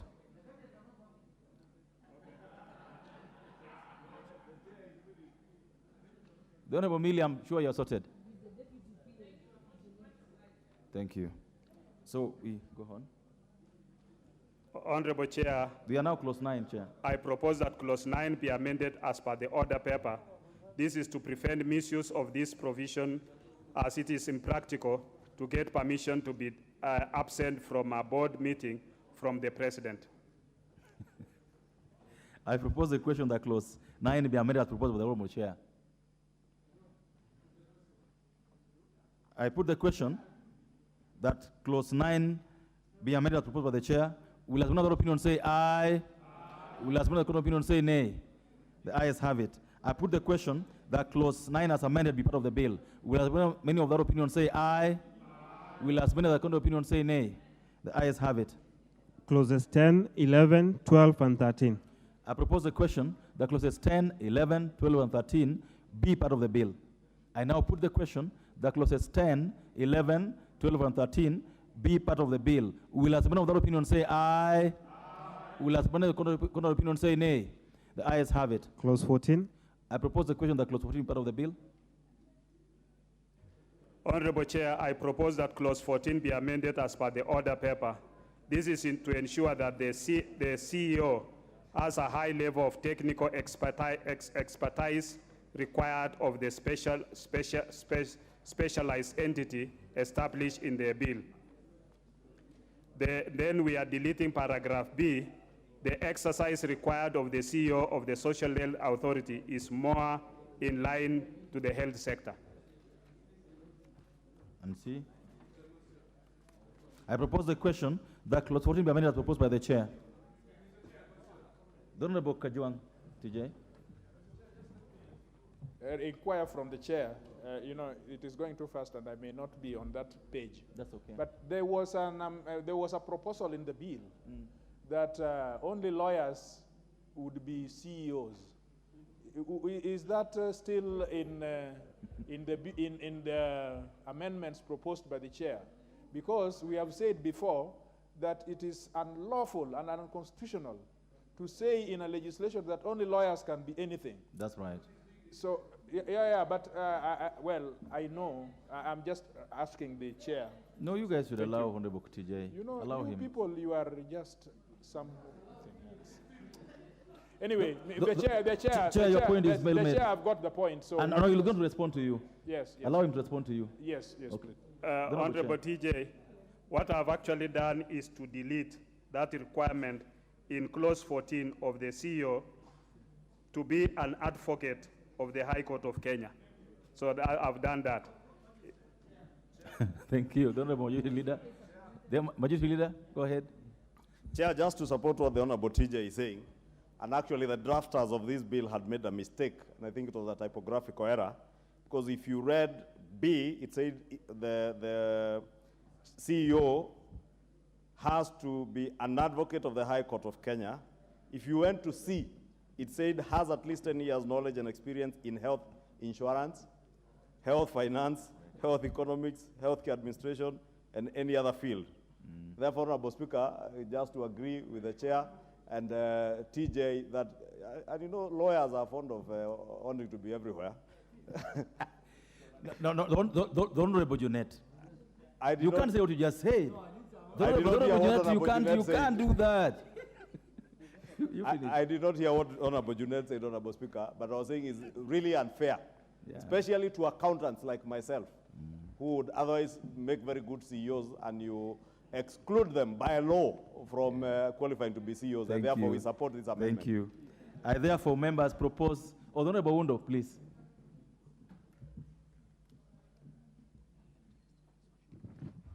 Chair, I just want to draw the attention of the chair of the committee, the contradiction we have in these amendments. We have deleted the provision of investing extra funds. Yet when you go to the amendments, and he has proposed under clause 14, C, adding subclause 6, we are talking about including earnings or accruals.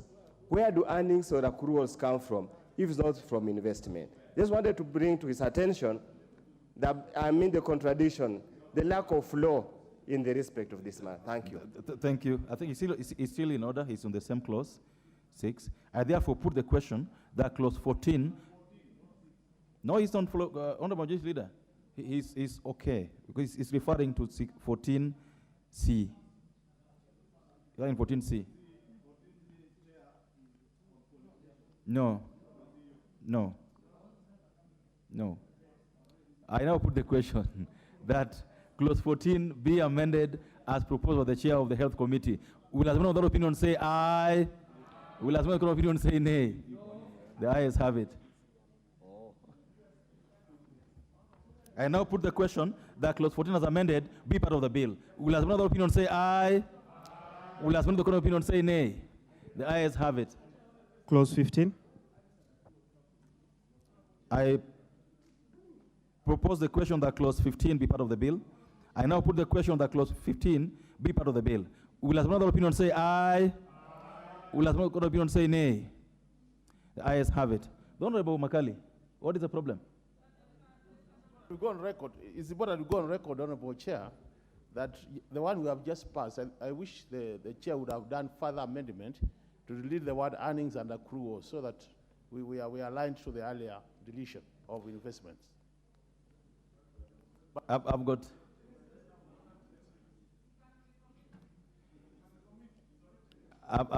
no chance to debate this, but I would request the Honorable Pukose to talk to the Honorable Oundo and Honorable Makali, because I don't believe that just because they can't invest, they can't earn.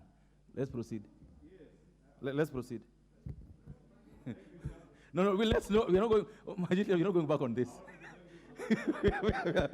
We are not going back on this. We are not going back on this. There's nothing out of order. We are going to clause 16. There's nothing out of order, Honorable Jeanette. Let's go to clause 16. Clause 16. The Honorable Chair. Honorable Chair, I propose the question that clause 16 be part of the bill. Honorable Chair. Honorable Chair, I propose that clause 16 be amended as per the order paper.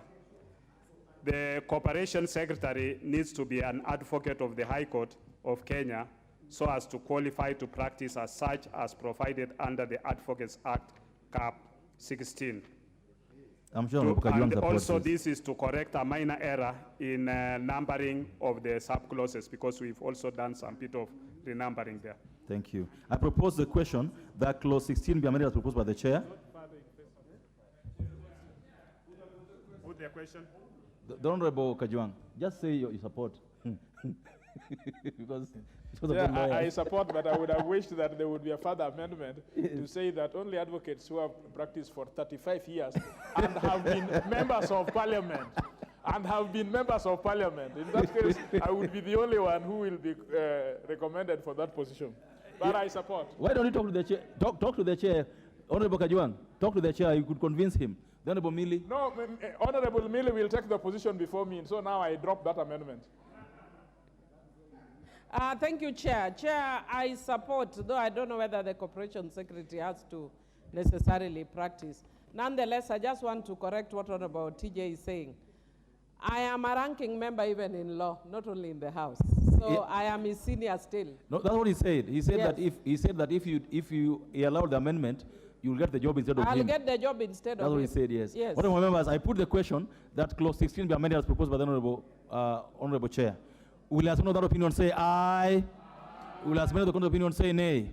The ayes have it. I now put the question that clause 16 as amended be part of the bill. Will as another opinion say aye? Will as another opinion say nay? The ayes have it. Clause 17.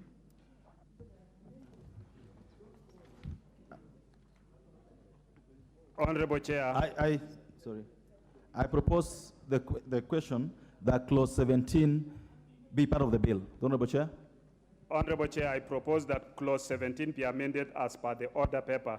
This is to provide for the involvement of the Salaries and Remuneration Commission, which is responsible for advising the national and county governments on the remuneration and benefits of all public officers under Article 230 of the Constitution. Thank you. I propose the question that clause 17 be amended as proposed by the Honorable Chair. I put the question that clause 17 be amended as proposed by the Chair. Will as many of that opinion say aye? Will as many of the opinion say nay? The ayes have it. I now put the question, members, that clause 17 as amended be part of the bill. Will as many of that opinion say aye? Will as many of the opinion say nay? The ayes have it. Clauses 18, 19, 20, and 21. I propose the question that clauses 18, 19, 20, and 21 be part of the bill. I now put the question that clauses 18, 19, 20, and 21 be part of the bill. Will as many of the opinion say aye? Will as many of the opinion say nay? The ayes have it. Clause 22. I propose a question that clause 22 be part of the bill. Honorable Chair. Honorable Chair, I propose that clause 22 be amended as per the order paper. Here, the National Assembly appropriates funds for expenditure for expenditure by the national government and other national state organs under Article 95 of the Constitution. I propose the question that clause 22 be amended as proposed by the chair. The Honorable Makali. Yeah, thank you very much, Honorable Chair. Honorable Chair, I think we need to think serious about this amendment, because what you are saying is, anytime a budget is changed for this board, they'll have to come to the National Assembly. And you know very well, we have so many boards in this country which are under the sagas, and their budgets never come to the National Assembly.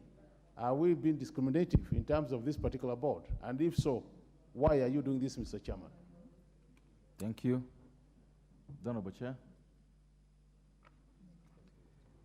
Chair, this is a social health insurance fund that will get its money from the exchequer.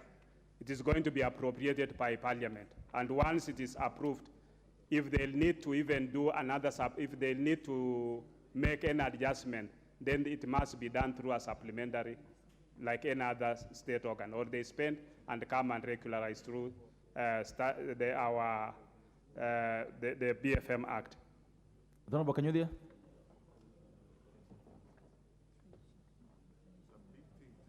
Yes. You want to leave it to, we are giving you functions and you want to leave it. This is serious. Give it a minute, he's going to give you.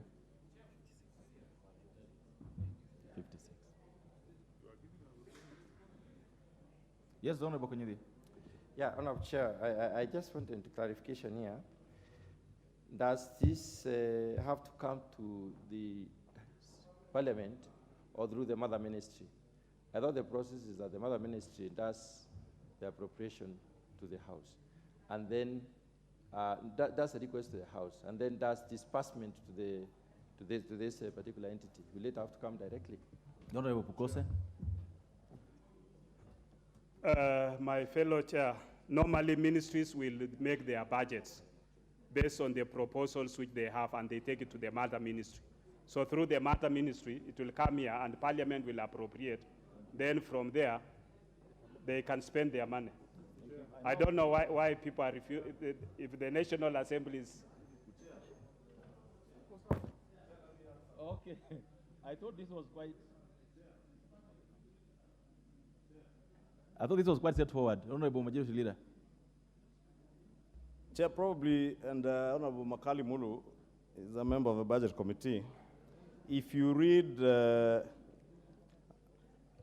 clause Article 35, the monies being paid into the fund will be monies appropriated by the National Assembly for indigent and vulnerable persons, and that is the import of that particular amendment, that if you revise then your budget from this fund and money was appropriated, especially now to pay for the indigents and the vulnerable, then you have to bring for during the supplementary budget for post-facto approval by Parliament. Otherwise, it is money being appropriated by the National Assembly. And it's only right then, if you revise, then you must bring it to the National Assembly for approval in the subsequent supplementary. I think thank you. We should be happy that it is giving us some muscle. I now put the question, members, that clause 22 be amended as proposed by the chair. Will as another opinion say aye? Aye. Will as another opinion say nay? The ayes have it. I now put the question that clause 22 as amended part of the bill. Will as another opinion say aye? Will as another opinion say nay? The ayes have it. Clause 23. I propose the question that clause 23 be part of the bill. I now put the question that clause 23 be part of the bill. Will as another opinion say aye? Will as another opinion say nay? The ayes have it. Clause 24. I propose the question that clause 24 be part of the bill. Chair. Honorable Chair, I propose that clause 24 be amended as per the order paper to make it mandatory for the Cabinet Secretary to make regulations on implementation of the Primary Health Care Fund upon consultation with the board. I propose the question that clause 24 be amended as proposed by the chair of the Health Committee. I put the question that clause 24 be amended as proposed by the chair of the Health Committee. Will as one of that opinion say aye? Will as one of the opinion say nay? The ayes have it. I now put the question that clause 24 as amended be part of the bill. Will as many of that opinion say aye? Will as many of the opinion say nay? The ayes have it. Clause 25. I propose the question that clause 25 be part of the bill. Clause?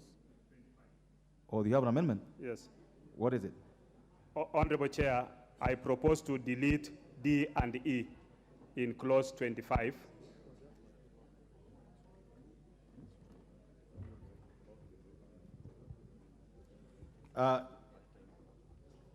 You need to, first of all, be on the record and say that this amendment is not the order paper, and then explain to members what it is about.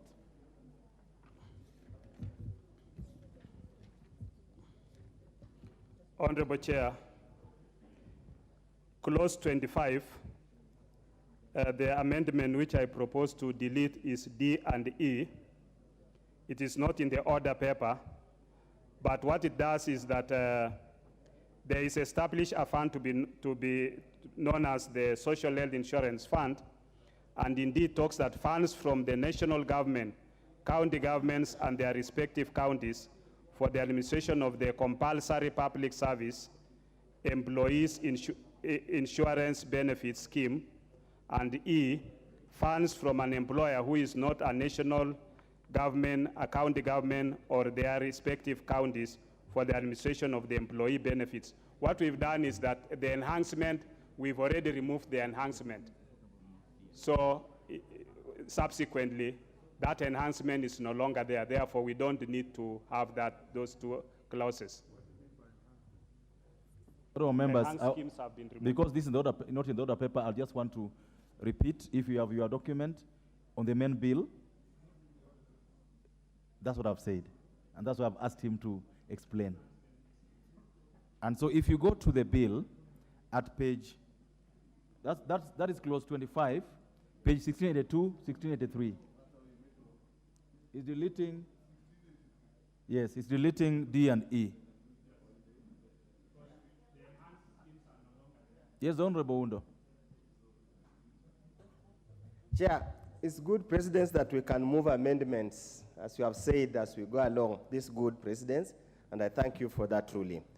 But Chair, the long-term import of those deletion is the return of the insurance cartels in the health insurance sector. I think the drafters of the bill had the intention that public servants or public entities, if they have to have an enhanced medical cover for their staff, the best place and the only place will be through the Social Health Insurance Fund. By deleting that, we are essentially returning, just like we have had the police medical cover, the rest of the others, parastatals, there is danger coming. We are not solving the problem that this bill tries to solve. We are empowering, we are again reinventing the public insurance schemes, private insurance scheme to continue with what has been happening. Thank you. Thank you. No. I want you to respond to all of them together. Honorable Nyikal. Chair, I think that's not in the order paper and it's actually significant. I want to give the information to this House so that this House makes a decision.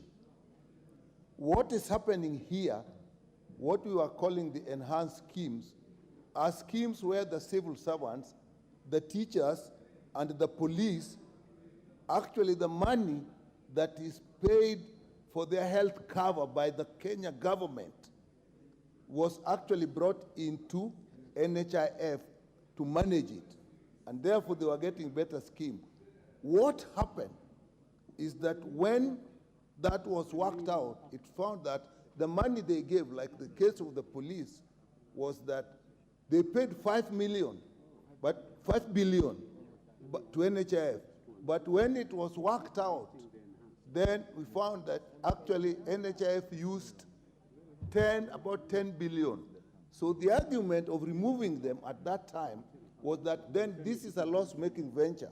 But I want members to listen to this carefully, because this country is in danger. The moment they were removed from NHIF and they went private, the same scheme is now paying to the private sector 10 billion, which they did not pay. So when they are within NHIF, these schemes pay less. When they go private, they pay big. So actually, one of the considerations the committee had, could we just have them, but actually control? If you have a new authority that can control, this is actually public money. And then ask yourself another question. If this is money that is paid as medical scheme for workers, how come when they were in NHIF, only 5 billion was being paid? Now when they go into the private sector, it is 10. What happened? Because the number of the workers remained the same. So what I'm doing is actually giving you, if you ask me as Nyekal, not as a member of the committee, we just strengthen our systems and let this money be managed within the authority. I want to give the chance to Honorable Gikaria. Thank you, Honorable Speaker. Maybe I would really want the chair of the Health Committee who has moved to delete this, maybe to consider and maybe withdraw that. And I'm saying this, just the other day. Honorable Chair. Just the other day, I met a former member of parliament by the name Jogona Safi from Gatanga. And he is the chair of the former MPs Association. Exactly. Okay, I will listen to Yes, go ahead, Honorable Majority Leader. Go ahead. Thank you, Honorable Chair. The Honorable Gikaria has allowed me to inform him. Honorable Chair, what we are now legislating for is a social insurance scheme. And there was only need for those enhanced packages because the social health wasn't working. And what the chair is asking is we allow the social health insurance to work and we shall not need enhanced packages. And I identify with what Honorable Gikaria was going to say about former members of parliament I was a member there for 1.5 years. Yes, Chair, you are a former member for 1.5 years. Yes, I was. And you are actually a member enjoying those enhanced benefits. Yes. And part of the reason is because the normal social health insurance was not working. Now you are creating a system where you even have a fund for chronic and critical illnesses. Therefore, you will not need the enhanced schemes. Lastly, Honorable Speaker, these enhanced schemes have also been a very lucrative avenue for looting from NHIF. And those are the taps I was saying yesterday that must be closed. And I invite you, Honorable Gikaria, to join us, and together with Honorable Nyekal, to close the taps. Thank you. Honorable Gikaria, this was your chance. If that is what the majority leader is saying, and is assuring us that if I become a former member, and then I will be able to allow this social to actually function, then I support. Thank you. The Honorable Chair, you still want to say something on this? Chair, my colleagues have actually prosecuted it. What we don't want is abuse of the scheme, where you put little and what you spend is more, and therefore it will deplete the social insurance fund and other people will not be able to access it. Thank you. Honorable members, I now put the question that clause 25 be amended as proposed by the Honorable Chair of the Health Committee. Will as many other opinion say aye? Will as many other opinion say nay? The ayes have it. I now put the question that clause 25 as amended be part of the bill. Will as many other opinion say aye? Will as many other opinion say nay? The ayes have it. Clause 26. I propose the question that clause 26 is part of the bill. Honorable Chair. Honorable Chair, I propose that clause 26 be amended as per the order paper. In A is to correct a typographical error. Show me a words. Then in B is to enable the enforcement of the mandatory registration and contribution to the Social Health Insurance Fund. And lastly, Honorable Chair, is to make it mandatory for all foreign nationals visiting Kenya on short-term stays less than 12 months to have a travel insurance cover for the purposes of protection of public health, especially during health-related emergencies, like when you have COVID and other things. Many countries have implemented mandatory travel insurance, especially after the COVID-19 pandemic, including Egypt, Rwanda, UAE, Russia, Saudi Arabia, and the entire Schengen region. Many members, whenever you travel to those countries, you find that you are asked, you must be able to have an insurance cover, medical insurance cover. Thank you. I propose a question that clause 26 be amended as proposed by the chair of the Health Committee. The Honorable Watch. Honorable Chair, I had this amendment, but listening to the chair of the committee, it appears to me that what I had proposed is actually carried in his amendment. Correct. So I drop mine and I support the chair's amendment. Thank you. The Honorable Wundo, 1 minute. Chair, I'm just curious to know, because if it's a requirement to get public government services, you must be a member, a registered social health insurance fund, how practical it is to implement. Because if, for example, you arrest me in a Changaden, will you not book me in the police station, which is a public service because I'm not registered for this scheme? Just, you know, some things are very good, but I now put reality. The Honorable Dawood. Chair, I agree with what the chair has suggested, health chair, but I'm wondering how are you going to implement the person non-Kenyan who is coming into the country? Will they be checking at the airport, or where will they be checking? Chair. At the borders, which are porous? Chair, respond to that quickly. You know that Honorable Dawood is a third-term member of Parliament, and he knows the process. When he wants to travel to Schengen or go to Mary, you don't need a visa.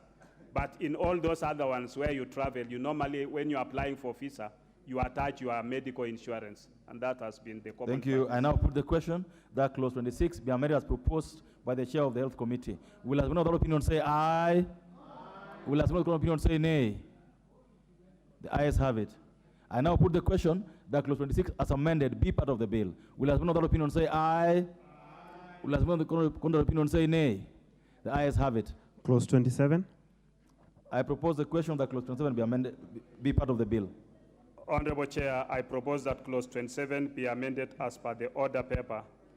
The proposed penalty of 10% for failure to pay contribution is too punitive.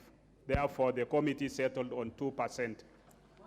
I propose the question that clause 27 be amended as proposed by the chairman of the Health Committee. The Honorable Kanyudia.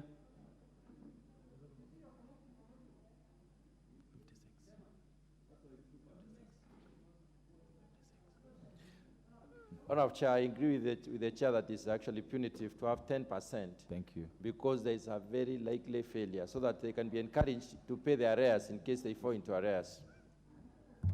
Thank you. I now put the question that clause 20. The Honorable Junet, I'm sorry, I wasn't able to see you. Yeah. Go ahead. No, Chair, I was saying, you see, these contributions will be from everyone now, including people who are earning little money. If you put the penalty even at 2%, it's very high. I propose that we reduce it to 1%. You know, if you make penalty punitive, people will look for a way to avoid it and escape it. Just make it simple so that somebody knows paying the penalty is easier than hiding. Look at people who are on Fuliza. People now take a new SIM card so that they don't pay the Fuliza. Don't know because approach. Don't know about Junet. Yes.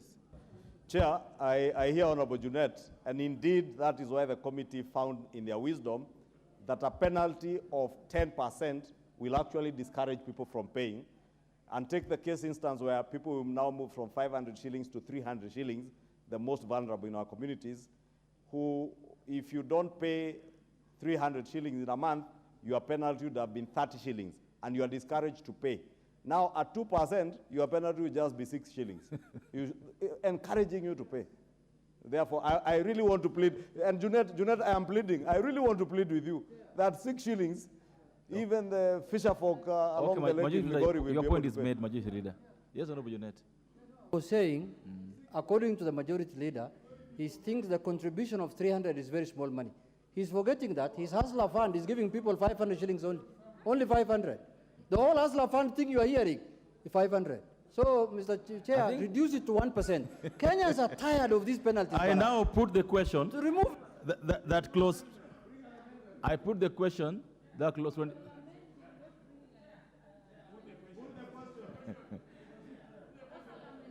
Now, I now put the question that clause 27 be amended as proposed by the Honorable Chair of the Health Committee.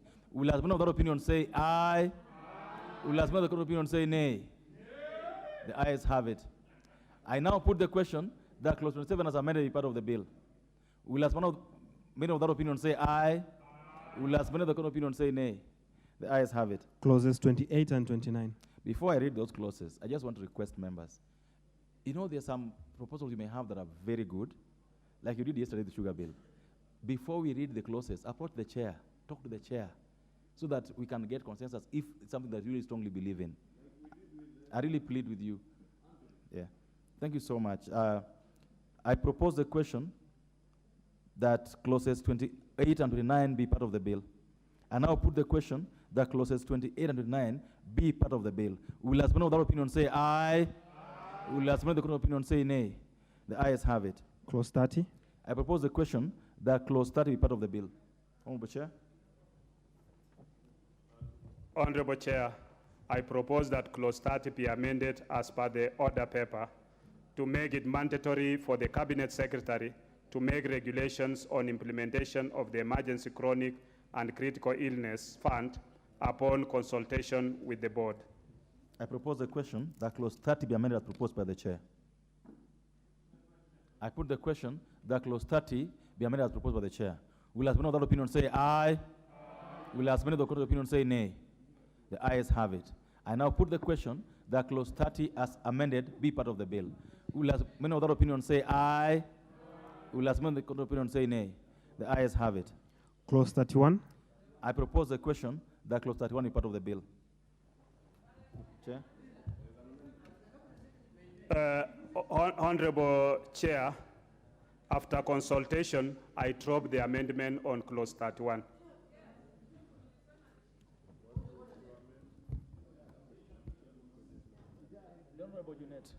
Go ahead. What is the problem with Honorable Junet? Clause 30 went like a lightning speed. Because you see, Chair, you are saying the Cabinet Secretary may make regulations. What about if he refuses? Because these regulations are very important. That is what is going, and those regulations have to come to this house. The Honorable Junet, order members. The Honorable Junet, the Honorable Majority Leader, take your seat. Majority Leader. Order members. Order members. The Honorable Junet, this is spent. You got a very good research in your office. Use him. But the point is that the Honorable Chair was trying to do what you're asking him to do. He was trying to make it mandatory that the CS must consult the board. That was trying to do. Thank you. I propose put the question that clause 31 be part of the bill. Will as one of that opinion say aye? Will as many of the opinion say nay? The ayes have it. Clause 32. I propose the question that clause 32 be part of the bill. I now put the question that clause 32 be part of the bill. Will as many of that opinion say aye? Will as many of the opinion say nay? The ayes have it. Clause 33. I propose the question that clause 33 be part of the bill. The Honorable Lodge, clause 33. Thank you, Honorable Chair. I propose to amend clause 33 as it appears on the order paper. And the reason for this, Honorable Chair, is to insert the word Kenya Gazette, replacing alongside the word website. And this is also pursuant to Article 35 of the Constitution, in terms of the right of access to information, so that we may make this information or publication on the healthcare providers as widely accessible as possible. And I am hoping that the chair will find this not offensive. I so move. Thank you. I propose a question that clause 33 be amended as proposed by the Honorable Lodge. Honorable Chair. Honorable Chair, I think it's an amendment that is adding value, so Thank you. I don't think there's a problem with that. The Honorable Lodge, you are being supported. What have you forgotten? Go ahead. Honorable Chair, and thank you, Chair, for agreeing with that. Chair, I want to drop Part B. Reading Part B, I'd wanted to add, to delete the word committee after dispute resolution on 33.5, but reading the correct version of where the dispute resolution committee is set under 45, I find that it is consistent and therefore drop Part B. That is the spirit. So we know the fact that the Honorable Lodge's amendment, proposed amendment to clause 33, B is dropped, so we'll vote on the first one. I therefore propose, I therefore put the question that clause 33 be amended as proposed by the Honorable Lodge. Will as many of that opinion say aye? Will as many of the contrary opinion say nay? The ayes have it. I now put the question that clause 33 as amended be part of the bill. Will as many of that opinion say aye? Will as many of the contrary opinion say nay? The ayes have it. Clause 34. I propose a question that clause 34 be part of the bill. Honorable Chair.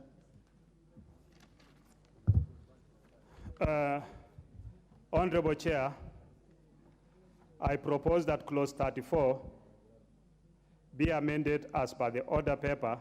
This is to provide for the penalty of offense of displaying an identification issued by the authority without the permission of the authority. Thank you. I propose a question that clause 34 be amended as proposed by the chair. I now put the question that clause 34 be amended as proposed by the chair. Will as many of that opinion say aye? Will as many of the contrary opinion say nay? The ayes have it. I now therefore put the question that clause 34 as amended be part of the bill. Will as many of that opinion say aye? Will as many of the contrary opinion say nay? The ayes have it. Clause 35. I propose a question that clause 35 be part of the bill. Members, we have proposals here by the Honorable Lodge and Honorable Makali Mulu. And the chair too has an amendment. Let me start with the chair's amendment. The Honorable Makali, you have an amendment here too? Chair, this is one of the cases where the committee had an amendment, which actually I've looked at. Honorable Lodge's amendment is identical. Thank you. Yeah. So will you allow the Honorable Lodge to move his amendment? Then you can contribute. Yes. The Honorable Lodge. The Honorable Lodge, go ahead. Honorable Chair, I propose. The Honorable Majority Leader and the Honorable Nyekali, you allow Honorable Lodge to move his amendment. Thank you. I propose to amend clause 45 as per the order paper by deleting clause 35, thank you, by deleting subclause 3 and 4. Chair, this is one of the contentious clauses that committees had said had been dropped, and the purpose and the reasoning for deleting clauses 3 and 4 is that what is proposed to be outsourced or delegated is supposed to be the very, very core mandate of the authority that is created under this proposed bill. And therefore it defeats logic that the very, very core mandate of this authority is being delegated to other persons, which then may be unreasonable and may be subject to abuse. I therefore propose that clause 3 and 4 be deleted. I'm also proposing to renumber the existing subclauses 4 as 3 if the amendment is carried. Thank you so much. Honorable Makali, because, let me just propose the amendment first. I propose the question that clause 35 be amended as proposed by the Honorable Oluoch. The Honorable Makali, because you have a similar amendment, you have the first bite on this. Yeah, thank you, Honorable Chair. Honorable Chair, I think my amendment is similar to Honorable Oluoch's amendment. And what we are saying, Honorable Chair, and I plead with the members to listen to me because this is important. Honorable Chair, what we are saying is we want to outsource the issues of claims payment. What will happen, Honorable Chair, assuming we did that? Let's look at the operations. What will happen is somebody out there will do all the paperwork and then present the papers to the claims management office to pay. If you are the one seated in the claims management office as an officer paying, would you not take time to go through again the paperwork, the paper tray, so that before you pay, you are convinced this is what they pay? So even before you think about the payment, what you'll have done, you'll have gone through double procedures in terms of payment. The outsourced agent will bring the papers. It will take as much time as it has taken him to process them. So first of all, that is likely to cause delays to the processing of the payments. So to me, what I think is we don't need this outsourced service. The other thing, Honorable Chair, and I like what the majority leader keeps on saying, he has always been saying the reason why we want to amend this law is to do away with the cartels already in the NHIF. I can tell you for sure, Honorable Chair, without any fear of contradiction, this is going to be the biggest cartel in town. This arrangement is going to be the biggest cartel. And what we are not being told is, for this outsourced service, people will be earning some commission for processing that. Obvious, there will be, you can't process without being payment. So we are not even thinking about, imagine if this fund was a fund of 40 billion, Honorable Chair, and you just give 0.01% for processing. How much money are we talking about? Thank you. So you see people, what will happen now, people will start fighting for this opportunity. Thank you, And that's why you create room for rent seeking. Honorable members, I plead with you, we allow the NHIF team, the internal team, to process the payments and make the payment. That will help this country. Thank you, Honorable Kali. Honorable Nikal. Chair, I once said here, it's the Speaker Muturi who actually listened to me. You can't say that if there are chicken thieves in a village, the village stops keeping chicken. Catch the thieves. The whole effect here is, this bill creates a whole claims management office. So that what it's doing is claims. And the whole essence of any insurance is claims. That is what insurance is all about. You have cars, you have everything, it is that claims. Then once we have created that office, we then tell that office that they must outsource. Why then are we creating that office in the first place? Okay, we have argued that there are cartels, that there's corruption. Let me tell you, I've been in government at very high levels. The seat of corruption in this country is actually the private sector. And until we settle with that, we will fight within and will not get anywhere. Thank you. Why do we think that when we take it outside there, those guys there are not corrupt and are not cartels? My view is we have created a new authority, given powers, chair appointed by the president. Let this authority manage this unit that we have done under them and let them do the work. Thank you. Honorable Kangogo. That's Honorable Kangogo. Thank you. Thank you, Chair. I want just to seek a clarification from the Chair. Under the Claims Management Office, like, which functions are they going to perform as an institution, and which functions are they going to outsource? Thank you. The Honorable TJ. Chair, now this is, we have preached this enough. Chair, I know you are an authority in insurance law, and you can give very good directions on this matter. But members, let me urge you this evening that we don't come in this house to do anything else, just to make good laws for our people. The majority leader said that there are a lot of people there who are pushing. Do not think that when we or somebody makes a position here, there is some pressure outside. We are just looking at the law and giving you the right opinions and the right advice to make better decisions. Now, what has come out, Mr. Chair, is that at clause 35,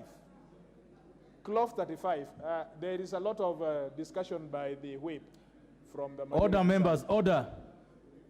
Majority whip, yes. Go ahead, Honorable Khatije. What has happened is, it is now very clear that under clause 35, the committee had agreed that they retain this thing internally. The whole committee, it is here in the report, I have it. If you read page 34, you will see that the committee had agreed everybody. Thank you. But now you see that there is a proposal which is outside the committee. So what Honorable Alwatch is saying, and I want to support him in this, he is reintroducing what the committee agreed on, what they did public participation about, what Kenyans out there think that is the correct thing. So I urge you members, even though you may have come with a different mind, on this one, vote with your head, vote with your conscience, and vote the right thing. Thank you so much, Honorable Khatije. The Honorable Chair will have the last say on this. Honorable Chair, I oppose the proposed amendment by Honorable Lodge, in that I also have an amendment which I'll move once we dispense with what Honorable Lodge has. Thank you. There was a question by the Honorable Hangogo, but I think you've decided not to answer it. I now put the question that clause 35 be amended as proposed by the Honorable Lodge. Will as one of the opinion say aye? Will as one of the counter opinion say nay? I will take it again. I now put the question that clause 35 be amended as proposed by the Honorable Lodge. Will as one of the opinion say aye? Will as one of the counter opinion say nay? Okay, the nays have it. The Honorable Chair, you have a further amendment on this? Honorable Chair, I propose that clause 35 be amended, A, by deleting subclause 3 and substitute therefore new subclause 3, that the Claims Management Office may delegate the performance of its functions under subsection 2A and B to a suitable entity, stroke entities, a further amendment, entities. B, by deleting the words or a proca appearing in subclause 4. C, by deleting the words not more than 5 appearing in proviso to subclause 4 and substitute therefore the words suitable number of, and further amendment to clause B, 35 2B, in appraisal medical claims based on the benefit package. I'm doing a further amendment saying, and a claim setting agent. After medical insurance provider. No. No. There's no medical insurance provider. No. B, appraising medical claims based on the benefit package and a claim setting agent. No. That's here, the one I'm saying. By deleting the Honorable Chair. In 3B. The Honorable Chair. Yes. Stick to the amendment you have in the order paper. Do you have the order paper? Yes. You have it with you? I'm doing a further amendment. Okay. A further amendment to clause 3B by deleting the words or a proca appearing in subclause 4 and substituting therefore the words and a claim setting agent. Settling agent. Claim settling agent.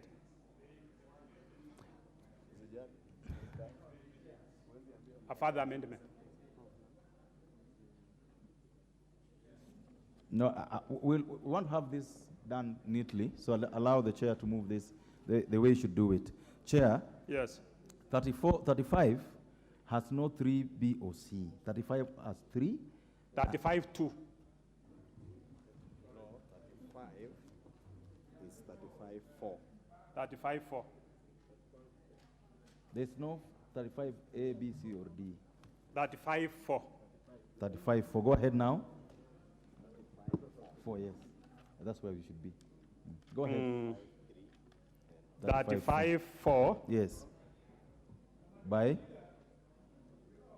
35 4. By doing what? The entity referred under subsection 3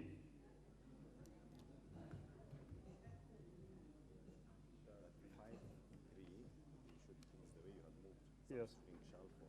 Yes. 35 4. That is the one I'm saying, and substitute therefore the words and a claim setting agent. A claim settling agent. Can I move it? Yeah. Chair, this is what I want you to do.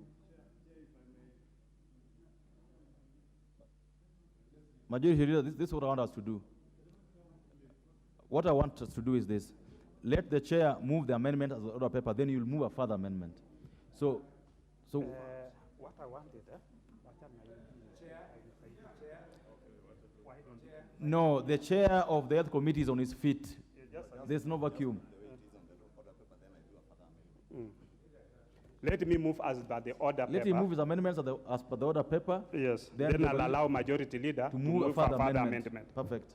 Yes. Honorable Chair, I move clause 35 to be that clause 35 of the bill be amended A, by deleting subclause 3 and substituting therefore the following new subclause 3, to read the Claims Management Office may delegate the performance of its functions under subsection 2A and B to a suitable entities. Leave it at that. I want us to deal with that particular amendment first. Yeah, so I want to propose the question that clause 35 be amended as proposed by the chair. Yes, the Honorable Wundo. I'll just give one this side, one this side. Chair, I support the amendment as moved by the committee chair, and probably there could be further amendment, but I support the amendment. At least it's far much better than the demon in the bill. It's far much better. It's far much better. With the word may will remain may. We hope nowhere where may will be taken to mean shall. Thank you. Honorable TJ. Chair, I want to support this bill. I want to support that amendment. This is the maturity with which we come, that we want good legislation. This is far better than what you have in the bill. And members, if Honorable Pokose's amendment fails, then you go back to the bill. If you look at the bill, you are in, I think you are traveling to Madare on your way to Ruaraka. So we want to show maturity that what is good should be supported. I support those amendments, and even the further amendments, although, Mr. Chair, we are going to come to that, even the further amendments are going to refine the process. Thank you so much. Thank you. Well, members, I propose a question that clause 35.3 be amended as proposed by the chair. Will as one of the opinion say aye? Will as one of the court of opinion say nay? The ayes have it. Honorable Chair, keep your seat first. We're going to go do this very systematically and go very well. The Honorable Kagombe, if he's in the house. The Honorable Kagombe. The Honorable Kagombe had an amendment that precedes the chair's one. He's not in the house, so his amendment is dropped. The Honorable Chair, go ahead with the amendment to 35.4. Honorable Chair, I propose that clause 35.4 be amended as per the order paper. This is actually we are removing not more than 5 appearing in the proviso to subclause 4 and substitute the words suitable number of. Not because when you say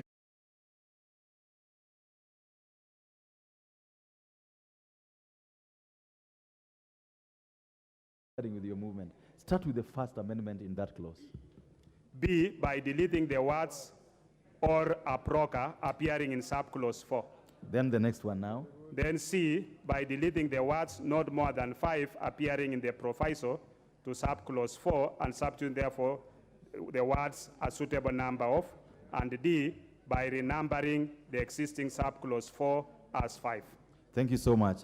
Honorable members, I propose a question that clause 35(4) be amended as proposed by the Honorable Pukose. The Honorable Nikal. You take the better of the two evils. The evil in the original one is a worse evil than the evil we are taking now. But I think it is better, but the best would have been if we didn't have any at all. But if now we are going to have any, I think this is a good thing. Thank you so much. In a bad situation, Thank you so much. I don't want to put the question on the majority leader. I want you to do a further amendment so that we carry them together. Yes. Thank you, Honorable Speaker. You're doing 35(4), right? You're doing your further amendment about it's 35(4). Yes, 35(4), Honorable Speaker, Honorable Chair, and I move that by deleting the words or a broker, which is already done, appearing in subclause 4, and substituting thereof with the words and a claim settling agent in place of a broker. The import of that amendment, Honorable Speaker, is that the work you are delegating to medical insurance providers, they cannot do that work without claim settling agents. No, the registration, well, I know what the Honorable Junet is speaking to. Those who are licensed, and is there already in the bill, licensed by the Insurance Regulatory Authority under the Insurance Act. Because it's important that anybody who may be delegated this work to do for claims management must be a medical insurance provider or a claim settling agent who are licensed by the Insurance Regulatory Authority under the Insurance Act to make sure that those people are indeed accountable to a regulatory authority. Thank you. The members now propose the question that the Honorable Majority Leader's amendment to the Honorable Chair's amendment be amendment to clause 35 be carried. Yes, the Honorable Makali. Yeah, thank you, Honorable Chair. Honorable Chair, I want to support the amendment and even the further amendment. And as I said, we have said, Honorable Chair, now that we have opened that room for purposes of delegating, I think these are better evil than the earlier one. Thank you. I support. Thank you. The Honorable Nikal. Members, please pay attention to these things. I want some clarification. That agent that now you have given the work of doing claims is also a claims settling agent. What the clarification I would need from the mover, a claim settling agent, does it mean that this agent will actually be given money to go and pay those claims? Because if that is so, then remember now we shall be taking money from this organization and give it to another guy to pay. That is my fear. So let that be sorted out. Honorable TJ. No, yes. Maybe TJ may have another clarification, so let him do it. Yes. You know, Chair, and I'm glad that you are handling this very professionally, because we have to deal with a further amendment before we come to the amendment of the original amendment of Pokose. This is okay. But you remember that the claim settlement, the one who is the claim settlement agent has not been defined in this particular act. Okay. It's not defined in this particular act. This particular act, as best, what I've heard from Majority Leader, he could be somebody who is defined in another legislation. And so, to the extent that we have not defined it here, it may not meet the interest of what the Majority Leader has in mind, because he would not be as known as the person who is registered in the legislation that the Majority Leader refers to. Thank you. And so, to that extent, unless I want to urge the Majority Leader to make it easy for him, settlement something as defined in the other act. Correct. That way it will be very clear, and we will be referring to the person then that we would hold to account in that legislation. So he needs to improve his amendment by putting in some other words to be able to convince us that we should carry that amendment. The Honorable Junet, what is out of order, Honorable Junet? I want to contribute, Chair. I want to agree with what Honorable TJ is saying. But I think the way we can cure this, now that people are saying this amendment is better than what is in the bill, then maybe regulations can be brought later on how to handle the claim management and settlement. That's what I would advise the Honorable Majority Leader and the Honorable Chair of the committee, you have listened. Now, could the Majority Leader respond? He wanted to respond to. Is he in the House? Okay, Chair, go ahead. Chair of the committee. The Honorable Rindikiri, allow him first. The Honorable, allow Rindikiri to go. 1 minute. Go ahead, Mheshimiwa. Chair, I have more experience in the insurance sector. A claim settlement agent is a person who is authorized to process claims and pay on behalf of an entity. Similarly, they are also allowed to negotiate on the claims on behalf of the entity. What we are faced here, Chairman, is do we have the capacity of registered agents here, registered by Insurance Regulatory Authority, whose responsibility is to settle claims or negotiate for claims. And their premium, the premium that they are paid back, is negotiated between the entity and the agent. Mr. Chairman, we need to be very careful here, because we are going to leave the entire chain of claim settlement to an agent, and that's what members are saying here. We need to be very careful. Thank you. That's my argument. Thank you. So we have to agree claim settlement processing, but when it comes to claim payment, that is more deeper. Thank you. Yeah. The Honorable Chair. Chair, claims settlement agent investigates and settles claims as per and is registered under the Insurance Act. So I think maybe the only thing the Majority Leader can do is to further amend it to read that as per the Insurance Act. I think that would help. I wanted to give Majority Leader so that, because I thought you already advised him on what to do. I want to hear his response to it. Go ahead. Thank you, Honorable Chair. Maybe let me begin also be methodical, like you have wanted us to prosecute the amendments, to answer the Honorable Nyikal that first these entities that are being delegated to work by the Claims Management Office, if you read the Chair's amendment in 35(3), it says under subsection 1A and B.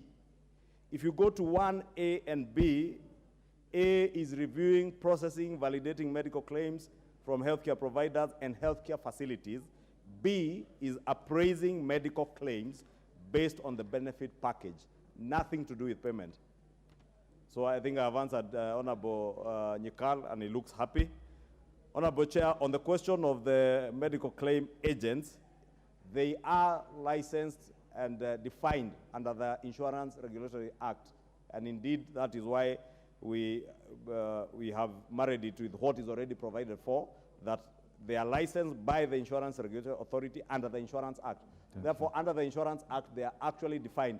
Further, to answer what Honorable Junet is asking, whether there will be regulations, if you go to the 4 that is being renumbered as 5, It says the cabinet secretary shall make regulations, and we're not making it optional for the cabinet secretary. She must, or he or she must make regulations for the better carrying out of the provisions of this section. Therefore, Honorable Speaker, Chair, I think it's settled.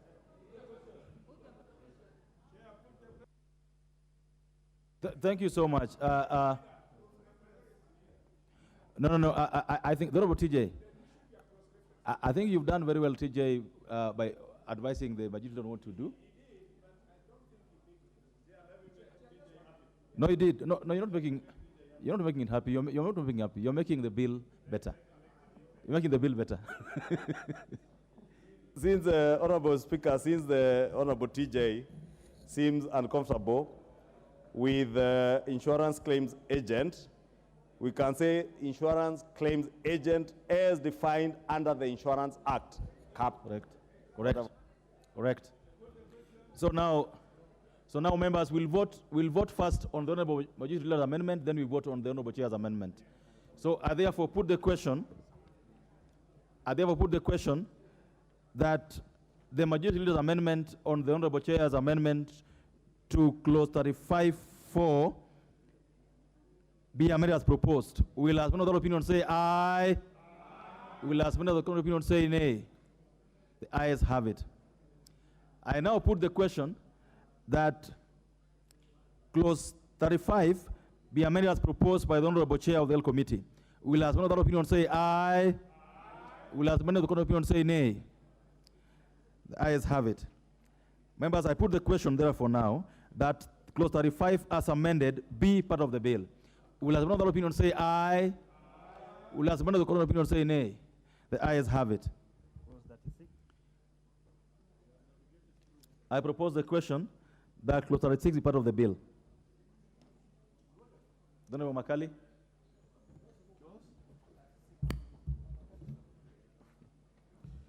Yeah, thank you, Honorable Speaker.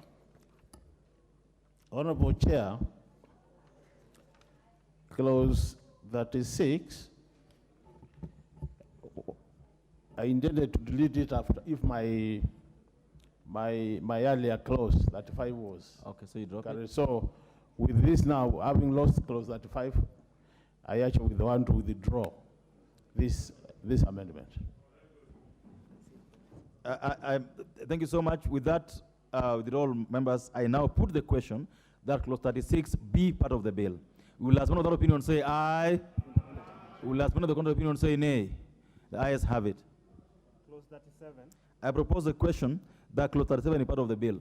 I now put the question that clause 37 be part of the bill. Will as one other opinion say aye? Will as one other opinion say nay? The ayes have it. Clause 38. I propose the question that clause 38 be part of the bill. Honorable Chair.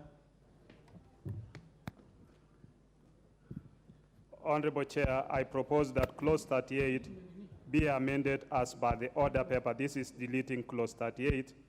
The Social Health Authority is not expected to have a surplus of funds, as all funds will be expended towards provision of health services. Thank you. I therefore propose the question that clause 38 be deleted as proposed by the Chair. The Honorable Gikaria. Honorable Speaker, I rise to support the Chair on this amendment. Honorable Chair, you know, these excess funds, we had a water company which was making profits, and we were asking ourselves, for what purpose? You need to spend that money to enhance, and what he has said, I think it is right that we can be able to enhance the health services. Instead of having excess money, that money should be used for purposes of addressing that. I support Honorable. The Honorable Milemba Mboko.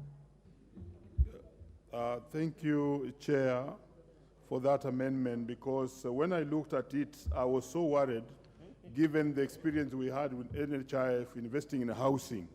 I'm very happy with that particular amendment. Thank you. Thank you. I now therefore put the question that clause 38 be deleted. Will as one other opinion say aye?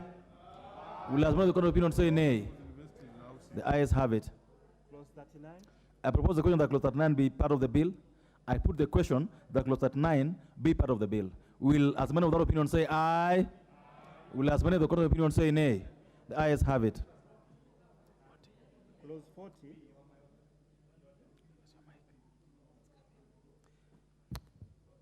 Clause 40. I propose the question that clause 40 be part of the bill. Honorable Chair. Honorable Chair, I propose that clause 40 be amended as per the order paper. This is to enhance financial accountability as contemplated under the Public Finance Management Act number 18 of 2012. I propose the question that clause 40 be amended as proposed by the chair. I put the question. The Honorable Kemei.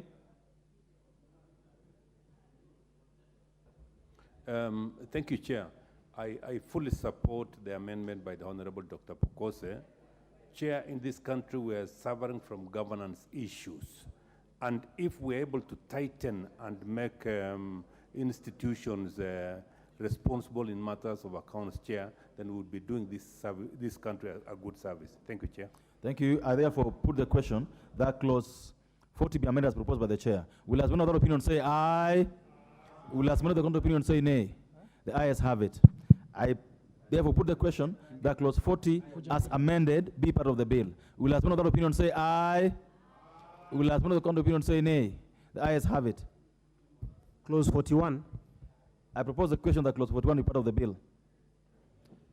Honorable Chair. Honorable Chair, I propose that clause 41 be amended as per the order paper.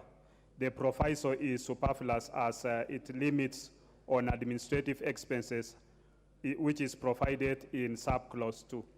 Thank you. I propose the question that clause 41 be amended as proposed by the chair. I put the question that clause 41 be amended as proposed by the chair. Will as one other opinion say aye? Will as one other contrary opinion say nay? The ayes have it. I now put the question that clause 41 as amended be part of the bill. Will as one other opinion say aye? Will as one other contrary opinion say nay? The ayes have it. Clauses 42 and 43. I propose the question that clauses 42 and clause 43 be part of the bill. I put the question that clauses 42 and 43 be part of the bill. Will as one other opinion say aye?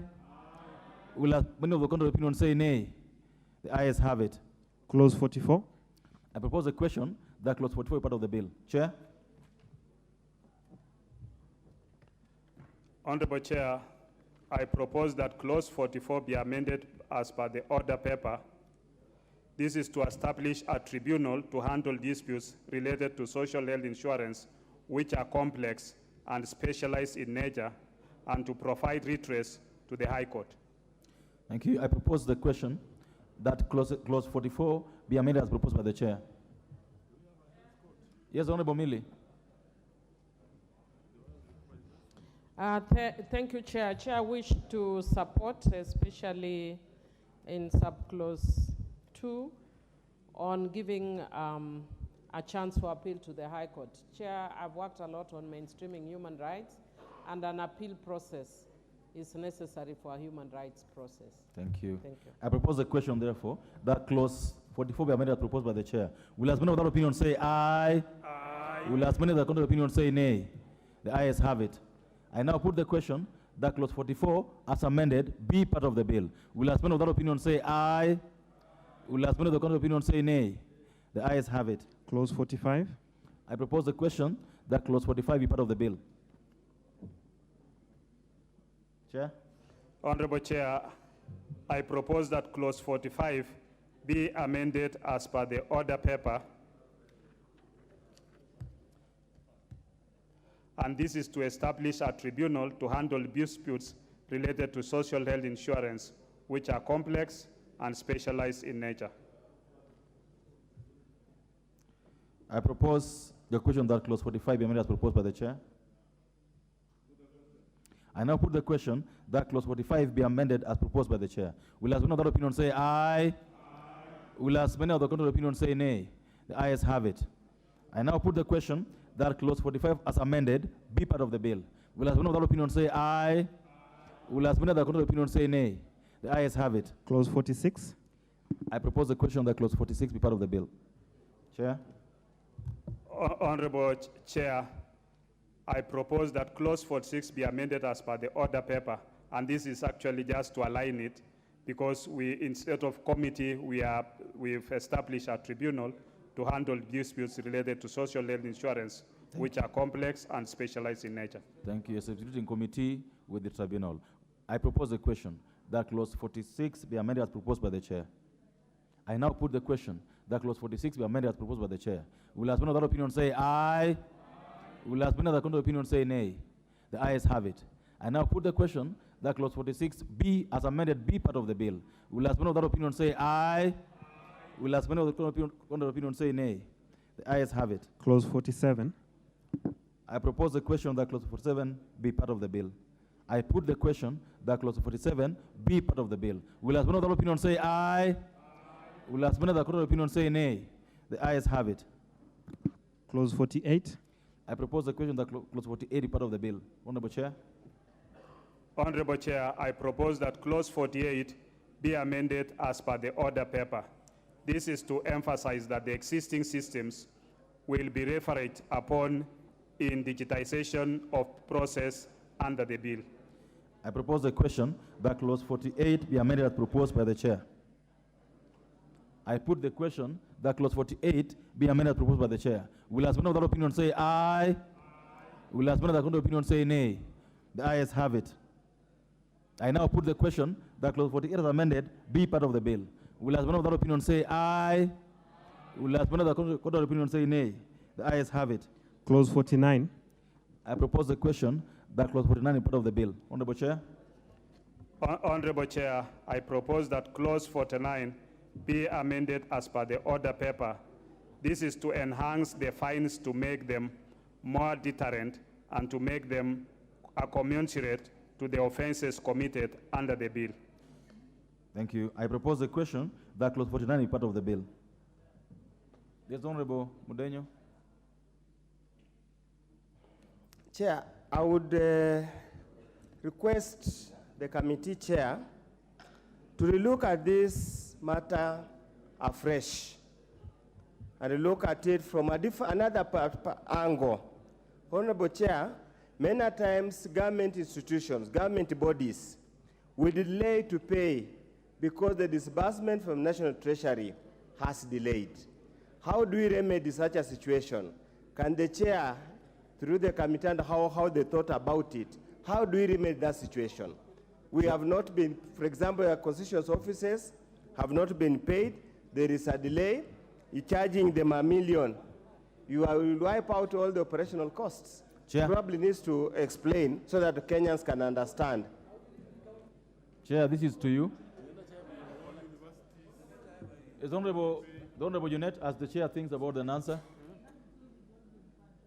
No, for example, the counties, Chair, when their money delays and their salaries are not paid on time, how does he want to deal with that? And the money is with the national government. Okay. Honorable Gikaria. Maybe just to air what Mheshimiwa Udo was talking about. That 49A starts with fails without lawful excuse.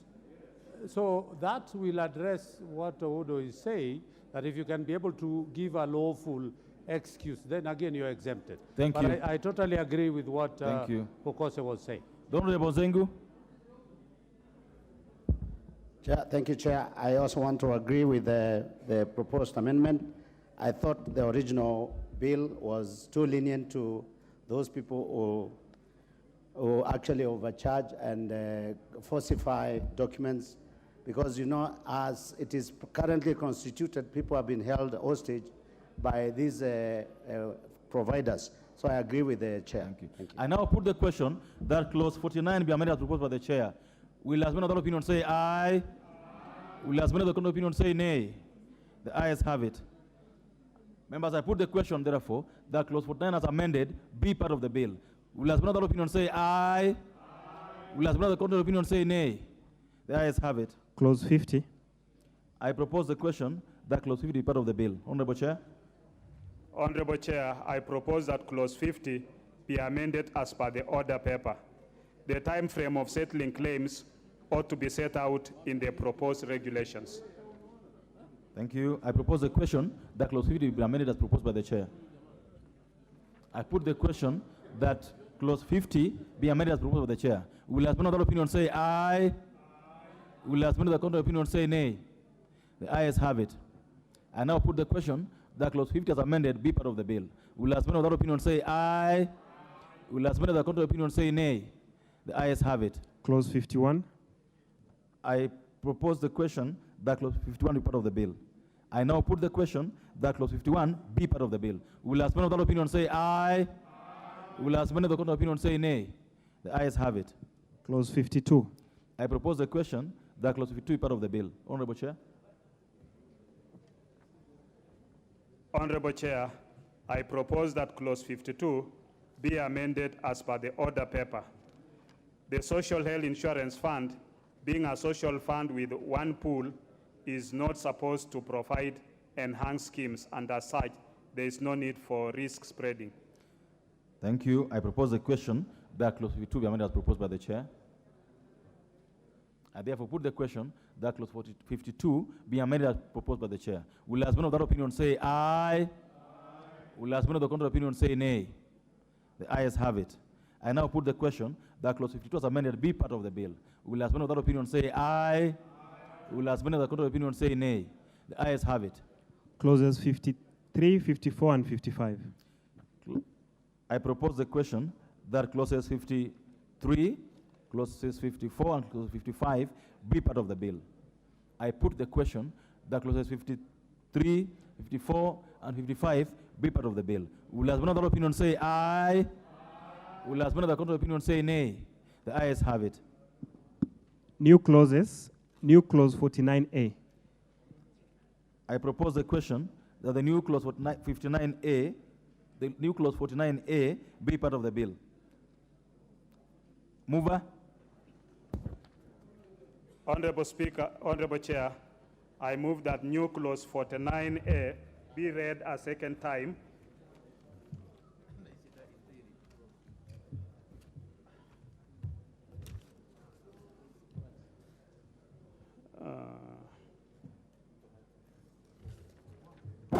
Sorry. I move that new clause 49A be read a second time. In A, that is A1, the court before which any person is convicted of an offense under this act may, without prejudice to any civil remedy, order such person to pay to the authority, as the case may be, the amount of any contribution or any other sum that was not obtained in a lawful manner, together with any penalty found to be due from such person to the authority, and any sum so ordered shall be recoverable as a fine and paid into the funds. 2. Don't remember this. These amendments are the order paper. So just as per the order paper. I propose the question that the new clause that 49A be read a second time. Honorable Wundo.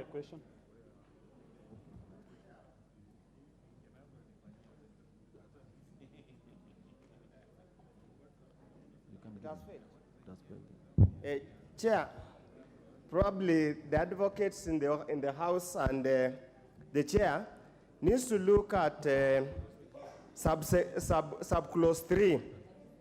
And subclause 3, for the record, those who have not seen and heard, it reads, all criminal and civil proceedings under this act may, without prejudice to any other power in that behalf, be instituted by any authorized officer of the authority. Chair, to my understanding, criminal proceedings in this country is an exclusive reserve of the office of the director, of the director, is it public prosecution? We need that clarification. We might be doing something that's unconstitutional. We have argued this when ESCs have requested for prosecution powers.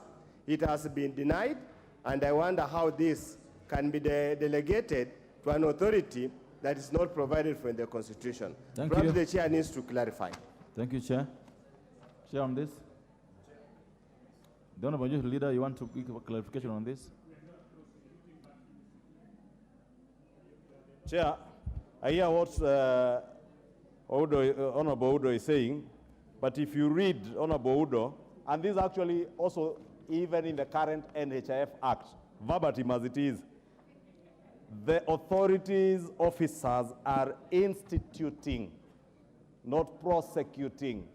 The work of prosecuting is out of the DPP. Thank you. Oh, members. Honorable Kikaria, you want to be a lawyer this evening. Go ahead. You know, now, after what we had in Mombasa, we have become a little bit serious with our work, Honorable Chair. Go ahead, Honorable Chair. Like, I want to support that, particularly like if you look at the new clause 49A, subsection 5. It says, despite any other written law, the asset of the fund shall not be. And I want to agree.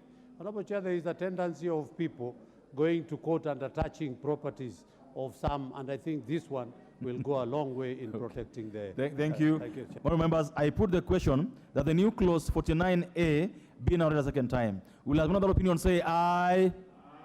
Will another counter opinion say nay? The ayes have it. Honourable members, I propose the question that the new clause 49A be part of the bill. I put the question that the new clause 49A be part of the bill. Will another opinion say aye? Will another counter opinion say nay? The ayes have it. Schedules. First schedule.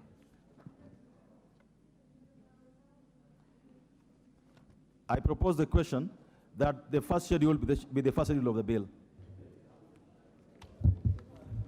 Honorable Chair, I wish to drop the amendment on A, B, B1, 2, and 3. I'll retain the amendment on clause C in paragraph 6, that by inserting the following new subparagraph immediately after subparagraph 3. Is it in the order paper?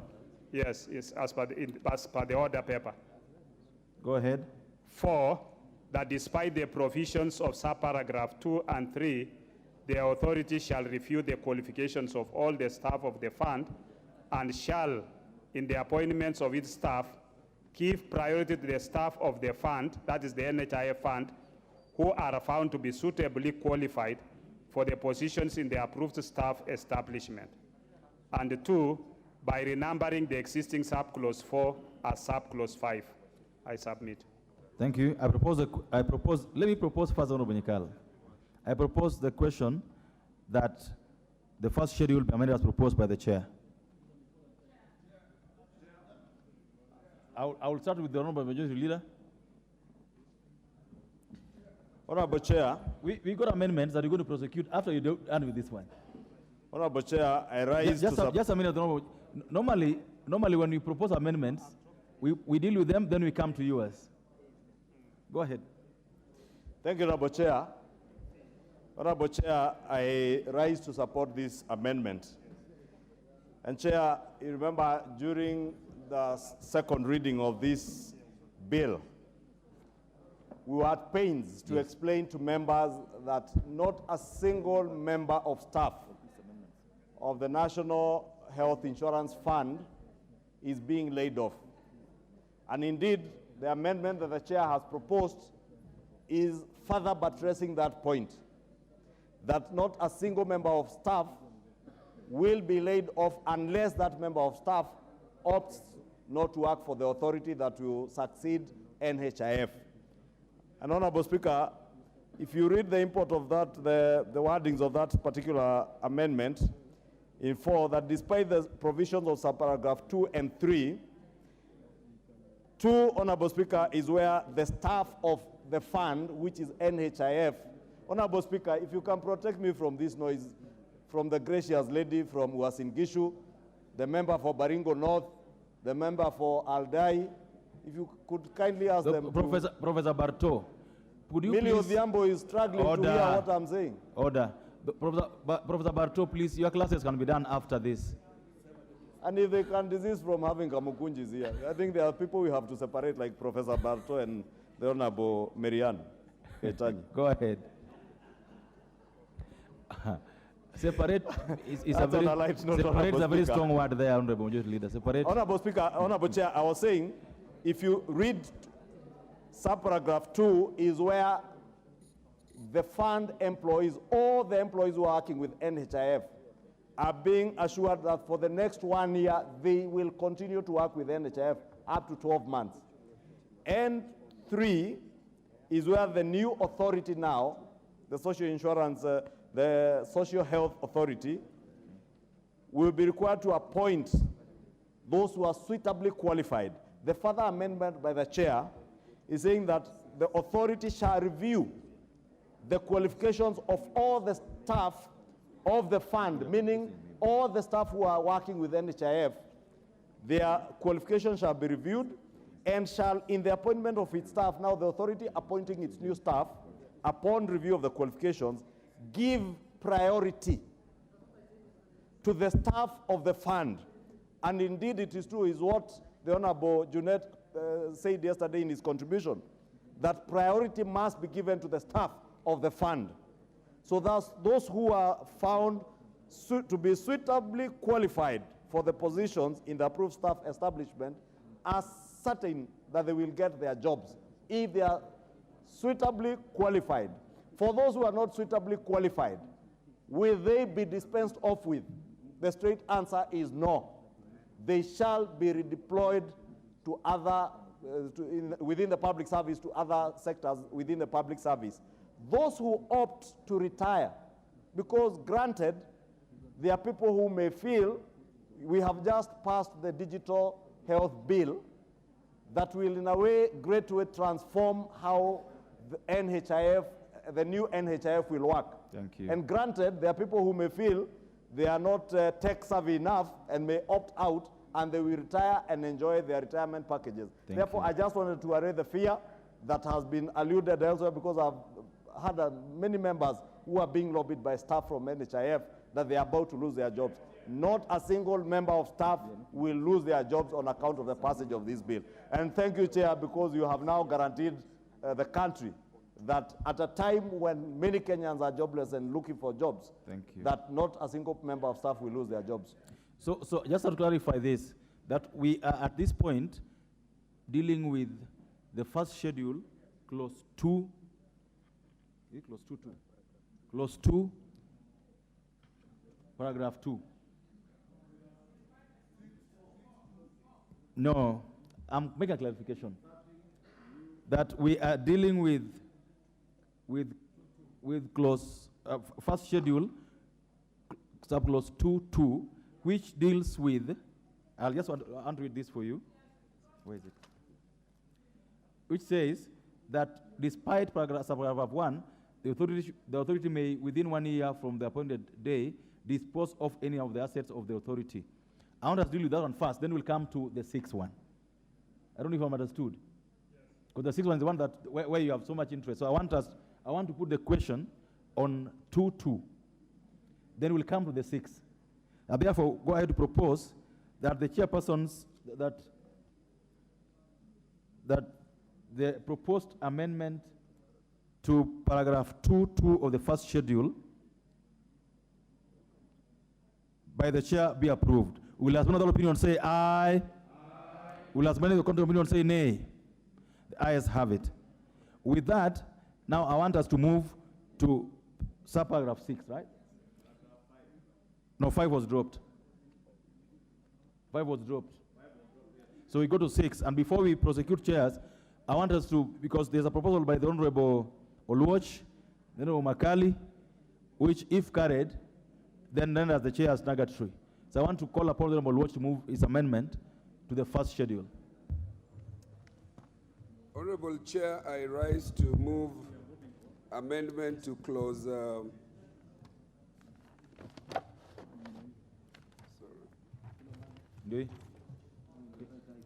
to the first schedule as published on the order paper. Honorable Chair, if you look at clause 6.1 of the bill as it is, it presupposes that, one, there will be a transfer of assets. There is absolutely no mention of the transfer of the staff or human resource. Clearly, whoever it is that is behind this clause or that would think that an authority or an entity exists without its staff has some sinister motives. Remember that the establishment of NHIF is in all the sub-counties, including your constituencies.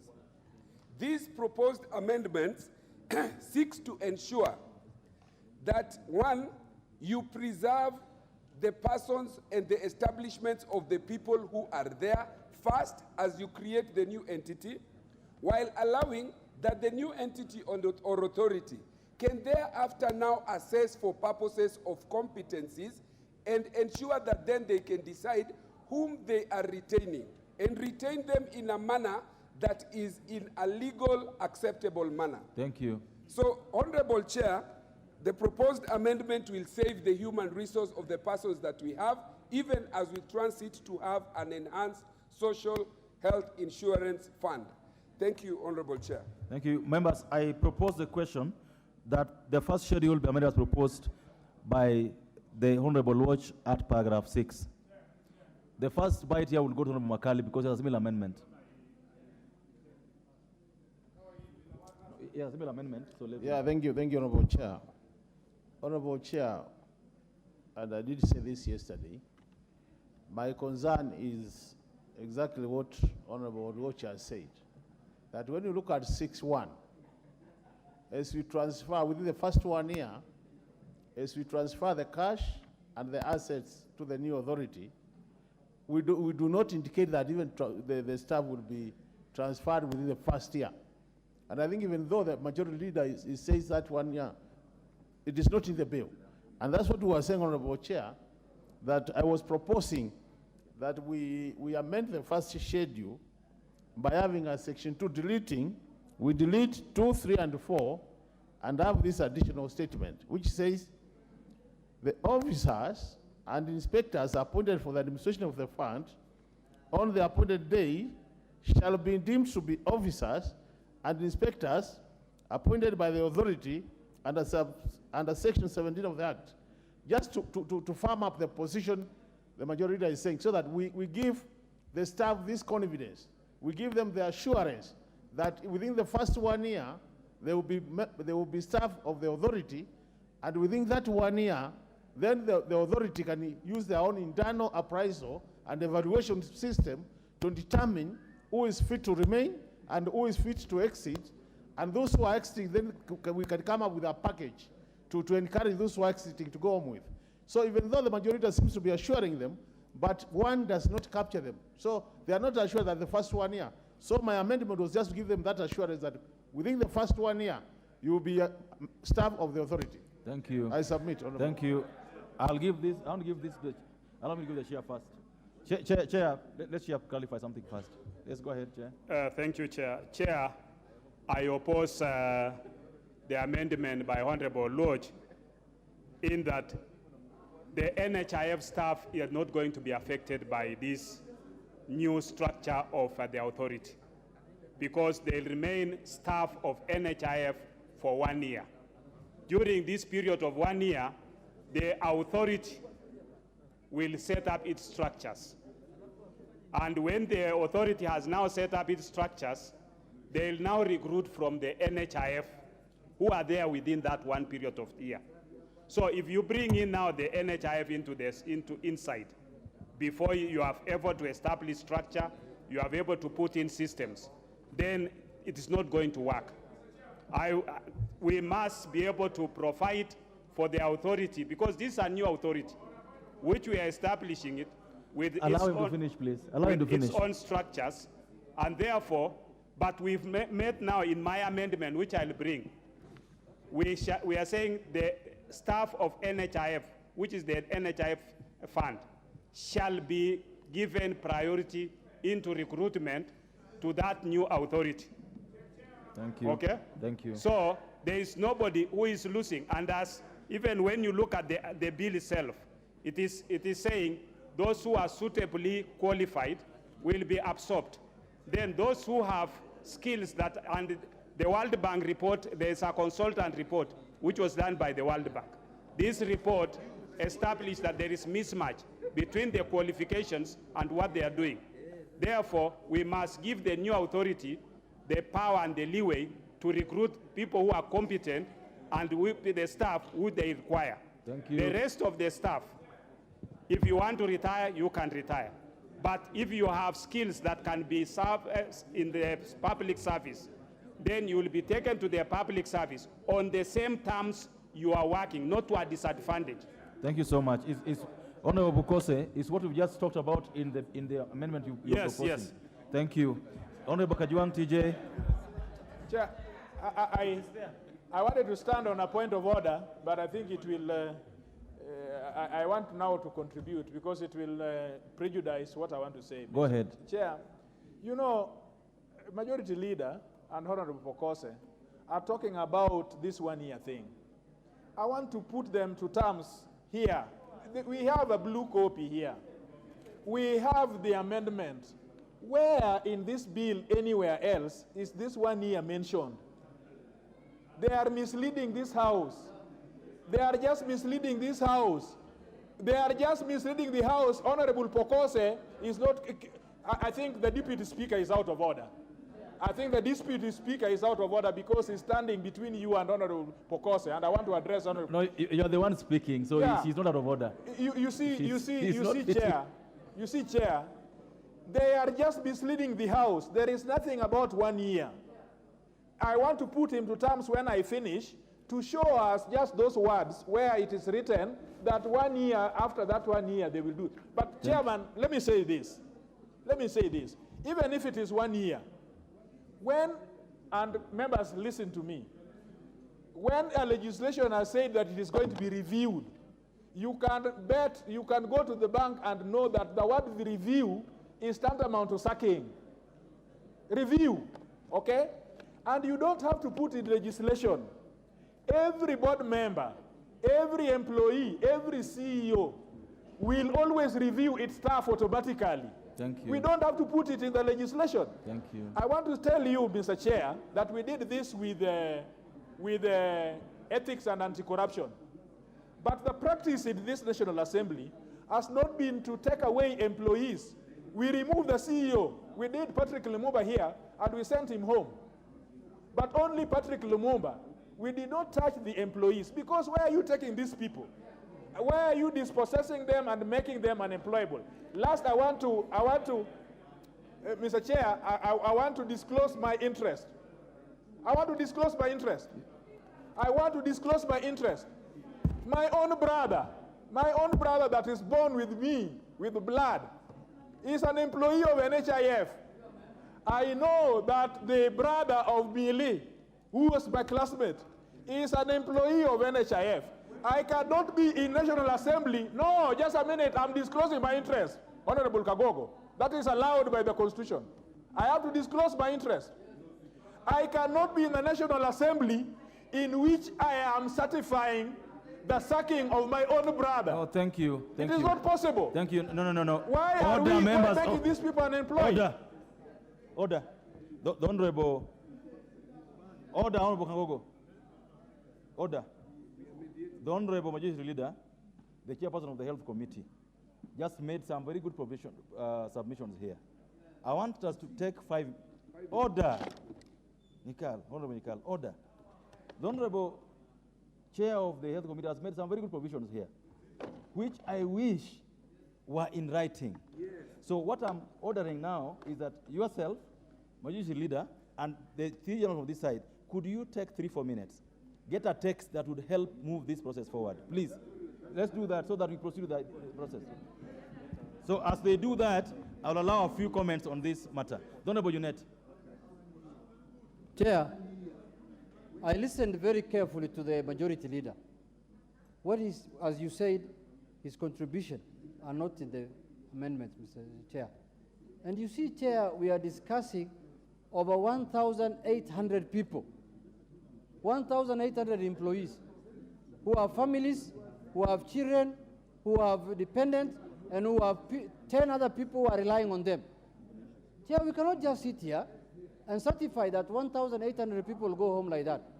So what we need to do, if the majority leader was genuine in his contribution, that there is a transition for 1 year, that staff are going to be redeployed, staff are going to be reabsorbed in the new entity.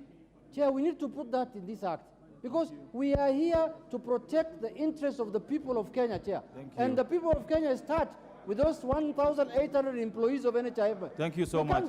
We can't just put them under the bus. Thank you. The Honorable Kangogo. Honorable Chair, I had the chair of the committee, the leader of majority, and also my colleagues from the other side, especially to do with what happens or what is going to happen with the employees of NHIF. It is my view, Honorable Chair, that the current employees of NHIF, it is not automatic that they should transit to the new agency. Mr. Chair, the problems we have in NHIF, it's because of collusion between some of the employees in NHIF and the health service providers. Mr. Chair, it is my view that even as we transit to the new health system, the employees of NHIF must be vetted. They must be vetted so that those who will qualify, who will pass the vetting, they will transit to the new agency. Otherwise, Mr. Chair, we are going to transfer the same problem, the same corruption in NHIF to the new agency. Thank you so much. The Honorable Milemba. Honorable Chair, thank you for this chance. It seems when you hear the two speak, both the chair and even leader speaks very strongly about nobody losing his place of employment. And equally, even when TJ speaks, he speaks for the same. What we need to realize is that, yes, the two parties are saying we need to protect the workers.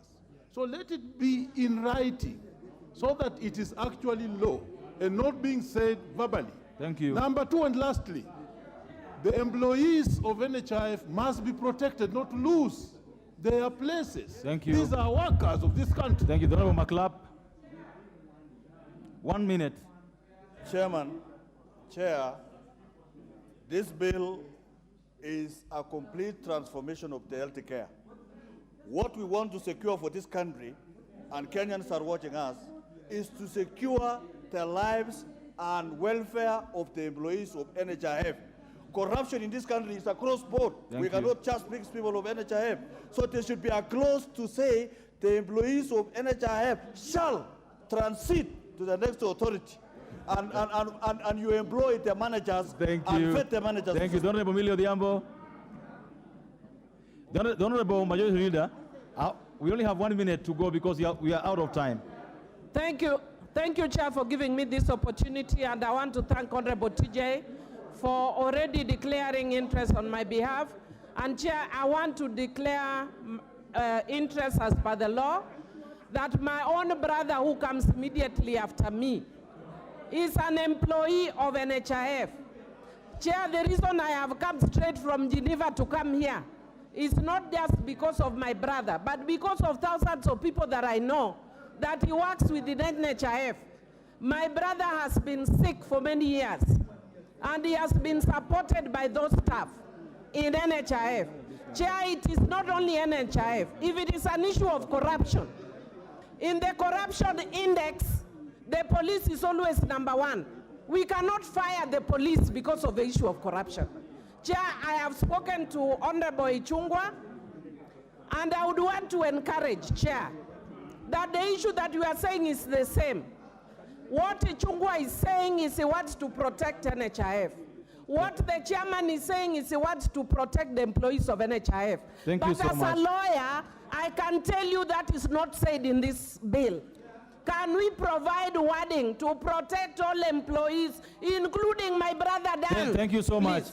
Honorable members, I now want to put the question that the first schedule be amended at subparagraph 6 as proposed by the Honorable Oluoch. Will as one other opinion say aye? Will as one other opinion say nay? I'll take that again.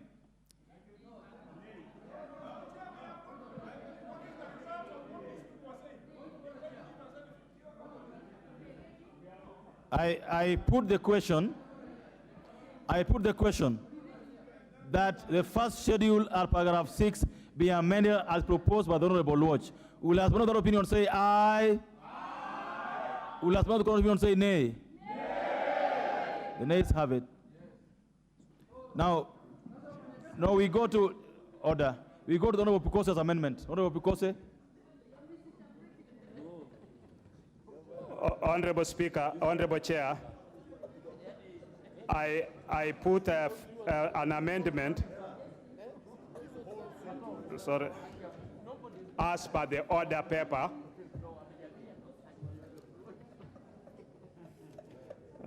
Sorry, Chair.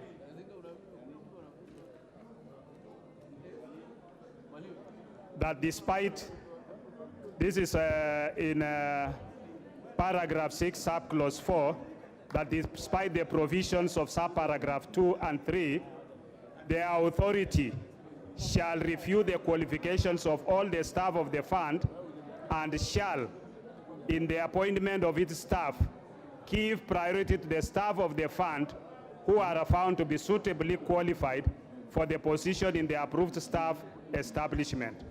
Then 2, by numbering the existing subclause 4 as subclause 5. I submit.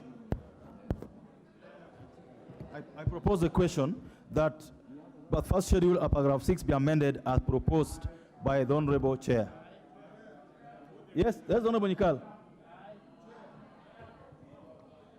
Chair, what we don't really understand, when you are saying now you are recruiting, where are these people that now are applying? You haven't said exactly where you are. You have actually thrown these guys out.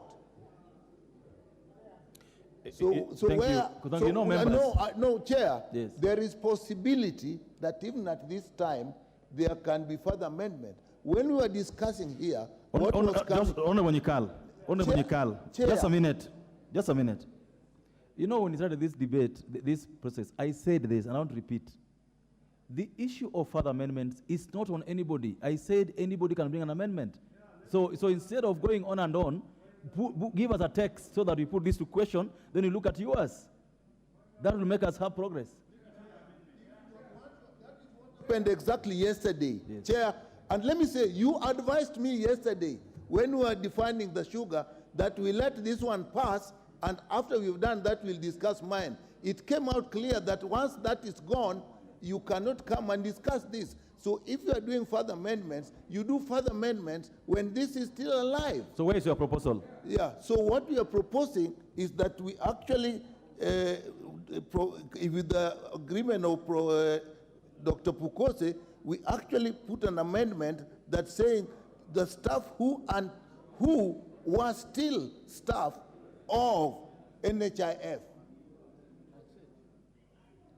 So then we know they were still staff of NHIF. But now if you're just saying, yeah. So that is the amendment. I want to put the question that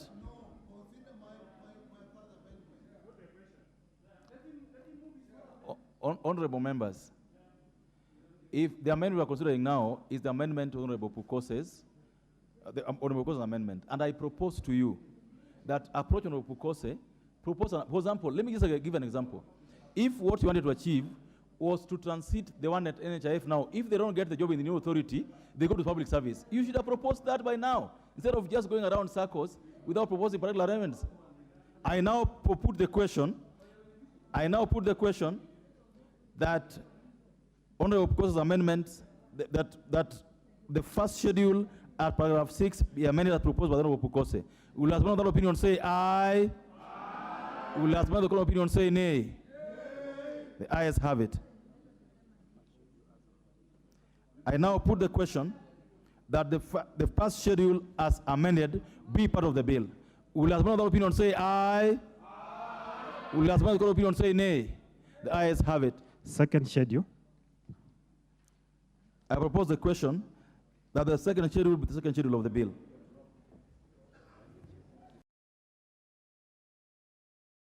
Honorable Chair.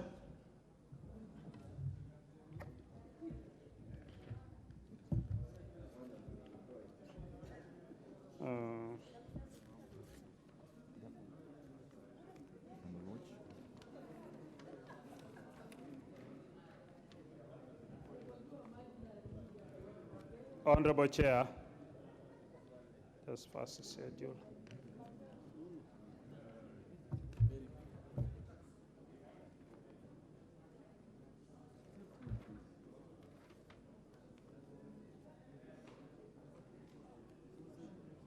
Honorable Chair, I propose that the second schedule be amended as per the order paper. This is to provide for decision-making by majority in the board. Thank you. I propose the question that the second schedule be amended as proposed by the chair.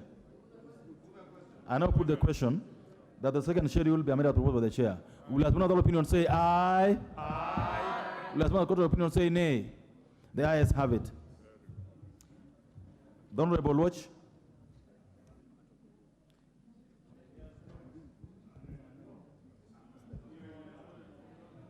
Is left. Okay. I now put the question that the second schedule as amended be part of the bill. Will as another opinion say aye? Aye. Will as another opinion say nay? The ayes have it. Clause 2. I put the question that clause 2 part of the bill. Chair. Honorable Chair, I propose that clause 2 be amended as per the order paper. This is to align with clause 4 of the bill that establishes the Social Health Authority. And in B, this is to specify that primary health care services are offered at level 1, 2, and 3 as delineated in the first schedule to the Health Act number 21 of 2017. And then C, the Social Health Insurance Fund, being a social fund with one pool, is not supposed to provide enhanced schemes, and as such, there is no need for risk spreading. Thank you. And lastly, D, to align the definition of this term with the definition provided in the Marriage Act number 4 of 2014.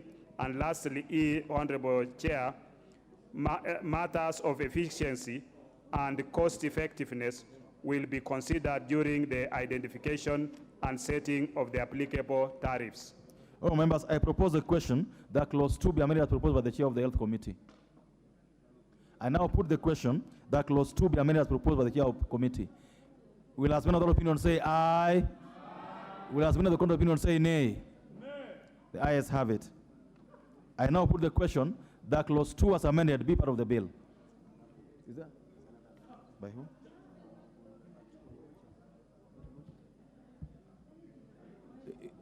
Is Honorable Lodge in the House? Here an amendment, not the House. The Honorable Kagombe? Spent, also not in the House. I therefore put the question that clause 2 as amended be part of the bill. Will as another opinion say aye? Will as another opinion say nay? The ayes have it. Title. Members, I propose a question that the title be the title of the bill. Will as another opinion say aye? To the title. I put the question that the title be the title of the bill. Will as another opinion say aye? Will as another opinion say nay? The ayes have it.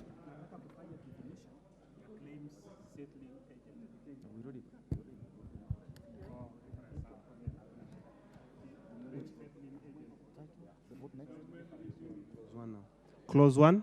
I propose a question that clause 1 be part of the bill. I put the question that clause 1 be part of the bill. Will as another opinion say aye? Will as another opinion say nay? The ayes have it.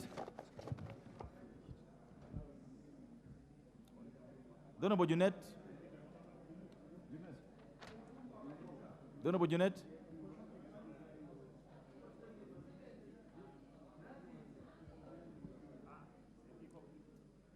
So I call upon the mover to move for reporting.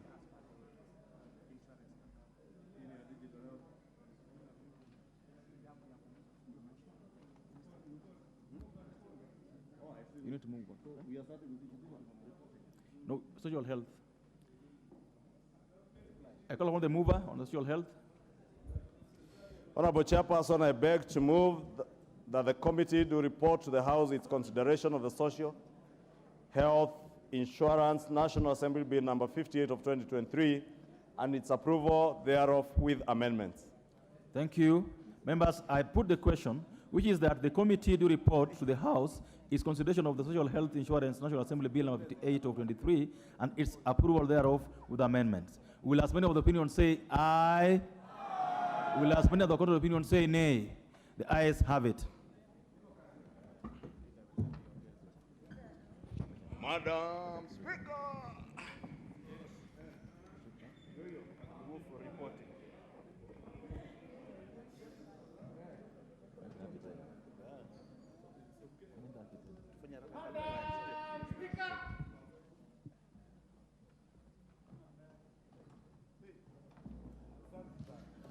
You've done very well. You deserve a goat. You've done very well. Yes, yes. We start with no.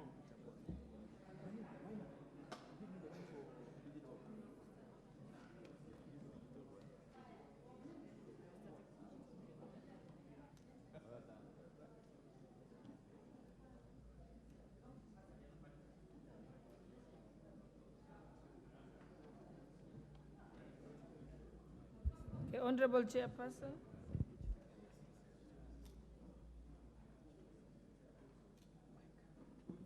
Honorable.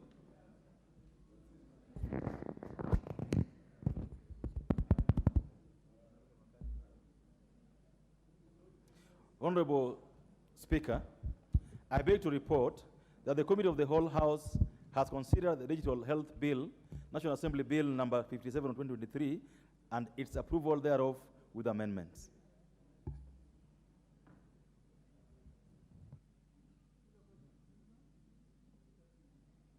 Mover. Honorable Speaker, I beg to move that the House do agree with the committee in the said report. I also request Honorable Beatrice Adagala to second the motion for agreement with the report of the Committee of the Whole House.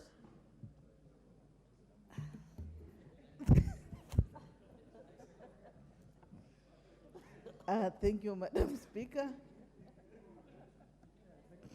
I stand to second.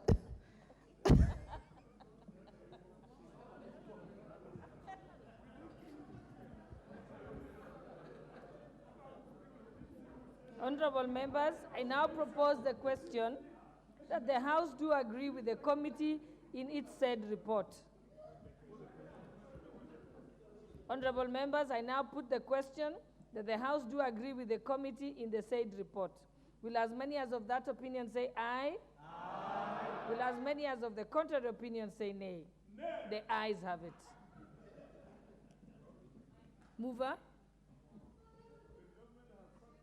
Honorable Speaker, I beg to move that the Digital Health Bill, National Assembly Bill number 57 of 2023, be now read a third time. I also request the Honorable Julius Taitumu to second.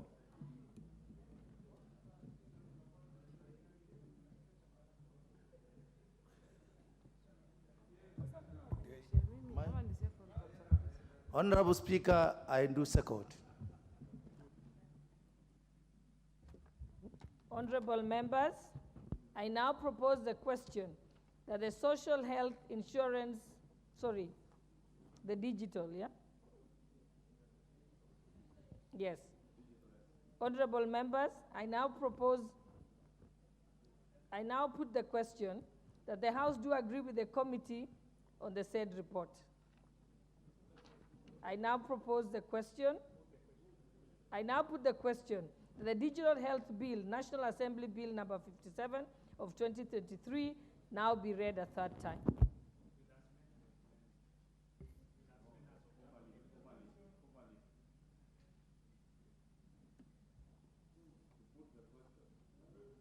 Honorable members, I now put the question. The Digital Health Bill, National Assembly number 57 of 2023, be now read a third time. Will as many as of that opinion say aye? Aye. Will as many as the contrary opinion say nay? The ayes have it. An act of a bill for an act of parliament to provide for the establishment of the Digital Health Agency to provide a framework for provision of digital health services, to establish a comprehensive integrated digital health information system, and for connected purposes.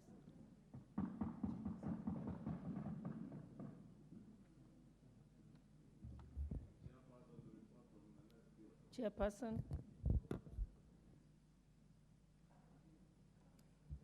Honorable Speaker, I beg to report that the Committee of the Whole House has considered the Social Health Insurance National Assembly Bill number 58 of 2023 and approved the same with amendments. Mover. Honorable Speaker, I beg to move that the House do agree with the committee in the said reports. I also request Honorable Mary Mwea, Member of Parliament, to second the motion for agreement with the report of the Committee of the Whole House.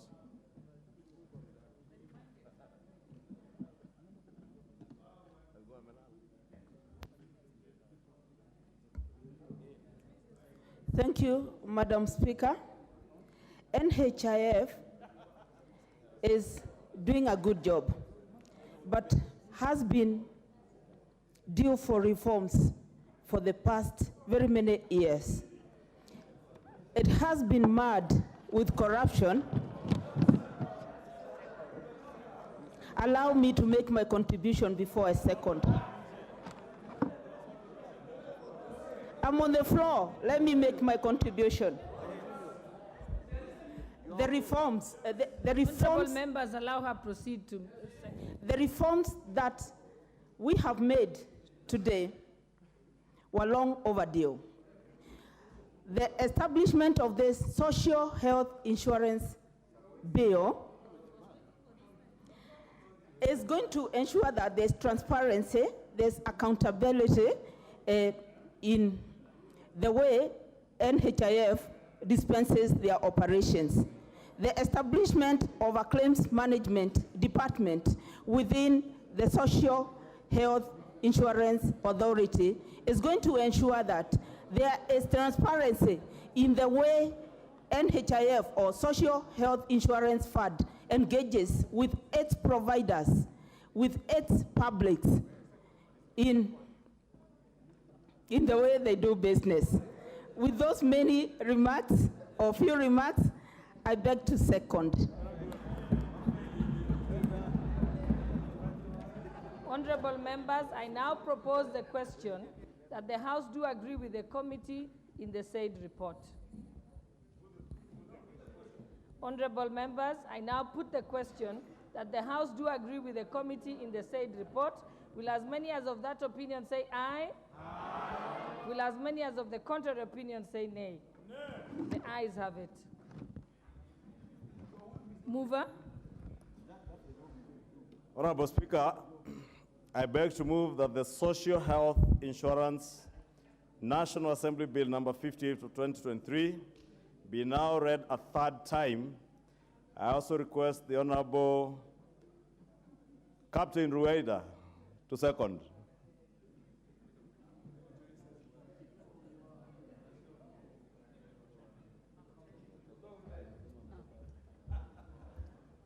Mr. Speaker, I second. Leader, switch off your mic. Can't.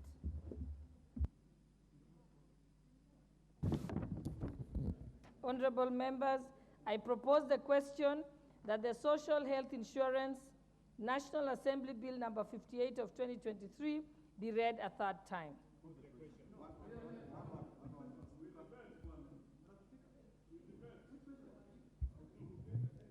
Majority Leader. Speaker, allow me before you put the question. Allow me, Honorable Speaker, before you put the question, take this opportunity to thank these great patriots who have seated here the whole day from 9 a.m. to now 9 p.m. to change the architecture of our healthcare insurance sector and change lives for the Kenyan people.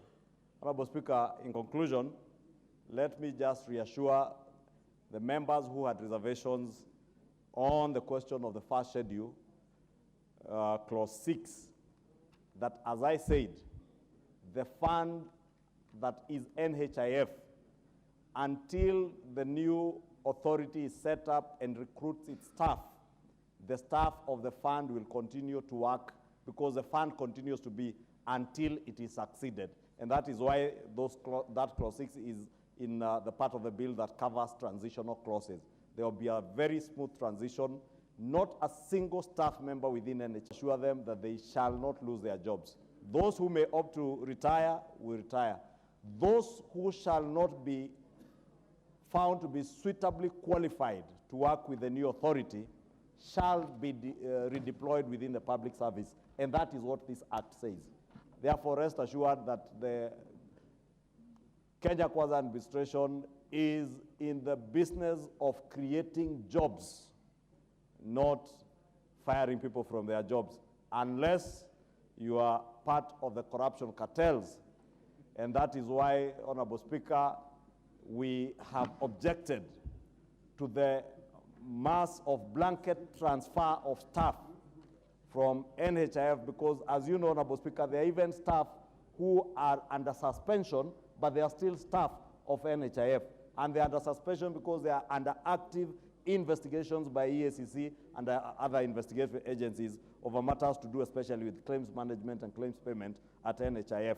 With those many remarks, Honorable Speaker, I once again thank all these great patriots, and the people of Kenya now can see. And I hope, Honorable Speaker, a list will be published of all these members. A list must be published of all these members who have sacrificed time from their families late into the night to make sure that no other Kenyan family suffers the anguish of having their property auctioned on account of hospital bills. This new bill, Honorable Speaker, will change how healthcare is managed in this country, and indeed, together with these two bills, together with the two of primary healthcare and the facilities improvement fund that are being considered by the Senate, which shall be coming to this House once they are adopted by the Senate, Honorable Speaker, will make us realize what we promised the people of Kenya. And I am certain, whether you're in Kenya Kwanza, whether you're in Azimio, we all went out to Kenyans last year and promised Kenyans universal health coverage. The realization of that universal health coverage will be realized with the adoption of these 4 bills. And I want to beg of you that even when the 2 other bills come from the Senate, and they go through public participation in line with our procedures, we shall be here, patriotic as we have been today, to enact them and pass them into law. Thank you very much, honorable members. Honorable members. Okay, just one, because already we are out of time. Madam Speaker, this is a house of debate, and we sat here from morning to this time so that we can participate. Okay, anyway, let me stop. Junet, I have given you the permission Thank you, Madam Speaker. Thank you. So there's no point to lament. Yeah, Madam Speaker. Just proceed and debate. We are not only here to listen to the majority leader, but anyway, Madam Speaker, I want to thank members of the minority who took time and stayed here the whole day, especially Honorable Oundo, Honorable Nyikal, Honorable TJ Kajwang, and all the members who have been here, and Honorable Member for Magarini, who have stayed here the whole day to make sure their contribution is recorded. The minority must have their say, and the majority must have their way. That is how Parliament is conducted. But secondly, Madam Speaker, I want to urge the majority leader, there's a serious anomaly and omission we have made. Madam Speaker, in this bill, we are creating what is called social health authority. We cannot use the word authority. And if the police force was changed to a police service, and all water providing service, all humanity issues providers are called services. In the Miscellaneous Amendment Act, I propose to the majority leader to change the name from Social Health Authority to Social Health Services. because authority is draconian. People think that it's just about collecting money, it's not providing services. And I pray that this bill is going to be transformative, it's going to help the Kenyan people, and let's hope for the best. And I wish every member a good night. Thank you very much. Thank you, Honorable Junet. I therefore put the question, which is that the Social Health Insurance National Assembly Bill number 58 of 2023 be now read a third time. Will as many as of that opinion say aye? Aye. Will as many as of the contrary opinion say nay? Nay. Honorable members? Oh, the ayes have it. A bill for an act of parliament to establish the framework for the management of social health insurance, to provide for the establishment of the Social Health Authority, to give effect to Article 43(1)(a) of the Constitution and for the connected purposes. Honorable members, may I rise? And the time being 9:13 p.m., this House stands adjourned until Thursday, 28 September 2023 at 2:30 p.m.